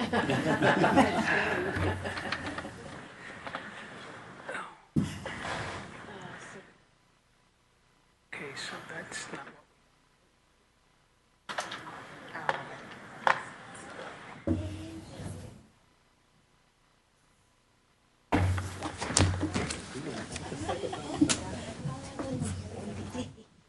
Come on, where are you? Found it? Open folder 5? Okay. Oh, right there, it's open.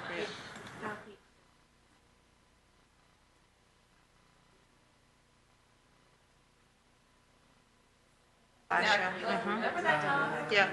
But I also want to bring up because the goals. Are in something else different? Yeah, they are. Oh, I thought you copied them over. No, not the goals, the outcomes, okay? I just want to go over them, highlight those real quickly. Yeah. Okay. Put them on the presentation, okay? Talk about them, okay? Oh, I'll come okay, back. I thought you put them, oh. No, we put the outcomes.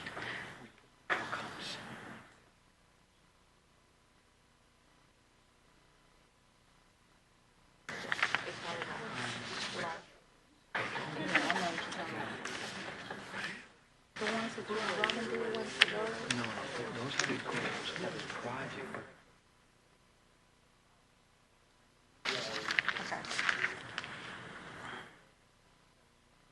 Okay, so mic on. Where's the mic at? Is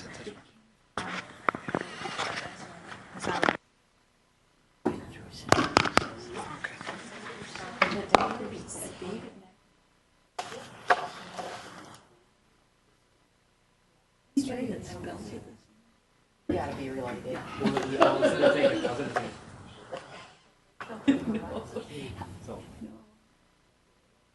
Like us. No. Actually, I've got to say, Liz, so well. It's with the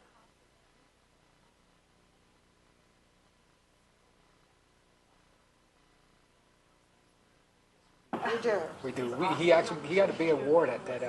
Were you there? Award that he got? Yes. Yes. Yes.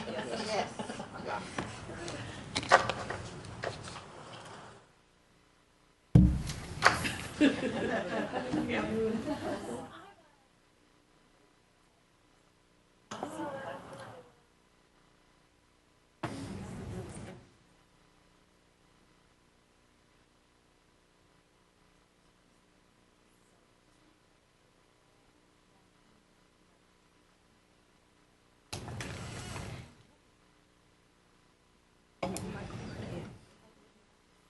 Give you mine too. It's not the brand necessarily, it's just that we don't. Yeah, it is real. You'll make a mistake. Exactly. And I'll be real honest with you. Okay, I think we're ready to get started again. Last but not least, we have Raphael Bristow and Joyce Williams, who are here to talk about Weckham. It is a grant that's awarded to Midland College. Dawn Finley was unable to be here, and they are filling in for her, and we are very appreciative of that. We didn't follow the oil to Midland. We just got appointed to do this. So we're the guardians of the Weckham. Okay, so Joyce and I will do this. Again, we're here to talk about our project, which is called the Weckham Project. That's what we do. It's maintain it so the whole state of Texas can use all the course inventory that's kept here at the coordinating board out of the database that you can search. So as you can see, 1995 is when we started this whole process. Now, I wanted to just tell you about the goals of the project, this project. Now, we also have goals that are tied to the grant that was awarded to the project, but we're here to support the community colleges throughout the state of Texas so they can have efficient delivery of all these courses that are in the database.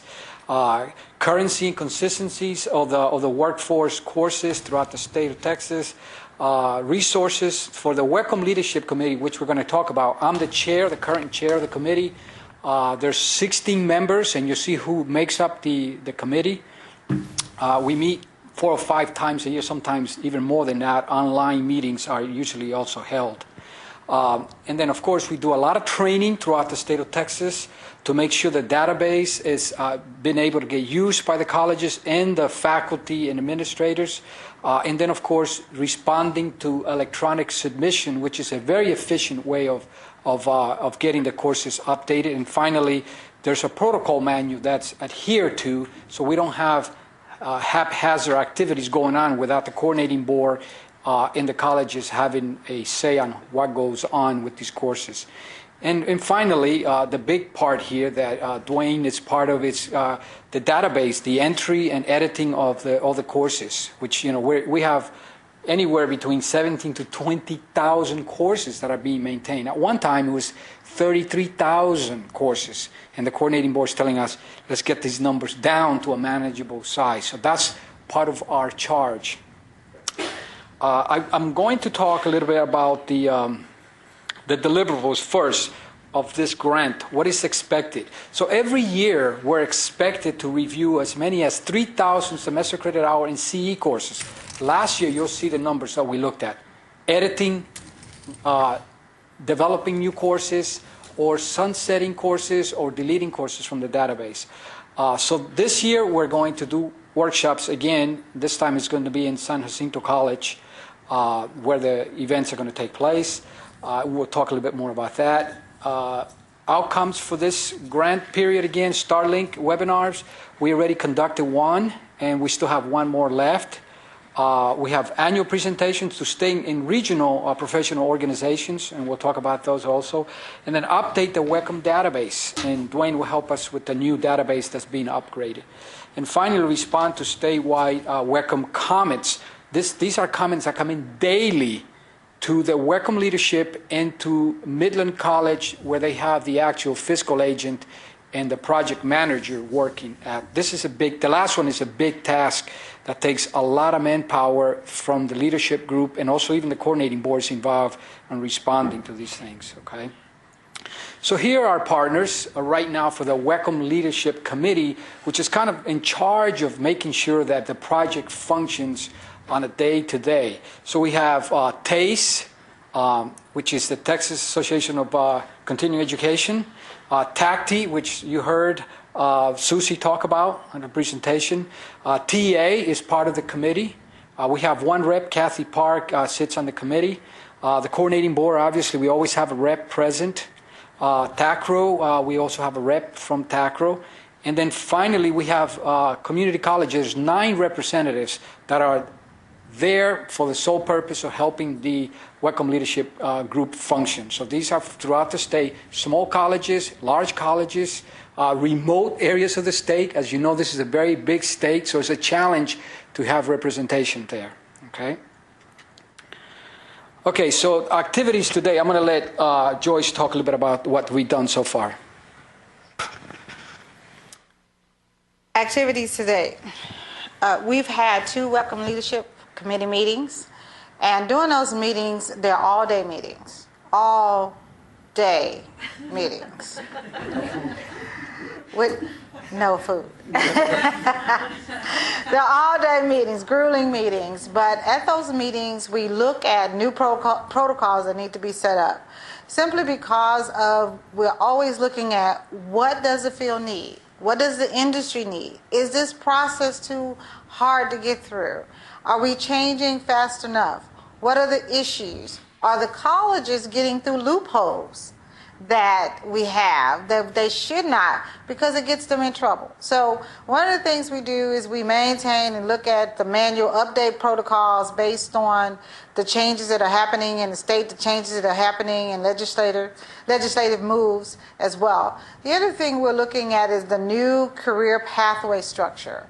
And what we're talking about there, everyone is talking about career pathways. If they're not talking about career pathways, they're talking about STEM. They're not talking about STEM, they're talking about STREAM. Well, guess what? All of that is tied into career pathways. So one of the things that, and we'll get to the new model that we're doing, but a long time ago, 1995, when we actually started this, we were looking at courses, individual courses, and how those courses were made up. Now the high schools have gone to clusters. So where do we get our students from? We get them from the high schools. So if we're not talking the same language that the high school students know, they're lost already at the front door. So our new structure is about clusters and career pathways so that we can talk the same language, speak the same speak. TEA and WECM legislative mandates, most of you probably are aware of that WECM made the highlights. And when I say that, it's like the community colleges were all of a sudden recognized because the President of the United States said, community colleges are the way to jobs. Well, Texas legislators said, you need to use the WECM. This is the most process. So we are just that. And so TEA then was mandated for the CTE programs that every time the WECM changes, your courses must be reviewed as well. So imagine that. Not only are we recognized nationally as community colleges, but our Workforce Education Common Course Manual is recognized in the state by state legislators. And so they meant, again, that ties into career pathways so that we can speak the same speak. Task force group meetings, we have a task group that is working on that new project, that new cluster project of how we're going to deliver this and how we're going to work with instructional specialists or faculty across the state. Then we're looking at planning summer workshops. How do we get to do that? Because it's going to be a huge task to do that. Not the huge task as far as putting it together, but the huge task of changing mindsets. And I'm sure you all know about that. WECM database functionality. Well, believe it or not everybody knows how to use the WECM database. Some of them think it's not user-friendly.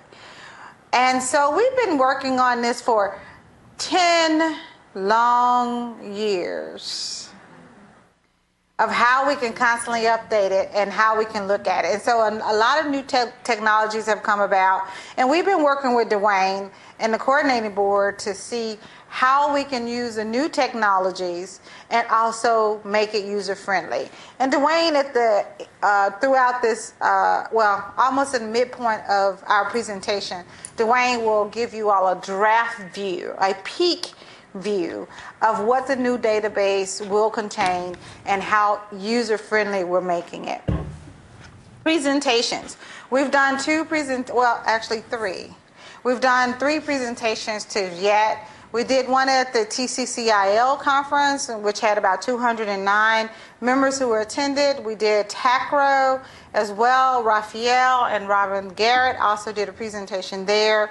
And we've also done the Starlink for an awareness statewide of how do you write a local need? How do you write a special topics course? And how are they submitted? How long are they supposed to stay on your inventory? So those are some of the activities we've done to date. Doesn't that just like make you tired already? So, Raphael is yours. Thank you, Joyce.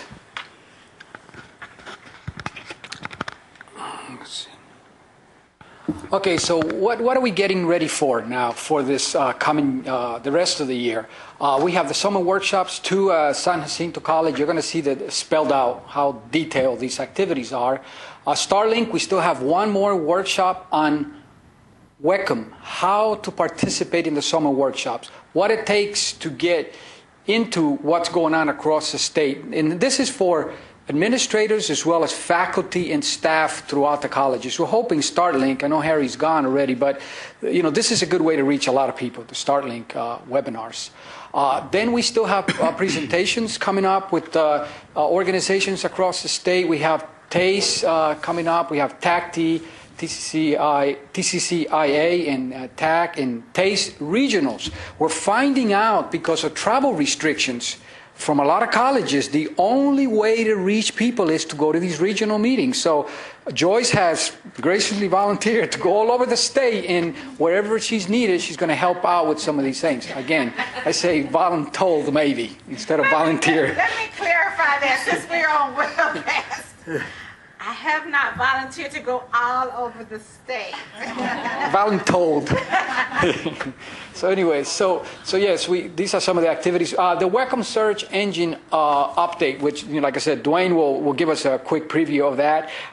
We still are working on getting this thing deployed. Dwayne, I know you don't want to talk about it, but are we still planning on deploying this possibly in the spring, or are we still waiting for the programmers to do some work for us? No, we had a meeting to kind of go over the design of it and make some changes. Hopefully we'll have ready to, I guess, beta test during the January. Okay. And then hopefully we'll get all the comments in and get everything fixed. And then in September we're going to change over to the new system. So the old system will. So the public.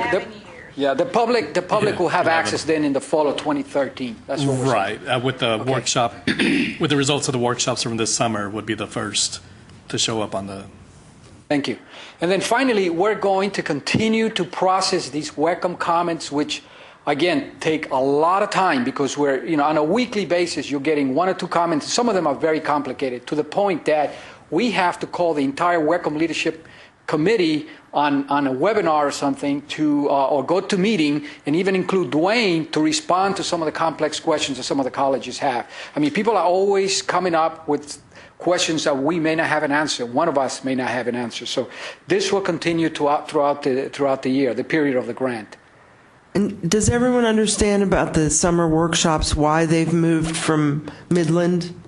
Because of the boom in the oil and gas industry, the hotel costs are way beyond the state rate, like $200 a night. And it's, we have the constraints of a federal grant that you have to use the state rate. So they laughed at them when Dawn tried to schedule the hotels for next summer. At the measly state rate of $109, they said no, $250 maybe, but not $109. So Midland still has, these people being here and that maybe. Midland still have the grant? Yes. Okay. Yes. Yeah. George wants to. They're the fiscal agent. But because of the high cost of hotels, there was discussion about having the meetings here. But because of the large number of rooms that are needed and the printers and everything, we just, it was decided it would be easier to have it at another college. So San Jacinto has graciously offered their facilities. Okay, Joyce. Workforce drivers.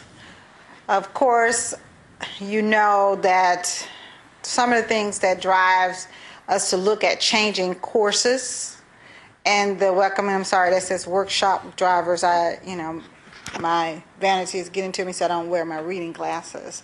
Some of the things that are used to change courses, and what's at the bottom actually is the top driver. And that is industry-driven needs. That is the key thing that drives not only your colleges and your programs to change courses, change outcomes, change titles, change all of those things. Those are the things that change also the welcome. And those are the key drivers. So out of that industry-driven needs comes special topics and local needs. And some people don't know why special topics and local needs need to be submitted. The reason for submitting special topics is exactly what the bottom one says, industry-driven needs. Because if you don't find it in the welcome, you submit a special topics.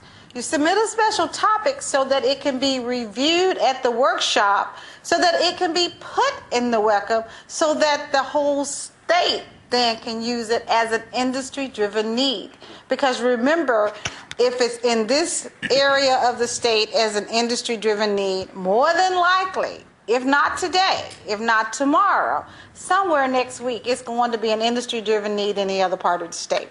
So the other part is local needs. Of course, you have to submit, you are required to submit local needs, but it is also for that same similar purpose, but on a regional basis. Certification and licensure changes.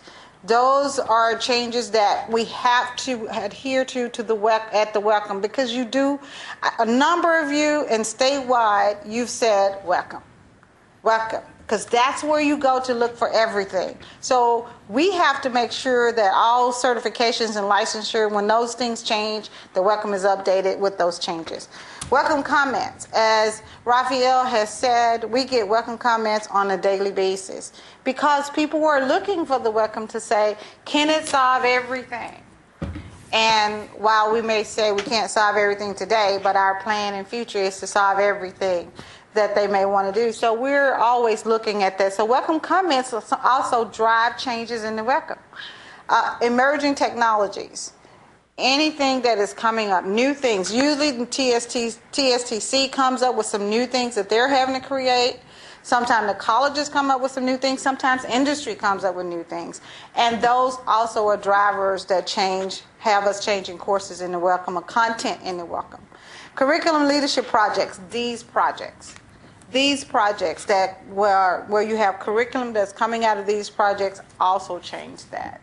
So those are things that drive changes for content in the welcome, as far as archiving courses, as far as bringing and writing new courses. All of those are drivers for that. So if you all have some new things that you want to do for your college and you don't find it in the welcome, what are you going to do? Submit a special topic, okay? Thank you. Okay, so since the system is so complex, we have credit and continuing education. There's a subcommittee of the welcome leadership team that actually deals with just CE, special topics, local needs. So we have a task group within the welcome leadership that takes, I'm going to say, it could be thousands of courses, it could be in the hundreds, depending on how much activity we had that year. That is done with the TASE past president takes care, and they meet with 6 regional representatives and they review all these courses that Dwayne puts together for them ahead of time, way ahead of time. Because remember, when we get to St. Jack in the summer, all of these courses will have to be validated by instructional specialists or faculty or CE faculty that come to the summer workshop. We can't burden all these faculty members to look at every single CE course that was turned into welcome. So the TASE past president with his team review, are these valid? And if they are, let's try to incorporate them into the statewide database. This is a huge undertaking because they typically do this again via GoToMeeting or something like that. They don't typically meet at one location. So again, all of this is being done by the subcommittee. So finally, if they're valid, then we can review them and the instructional specialist can also validate them. It's not an automatic thing. Just because the subcommittee looks at it and says it's good, then it's got to be validated by people that are doing the instruction. So this is a subcommittee of our other larger committee. Okay, real quick, the participants of the workshops in the summer, you have the Midland staff that comes, the coordinating boards there, the workshop facilitators, which are typically administrators or people that have a lot of experience in workforce education, very highly involved with the welcome process across the state of Texas. We have, team facilitators, because sometimes you can have 20 faculty members in one group working on one CIP, which is a very large number. Like this summer, I had a group of about 15 faculty members. I was a facilitator, team facilitator, and we were looking at like 300 some odd courses in a 2-day period to edit, review. So it can be a very large undertaking. We have a data specialist that sits in at the workshop. It's typing and editing as we go along. And then, of course, the most important part of the summer workshop is the last one there, which is faculty from CE or the credit side. So these are the people that participate in the summer. Okay, so Donna mentioned that we are going to be going to St. Jack this summer. So these are the workshops that are scheduled as of today. Obviously, we'll get some other things that can come up. That second workshop there on the 19th to the 20th, there's 5 teams coming from all over the state, but that 13 Model 2 number there, these are courses that are probably taught by only 1 or 2 community colleges, and we don't necessarily have to have a huge team, but that means we'll have to have people to address those 13 Model 2s so we don't lose any of the courses. We also have some leftover courses from last year that we did not get anyone to participate, so we're carrying them over to this year. One of them is like motorcycle mechanic, small engine mechanic. We just didn't get any college to send anyone, so they have to be rescheduled. When it's all over with, you're probably looking at close to 2,000 courses, CE and credit courses that we're going to be looking at these 2 workshops. So again, if you get a notice to nominate people from your colleges, please send the nominations in for these 2 workshops. Okay, this is very small print here, but it kind of gives you an idea all the CIPs that are going to be addressed under each cluster. By the way, you'll see we're going to talk a little bit about the clusters, but we're doing this by cluster. One of the 16 clusters, and Joyce will talk a little bit about that in a minute. But this is workshop number 1 and workshop number 2. And we'll come back to these. It's very small print here. Okay, so now we are getting out of the old business of just reviewing courses. We did this past summer. And Dwayne was there for one of the workshops. We had 113 faculty members in one room to look at multiple clusters that had common courses going across the discipline. So I'm going to let Joyce talk a little bit about this. And I just happened to be one of the facilitators at that first meeting of 150 faculty. And so that was very interesting. Why are we going to this new format? Again, we talked about career pathways, the portability of credit and skills for students. That's one of the things that we looked at. 2 is to build career pathways. Transparency for employers. Employers get involved in, we're talking education speak, they're talking employment speak. Again, how do you bring that together? Economies of scale to address budget challenges. That's the other thing. We figured and looked at, as Donna had said before, why we got this many proposals last year and didn't get any this year. We started to look at that same thing. Why are we not getting as many instructional specialists coming to the workshop? So we said, this way, if we bring them in, one thing that faculty is clear about, when a course is their course, it is their course. And so if someone says, well, we're going to bring in these clusters and they're going to discuss your course, they're going to figure out a way to get there.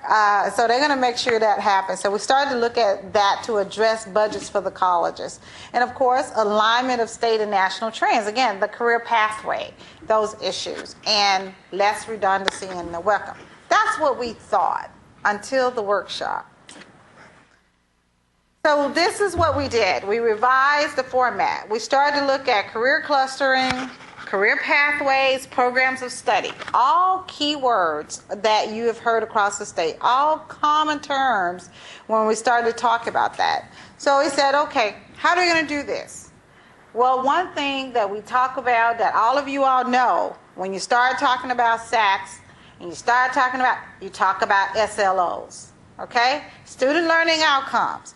So what do we have in the welcome? We have intercourse outcomes. Everybody has to meet those minimum end of course outcomes. So that's kind of where we started from. And then we started to look at, well, if the outcomes look alike, these are the minimum outcomes and they look alike, the zip code is the same. Wonder if there could be some common practice there, can be some redundancy. So we started looking at how do we do this, and this is us backing into the process. So this is where we are. This is where we started from. Looking at the 16 clusters, and we know that TEA has changed their cluster format, but we particularly like this one. So this is the one we use the most. So we started looking at, hey, our programs, let's fit our programs into these 16 clusters. Let's fit our courses into these 16 clusters. And we did. And this is what we built, the analogy of the tree. So you may not be able to see that very well, but at the trunk of the tree, we look at high school dual credit courses, and really we looked at that is college awarding high school credit for college courses. And then as you go up, there's a career foundation saying that, okay, all of these courses from the trunk of the tree come to a core, a career foundation that everyone should have in a particular industry. As you go up, and this is analogy for the energy industry.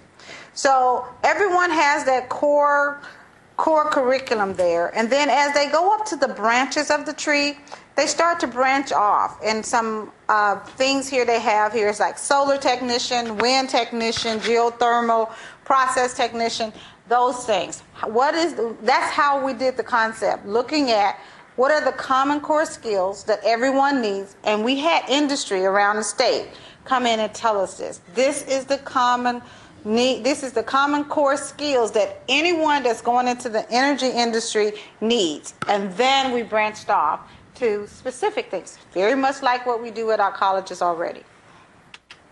So, as we start to then look at career pathways that represents a coherent sequence of knowledge, skills, and abilities. That's how we looked at career clusters and how do we do that. And it consists with more than one program of study. That's what career clusters are. That's what a cluster is anyway. So here the program, we start then taking everything apart, peeling back that onion layer by layer. Because guess what? We knew we had to be able to explain this to the faculty. Especially when we were rolling this out for the first time to faculty, we had to be able to help them understand everything we did and why we were doing this changing. Remember, the hardest part of this was changing the mindset. And the way you change your mindset is to make sure you explain every piece of that layer. And so it was important for us to make sure that they understood what programs of study meant, what career pathways meant, all of those things. So here we are with the clusters. We had separate clusters that we were bringing together. And when we looked at this, and it's a very, very tedious project to go through every course, every zip code within each of those clusters and find common courses. And some of them we found common courses within courses within degree plans and degree programs at your colleges. Dwayne behind the scene pulled all of that data for us, and we had to go in and do some analysis and figure all of this out. And it was very difficult. Dawn and her staff at Midland College worked very hard on it. The other part we did was the common and duplicated courses. And the key things that we looked at, and I think we've kind of gone through that, is the end of course outcomes to basically look at what was common. Then there we were. We found that segment. We found that those agreeable points between all three of the clusters. So that's how we brought all three of those particular clusters together. Now this was interesting because of the fact that what we found in those clusters, these are some of the common course examples that we found. That when you look at a course like International Business 1354, it's used in 21 marketing programs and 23 business and management programs across the state. Now this one was a very interesting one, and with faculty there who, again, I told you, own their courses. So if you look at this course and doing what Larry said earlier that SkillsNet does is go in and do a scraping of keywords, key terms. Imagine us going through the WECM and doing a scraping of a key term like blueprint. And we came up on all of these things. And we said to the faculty, in our wisdom, would you consider looking at this and consider maybe doing just 2 courses? That would make common sense, wouldn't it? Well, to our surprise, no, the construction said, no, our blueprint is different. The drafting said, our blueprint is different. The plumbing said, our blueprint is different. The machining said, our blueprint is different. The welding said, our blueprint is different. And it's different because of the symbols we use. So a person who is doing blueprint and just construction, I could not come over and say that they have met the learning outcomes or have the skills in welding because they don't know the symbols in welding. And that was the workshop that I helped manage, would be. And so what we have... Tell them the truth. We almost have to call security to come and remove some of the faculty. This was not without passion, and so we'll say it that way. It was not without passion, but it was with understanding. They did understand that where we were coming from. They did understand it, but they wanted us to understand why it was different. And understanding, of course, what goes along with communication. It is a two-way street, unless you're messing with faculty courses. So... you'll be able to tell them what the end of the, because I know they want to know what the end was. Well, the end of that discussion about Dwayne had to step in actually and kind of break up. I'm not going to say a fight, but it got pretty heated. And Dwayne finally put everybody at ease and said, "Look, we're going to work with you. We're not going to take your course away, but we definitely need to continue." But thankfully, somebody from the coordinating board was there because Joyce had to step in quite a few times, and it got pretty heated. And remember, this was 3 clusters in one room. And these courses were across almost all 3 clusters. So as we peeled the onion, we found common courses. People left the room. As that course was not part of that cluster, they left. So that's how we did it. Then they went into their individual CIP codes and started working on the revision of these numbers that you see up here. We looked at 1,237 courses were reviewed, 969 were modified, 49 new courses were created at the workshop. Now, some of those new courses came from local needs or special topics that met the criteria that is defined by the protocol manual or what is a WECOM course, and now it's going to be used across the state of Texas. So we got 49 brand new courses. Now, the other nice thing that we did is we archived 180 courses. Well, they'll be archived they get 1 year, am I correct, Joyce? 1 year to continue to use that course. So in 2013, 180 courses will go away from the database, either because they were duplicated, no longer valid with industry needs, or simply never been used in the last 5 years. So there's no need for them to stay in the database. Okay, so again, and Dwayne assured me that these numbers were all good because I had asked him if they were good, and he emailed me back and said that they were good. So those are good numbers from what we did this past summer. Okay, so that's the end. But now I want to give an opportunity to Dwayne. I don't know if he wants to do that or not. Just come up and put up the new WECOM database and let everybody. He's voluntold. He's coming. Okay. Thank you.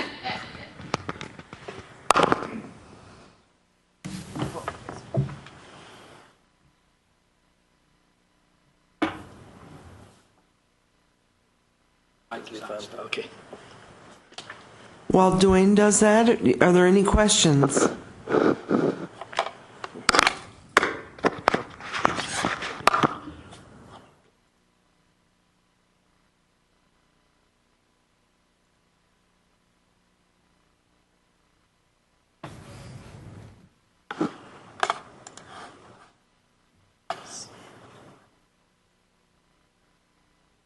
And for those of you that might not know, when you say archive a course, that means there's a timeline, correct? Do you want to explain that? Okay. Yeah, each somewhere at the workshops, they'll find courses, again, that aren't being used or that are no longer valid. They'll recommend them for archive. So September 1st, when the courses are updated, they'll have a flag that says this course was recommended for archive, and they have until the end of this academic year. So any courses that were archived last summer will be available, to teach out until August 31st, 2013. So they have an academic year. During that time, if a college decides for some reason they're going to start using that course specifically for courses that were archived due to non-use, that the usage data showed that no colleges have used it. Sometimes in their enthusiasm, the reviewers will look at courses and not look at the start date. And maybe the start date was only 2 years ago. And usually we have a standard of 5 years of data. Well, if the course didn't start till 2 years ago, then it's going to have 3 years of zeros. And so sometimes they get enthusiastic and they archive a course prematurely, and somebody will write and say, well, we just started using this course and we're not going to use it until next summer or next spring. And they'll submit a comment through Welcome Comments, and we'll review that, and we'll say, okay, we can go ahead and reopen it for another year or two and then see if it gets usage. Some cases, a course might become obsolete, or it might be replaced by another course. In that case, the college would have a lot harder case to have it restored, because the other course would be the better course. So in all, they have at least a year to either teach out the course, to find a replacement. And we give them that year because their catalogs have already been printed, and so this will give them time to update their catalogs with the new course. Okay, I guess what I want to show you kind of the progression of, this is the really old system that we just updated about 5 years ago, and so this is the really old.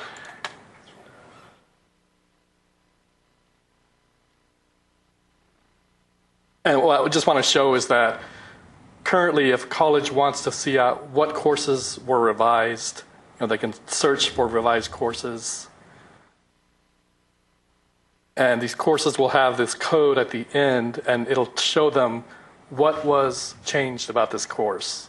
This course, the course learning outcome or the end of course outcomes was changed. That's all it tells them. It doesn't tell them what it used to be, it just tells them what it is now. So it's a kind of limited usefulness. It'll tell you, of course, look in your catalog and replace all of the learning outcomes.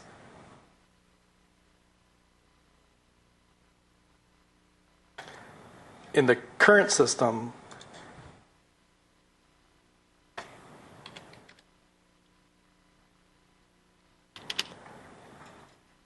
again, if you do this search, all it gives you is a list of,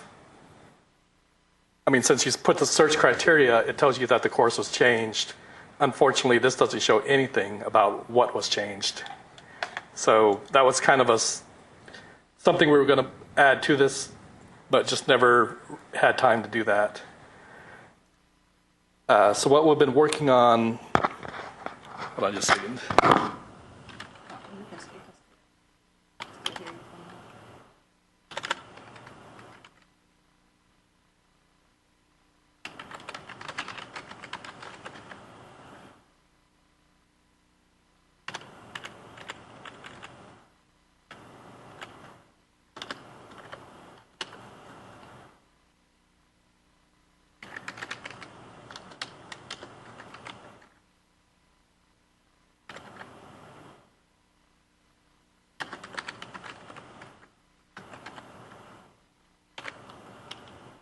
Like the name of this website, it's called Pub Reports. So when you're drinking a beer, you can look for this. This site isn't actually, it's live, but there's no link to it from the website. If you'd like, I can send you an email. Or if you'd like to send me an email, I can send you the link to it. But it's currently still under review.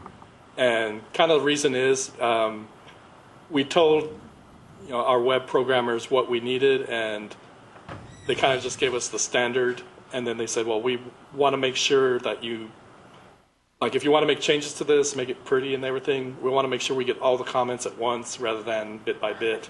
So this is what we'll have until we actually get some feedback.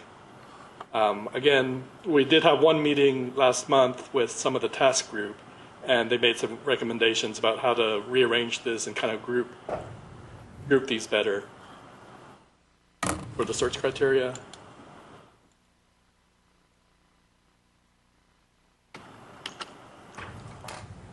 again, it'll be the search. This part will be pretty much similar to what was done before, where you can search for particular types of courses. I'll show you that in a minute.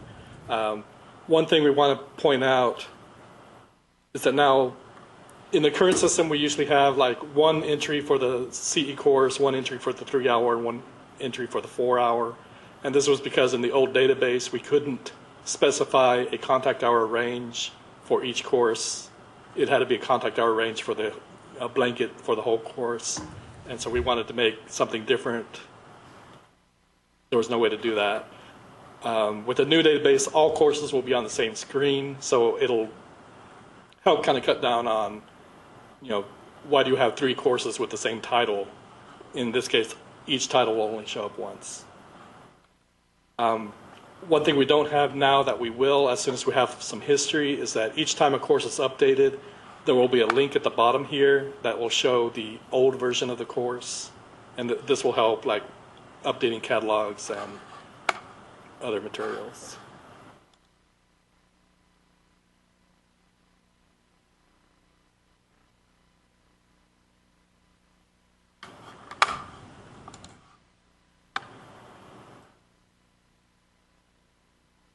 Okay, again, you search by courses that are active only, courses that have been archived or recommended for archive, or all. The archive pending status is the status between when it's recommended for archive, and it still has that year to be used, or when it's totally archived. Search by SIP, rubric, course number. The fiscal year is the year that it was last revised. Workshop number was the workshop that it was revised at. And again, these may or may not be useful to people in the field. We're still debating that. We have course type. If you just want to see, if you want to see only SCH courses, it'll show you the CE mirrors for those courses, but it'll not show you courses that are CE only if you select SCH. There will be another category here that was recommended would be a CE professional development or CE lesson 7. So there'll be other course types also. Another thing we did that was kind of important with the database is that we separated the regular courses from what we call special courses. If that's confusing, it's really just the special topics and external learning experiences because they kind of go by different rules. The regular courses or lecture courses, you can only have 2 credit hour versions and then a CE version at the most. For the others, you have 5 or 6 credit hour versions. These are like clinicals and external and practicum. So since they go with different rules, they have to be kind of separate in the database or on the search. This part, again, we search by title, description, or outcomes. And you can put a word in each of these areas and decide, I only want courses where the word appears in all 3, the title, description, and outcomes. So if you want all 3 to have that word in it, you would select all. But if you want any course that has that word in any one of those fields, you would select any. And when you do a search,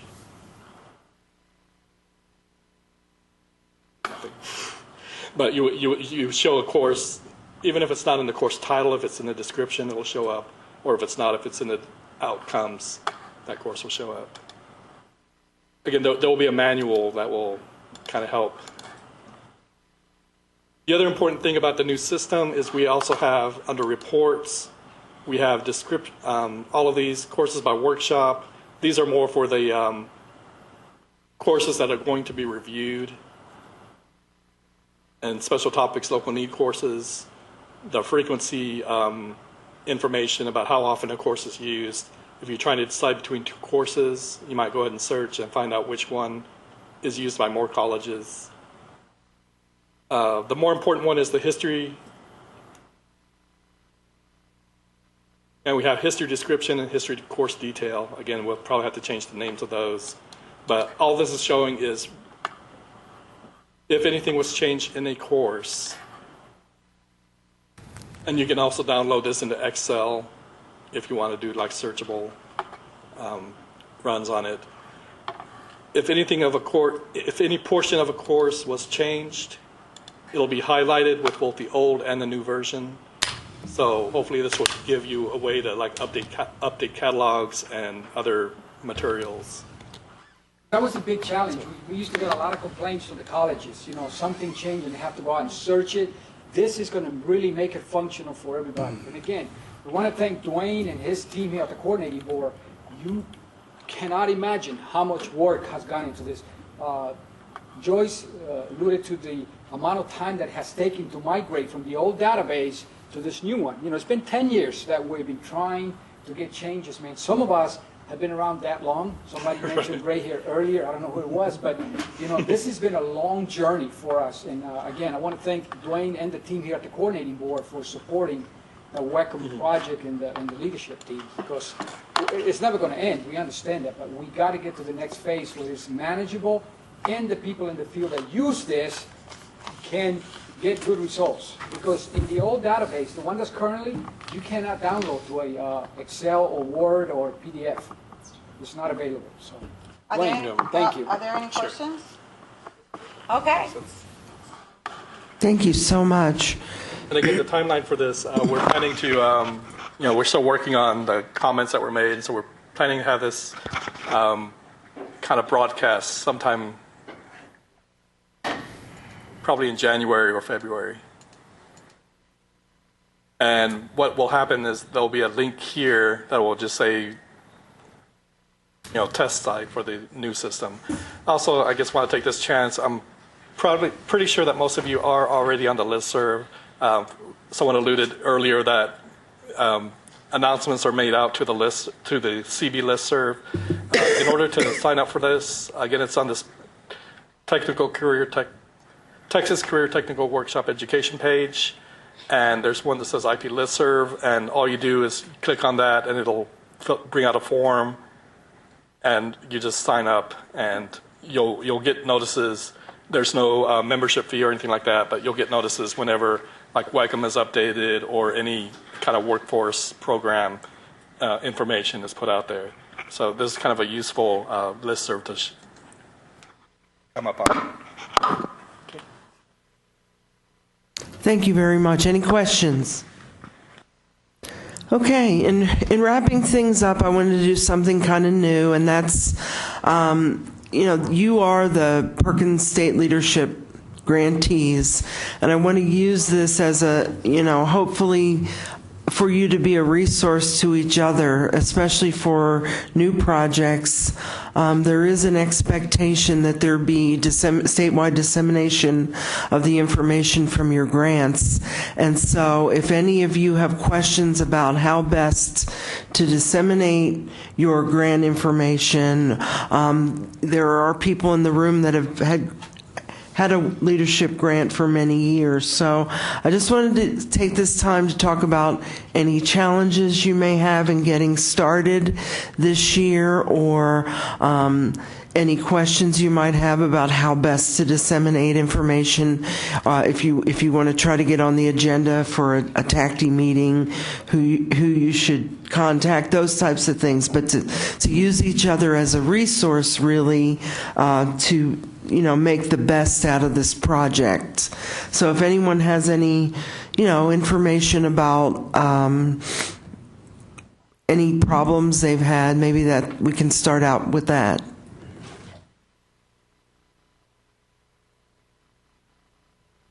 I can't really say that we've had any problems yet with that, so we'll get back to you on it. Okay. But, we've already got the open source conference lined up to present there. I've got an email into TACTI to see about getting on there.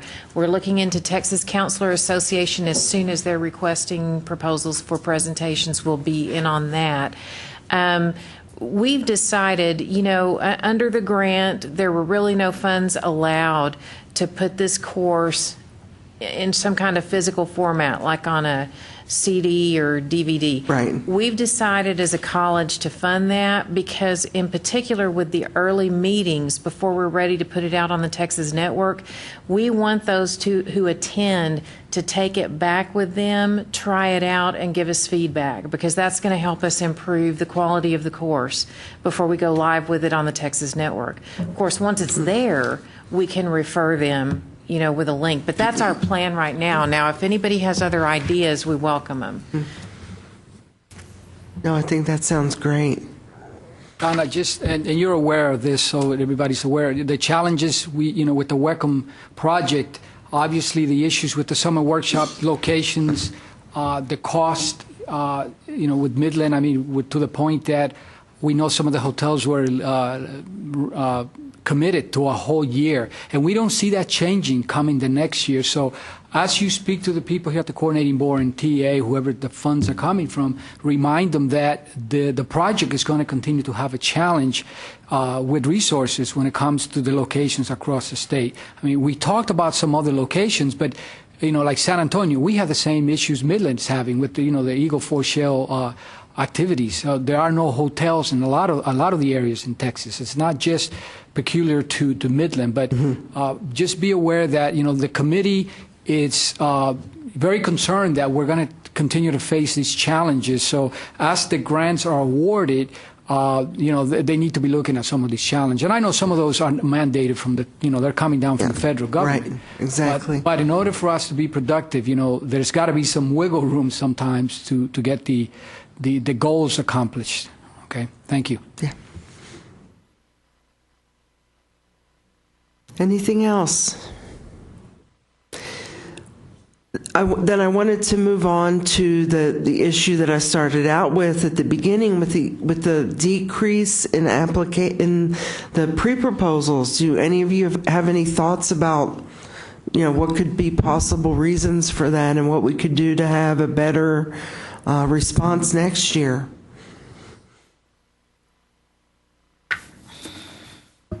Well, is there anything that the coordinating board would like to see addressed? Maybe that could come out.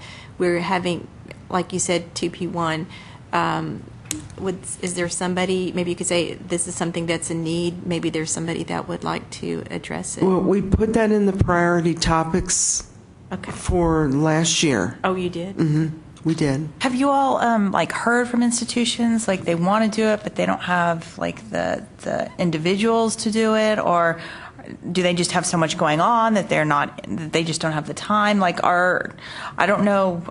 We're just trying to understand, is it a marketing issue on our part? Are we not putting stuff out there enough, saying there's this money available to do these projects, or are the institutions kind of at their max about what they can do? I think that.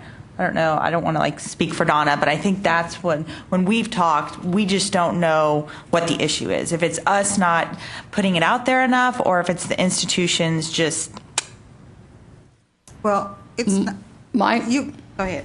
I'll get to Turk this time. No, then I'll let you talk. Time. You let me go okay. first. What my interpretation of the problem is that as the colleges are getting tighter with their funding, they're having to look for ways to underwrite what that college needs. This is not a college-based kind of grant, and this being a statewide grant, it doesn't rise to the level of priority at those institutions. So that's one thing. The second thing is something that others have talked about, and that is that it's very difficult to run one of these grants given all the constraints that we now have with travel budgets. Actually on Perkins Basic, I've taken everybody I can off of Perkins Basic travel because it is just too difficult to manage the volume of people that are across the institution. And so I just took them all off and we put them all on institutional if we have to do it. That's taking a lot of your motivation away to operate a grant on behalf of the state, okay? And so unless there is an institution that has a passion or a particular person that has a passion at the institution, you're probably not going to see an increase. You're going to continue to see a decrease. because of the nature of what all this impact is at the same time. I was basically going to say that colleges is saying that it takes more energy than it's worth. And with the changes in Perkins, you have a lot of people who want to participate, who are part of the grants, but they're restricted to travel. And colleges don't have the resources to pay for that out of their pocket with all of the cuts that we've been under and restrictions that we're under. And again, yes, colleges are having to do more, because when we start to look at the things that we have to do and change, like the student success model that we have to now concentrate and focus on more so, then we're expending energies toward that and resources toward that are individual colleges. The other part, the other things that I've heard around the state is that there are other initiatives like Department of Labor, Department of Education, Department of Defense, Department of Energy. And when you have large grants like that are coming down, that you can, as a partner in the state of Texas, participate with someone in Ohio as part of the TAC grants, and you're getting $100,000, $200,000, $1 million. The Skills Development Fund grants where people are getting $500,000, and that's college-based, and that's a lot more money than this. So when you start to have all of those restrictions that Perkins put on, which they probably should in their wisdom, however, not looking at what it was going to cost, and then looking at all of the other dollars that are out there, since we are now nationally known as a community college, we get a lot more funding and a lot bigger bang for our bucks and shorter resources. So it wasn't the topic. I know at one point we said, is it the topics, or are they just not interested in pursuing the topics that we're putting forth? But it doesn't sound like that's the issue. No, it's not the topics. I think, again, if you saw, Larry said that more people are going out for the level 2s, which he has not seen before. So it's those kind of things, because they're looking for the bigger bang. They're looking for the bigger bang for the resources that they have to put in, because we have smaller resources. Even the large colleges have smaller resources. If it was possible, and I don't know that it is, but if you could get much larger grants, and maybe 2 or 3 colleges could go together, and now you can have a Perkins grant that actually competes with what you might be able to get for several $100,000 from a Department of Ed. Honestly, we're not looking at too many that are in the hundreds of thousands. We're looking at the millions. Right. Because, like Joyce says, a number of our staff and faculty that are available is getting smaller and smaller. And so if we're going to put people on task, we're going to put them on a bigger dollar one. Okay? So that's why I'm talking about the whole climate has changed, and it's like the coordinating board and the TEA has an opportunity, that's what I was referring to earlier, to step back and look at what they can do together for really big picture secondary, post-secondary Perkins grants that could make a real difference. Instead of having small little ones to multiple projects. Okay. I think those are really good points. Appreciate it. I think it's given us an idea of at least what was going on. I was actually out for some of this because I was on maternity leave, but she told me that there was a reduction, and did not have a clear picture as to what the problem was. So I think we at least have an idea now, and I don't know where we're going to. I think Perkins staff, and leadership is going to have to an idea, right, about what was going on. I still think that dissemination is very important. We're missing, and I'm talking about even with the WECOM project. We have a population of some of these colleges that are coming in. We're hiring a lot of people that were not in education. They get an email, and it doesn't get disseminated down to the people that have the idea. Someone said, the go-getters, 1 or 2 faculty members, staff members that really want to do these projects, or they're doing them already, okay? So we just need to pay attention to who is the information getting to at these institutions, and is it getting down to the level that can take action? So, I mean, I see it. I see what Alamo, we're huge, and I go to meetings where we have faculty from all 5 colleges, and you bring up a subject, and like, well, we didn't hear about this. So, we got to find a way to get, like Dwayne was saying, get yourself on the listserv, so when this information comes out, it gets to the people that are going to apply for the grants. That's true. I know we've had some follow-up after it was too late from an individual at one of the Alamo colleges that it was interested in a leadership grant. So you're right. What can we do? Our contacts, we send the RFAs to the Perkins contacts. And now we'll have the liaison people that we send the RFA to. Should we just urge the schools then to disseminate this to all of your deans? I think so. I know that Joyce can speak about this too, because when we were getting nominations for the summer workshops, we actually had to start calling some of the colleges that had the programs because they didn't reply. And, there was 3 or 4 colleges and we didn't get a single response. And then to the level of the dean saying, look, your program is going to be reviewed and changes are going to be made. So yes, I think encourage your liaison to go back and tell the rest of the administration this needs to get out. I think that the liaison is going to be a great tool, actually, because now you can put the onus on them. Your institution will not, get the funding. So yes, I would definitely go that route, because I think these people that, the majority of them that are on the liaison, there's probably a few that shouldn't be there, but the majority are going to be people that are going to disseminate the information. I would encourage you, Donna, to do what I see like Gabriella do. And that is when you put out something to the Perkins administrators, just put it out to the TACT listserv at the same time, because then you don't have to try to get to the deans. It gets into one. And I noticed Gabriella does that, or Julie Eklund does that with the TARE listserv. It comes immediately from Susan Brown, and then it goes right to. So use that listserv effectively, because I think you're going to get to the key people that way. That's a good idea, because we don't do that. We are strictly limit our correspondence to the Perkins contact people. How many grants would you have liked to have had this year that you could have approved? I'm just roughly, you got 7. We double that. About half the money, roughly. Yeah, so we would have, like I said, we had 31 pre-proposals last year and only 16 this year, of which we granted, there are 7 grants. So I would have liked to have seen the number from last year, which was 13, I believe, or maybe 12. It made for a longer day when you all came in, but we, and also to see new institutions that are, first-time grantees. I think it's great.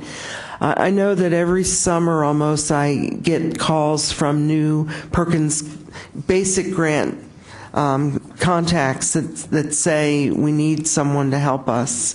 And since our staff aren't the ones that are we're not filling out grant applications, I know that I've called on Danita and I've called on Don Perry to provide assistance to new basic grantees. So I'd like to do the same thing if any of you would be interested in being like a mentor to new grants. I think that would be great.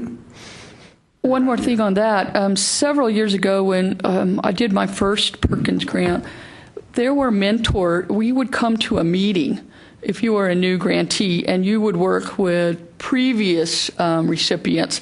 So you weren't so blinded. That's why I was so impressed with Navarro, because it's rare that you have people come together that really have that knowledge to get up and running in a 3-month time period where they are.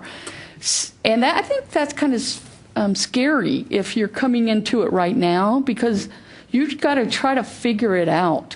And that could be another thing that we could do. Just, like a 1 day, a half day, even if we had to do web-based to help coach them through a process. That was part of the leadership grant that was given, and collectively the leadership committee assigned mentors to the new Perkins leadership people who were coming in, and they actually mentored them throughout the process. They actually did it in an interim basis. Oh, that's great. Very much like that. And they handheld them and questions and phones and went to visit. Larry was part of that. I was part of that. So, yeah. As director of a grants office, I would agree with all of those things. Our resources are more limited. We're more picky. We're more picking and choosing. We had a particular passion for the marketing grant. I mean, that's one reason we jumped on it.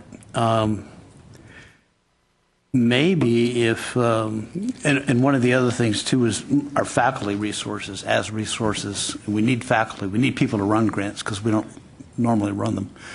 Our faculty are into other STEM areas. Our CTE faculty are into STEM areas.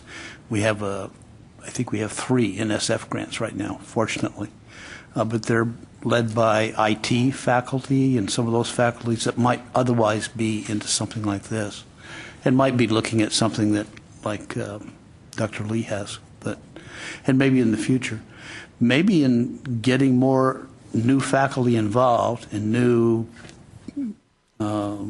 administration involved and so forth, besides the dissemination and maybe a wider dissemination, might be to pull some of those people or give them an opportunity to somehow feed into or vote on or something the priority listings that you all come out with. If we had more involvement in it, we might feel more like we wanted to put forth something in it. I don't know how you would do that, and I don't know exactly how that comes about. Have the existing grantees give input into priority topics for the next year, or faculty? All colleges. Open. I'll tell you how we used to do it, and it may not be exactly what he's pointed. But we used to get, as a part of that leadership committee, we used to get updates on environmental scanning, what was going on in the state, what was going on in the nation, what was in the trends. And then we would then look at all of that data. It would be data-driven. Basically, since we're paying for it, you can use the SkillsNet database and see what jobs are available in the system, and see what the trends will be. And then we would say, we do not have this in the state. No college is meeting this need. And then we would develop a lot of the projects based on that. And then if there were dollars left over, then those dollars were discretionary dollars upon, of course, the priority was the coordinating board. They had their priority projects that they wanted.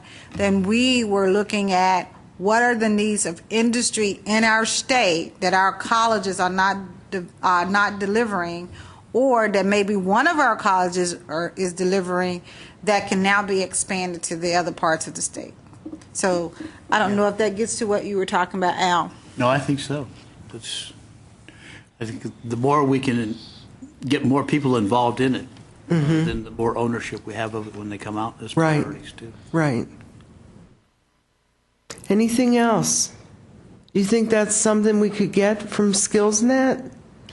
I think what I was thinking, if you did the joint college, if you got like 3 or 4 colleges together and you got a larger grant, because it's based on quantity. So if you get if you're doing a bunch of programs, you're going to certainly also reduce the cost. Besides the way they're trying to get it down, with their other grants. So I think that Mark Anderberg said at the workshop last year, his goal was to give this to the schools, to the institutions.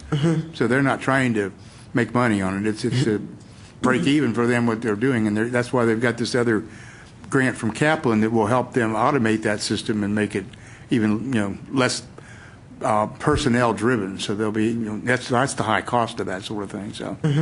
So I think they're not making. They don't want to make money from the states. No, they're not at all trying to make any money on it.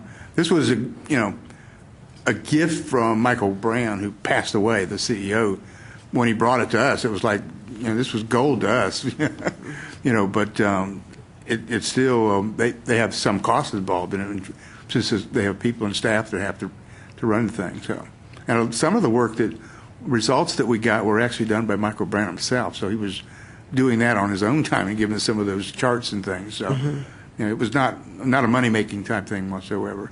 Larry, the leadership grant that's paying for some things right now, as a result of that, could some of that data be used to look at future trends? Because it's already any been data that paid we by get the grant? from what we've already done, it's already owned by the state of Texas, through the TCO board. Yes, absolutely.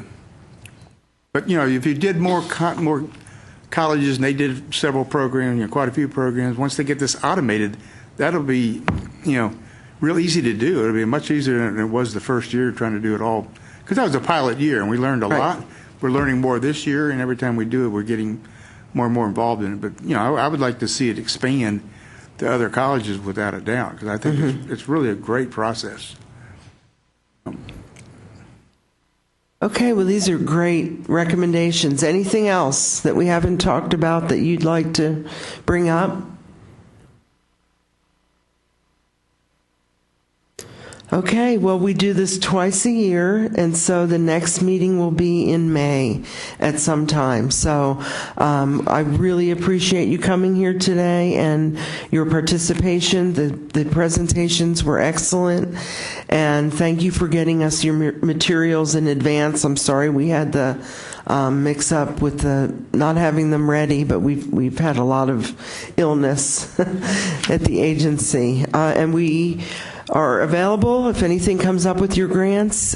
Each of your grants has a coordinating board advisor, and so please be sure and ask us if you have any questions that come up. And thanks again. Have a happy holiday and safe travel. Thank you very much. Thank you.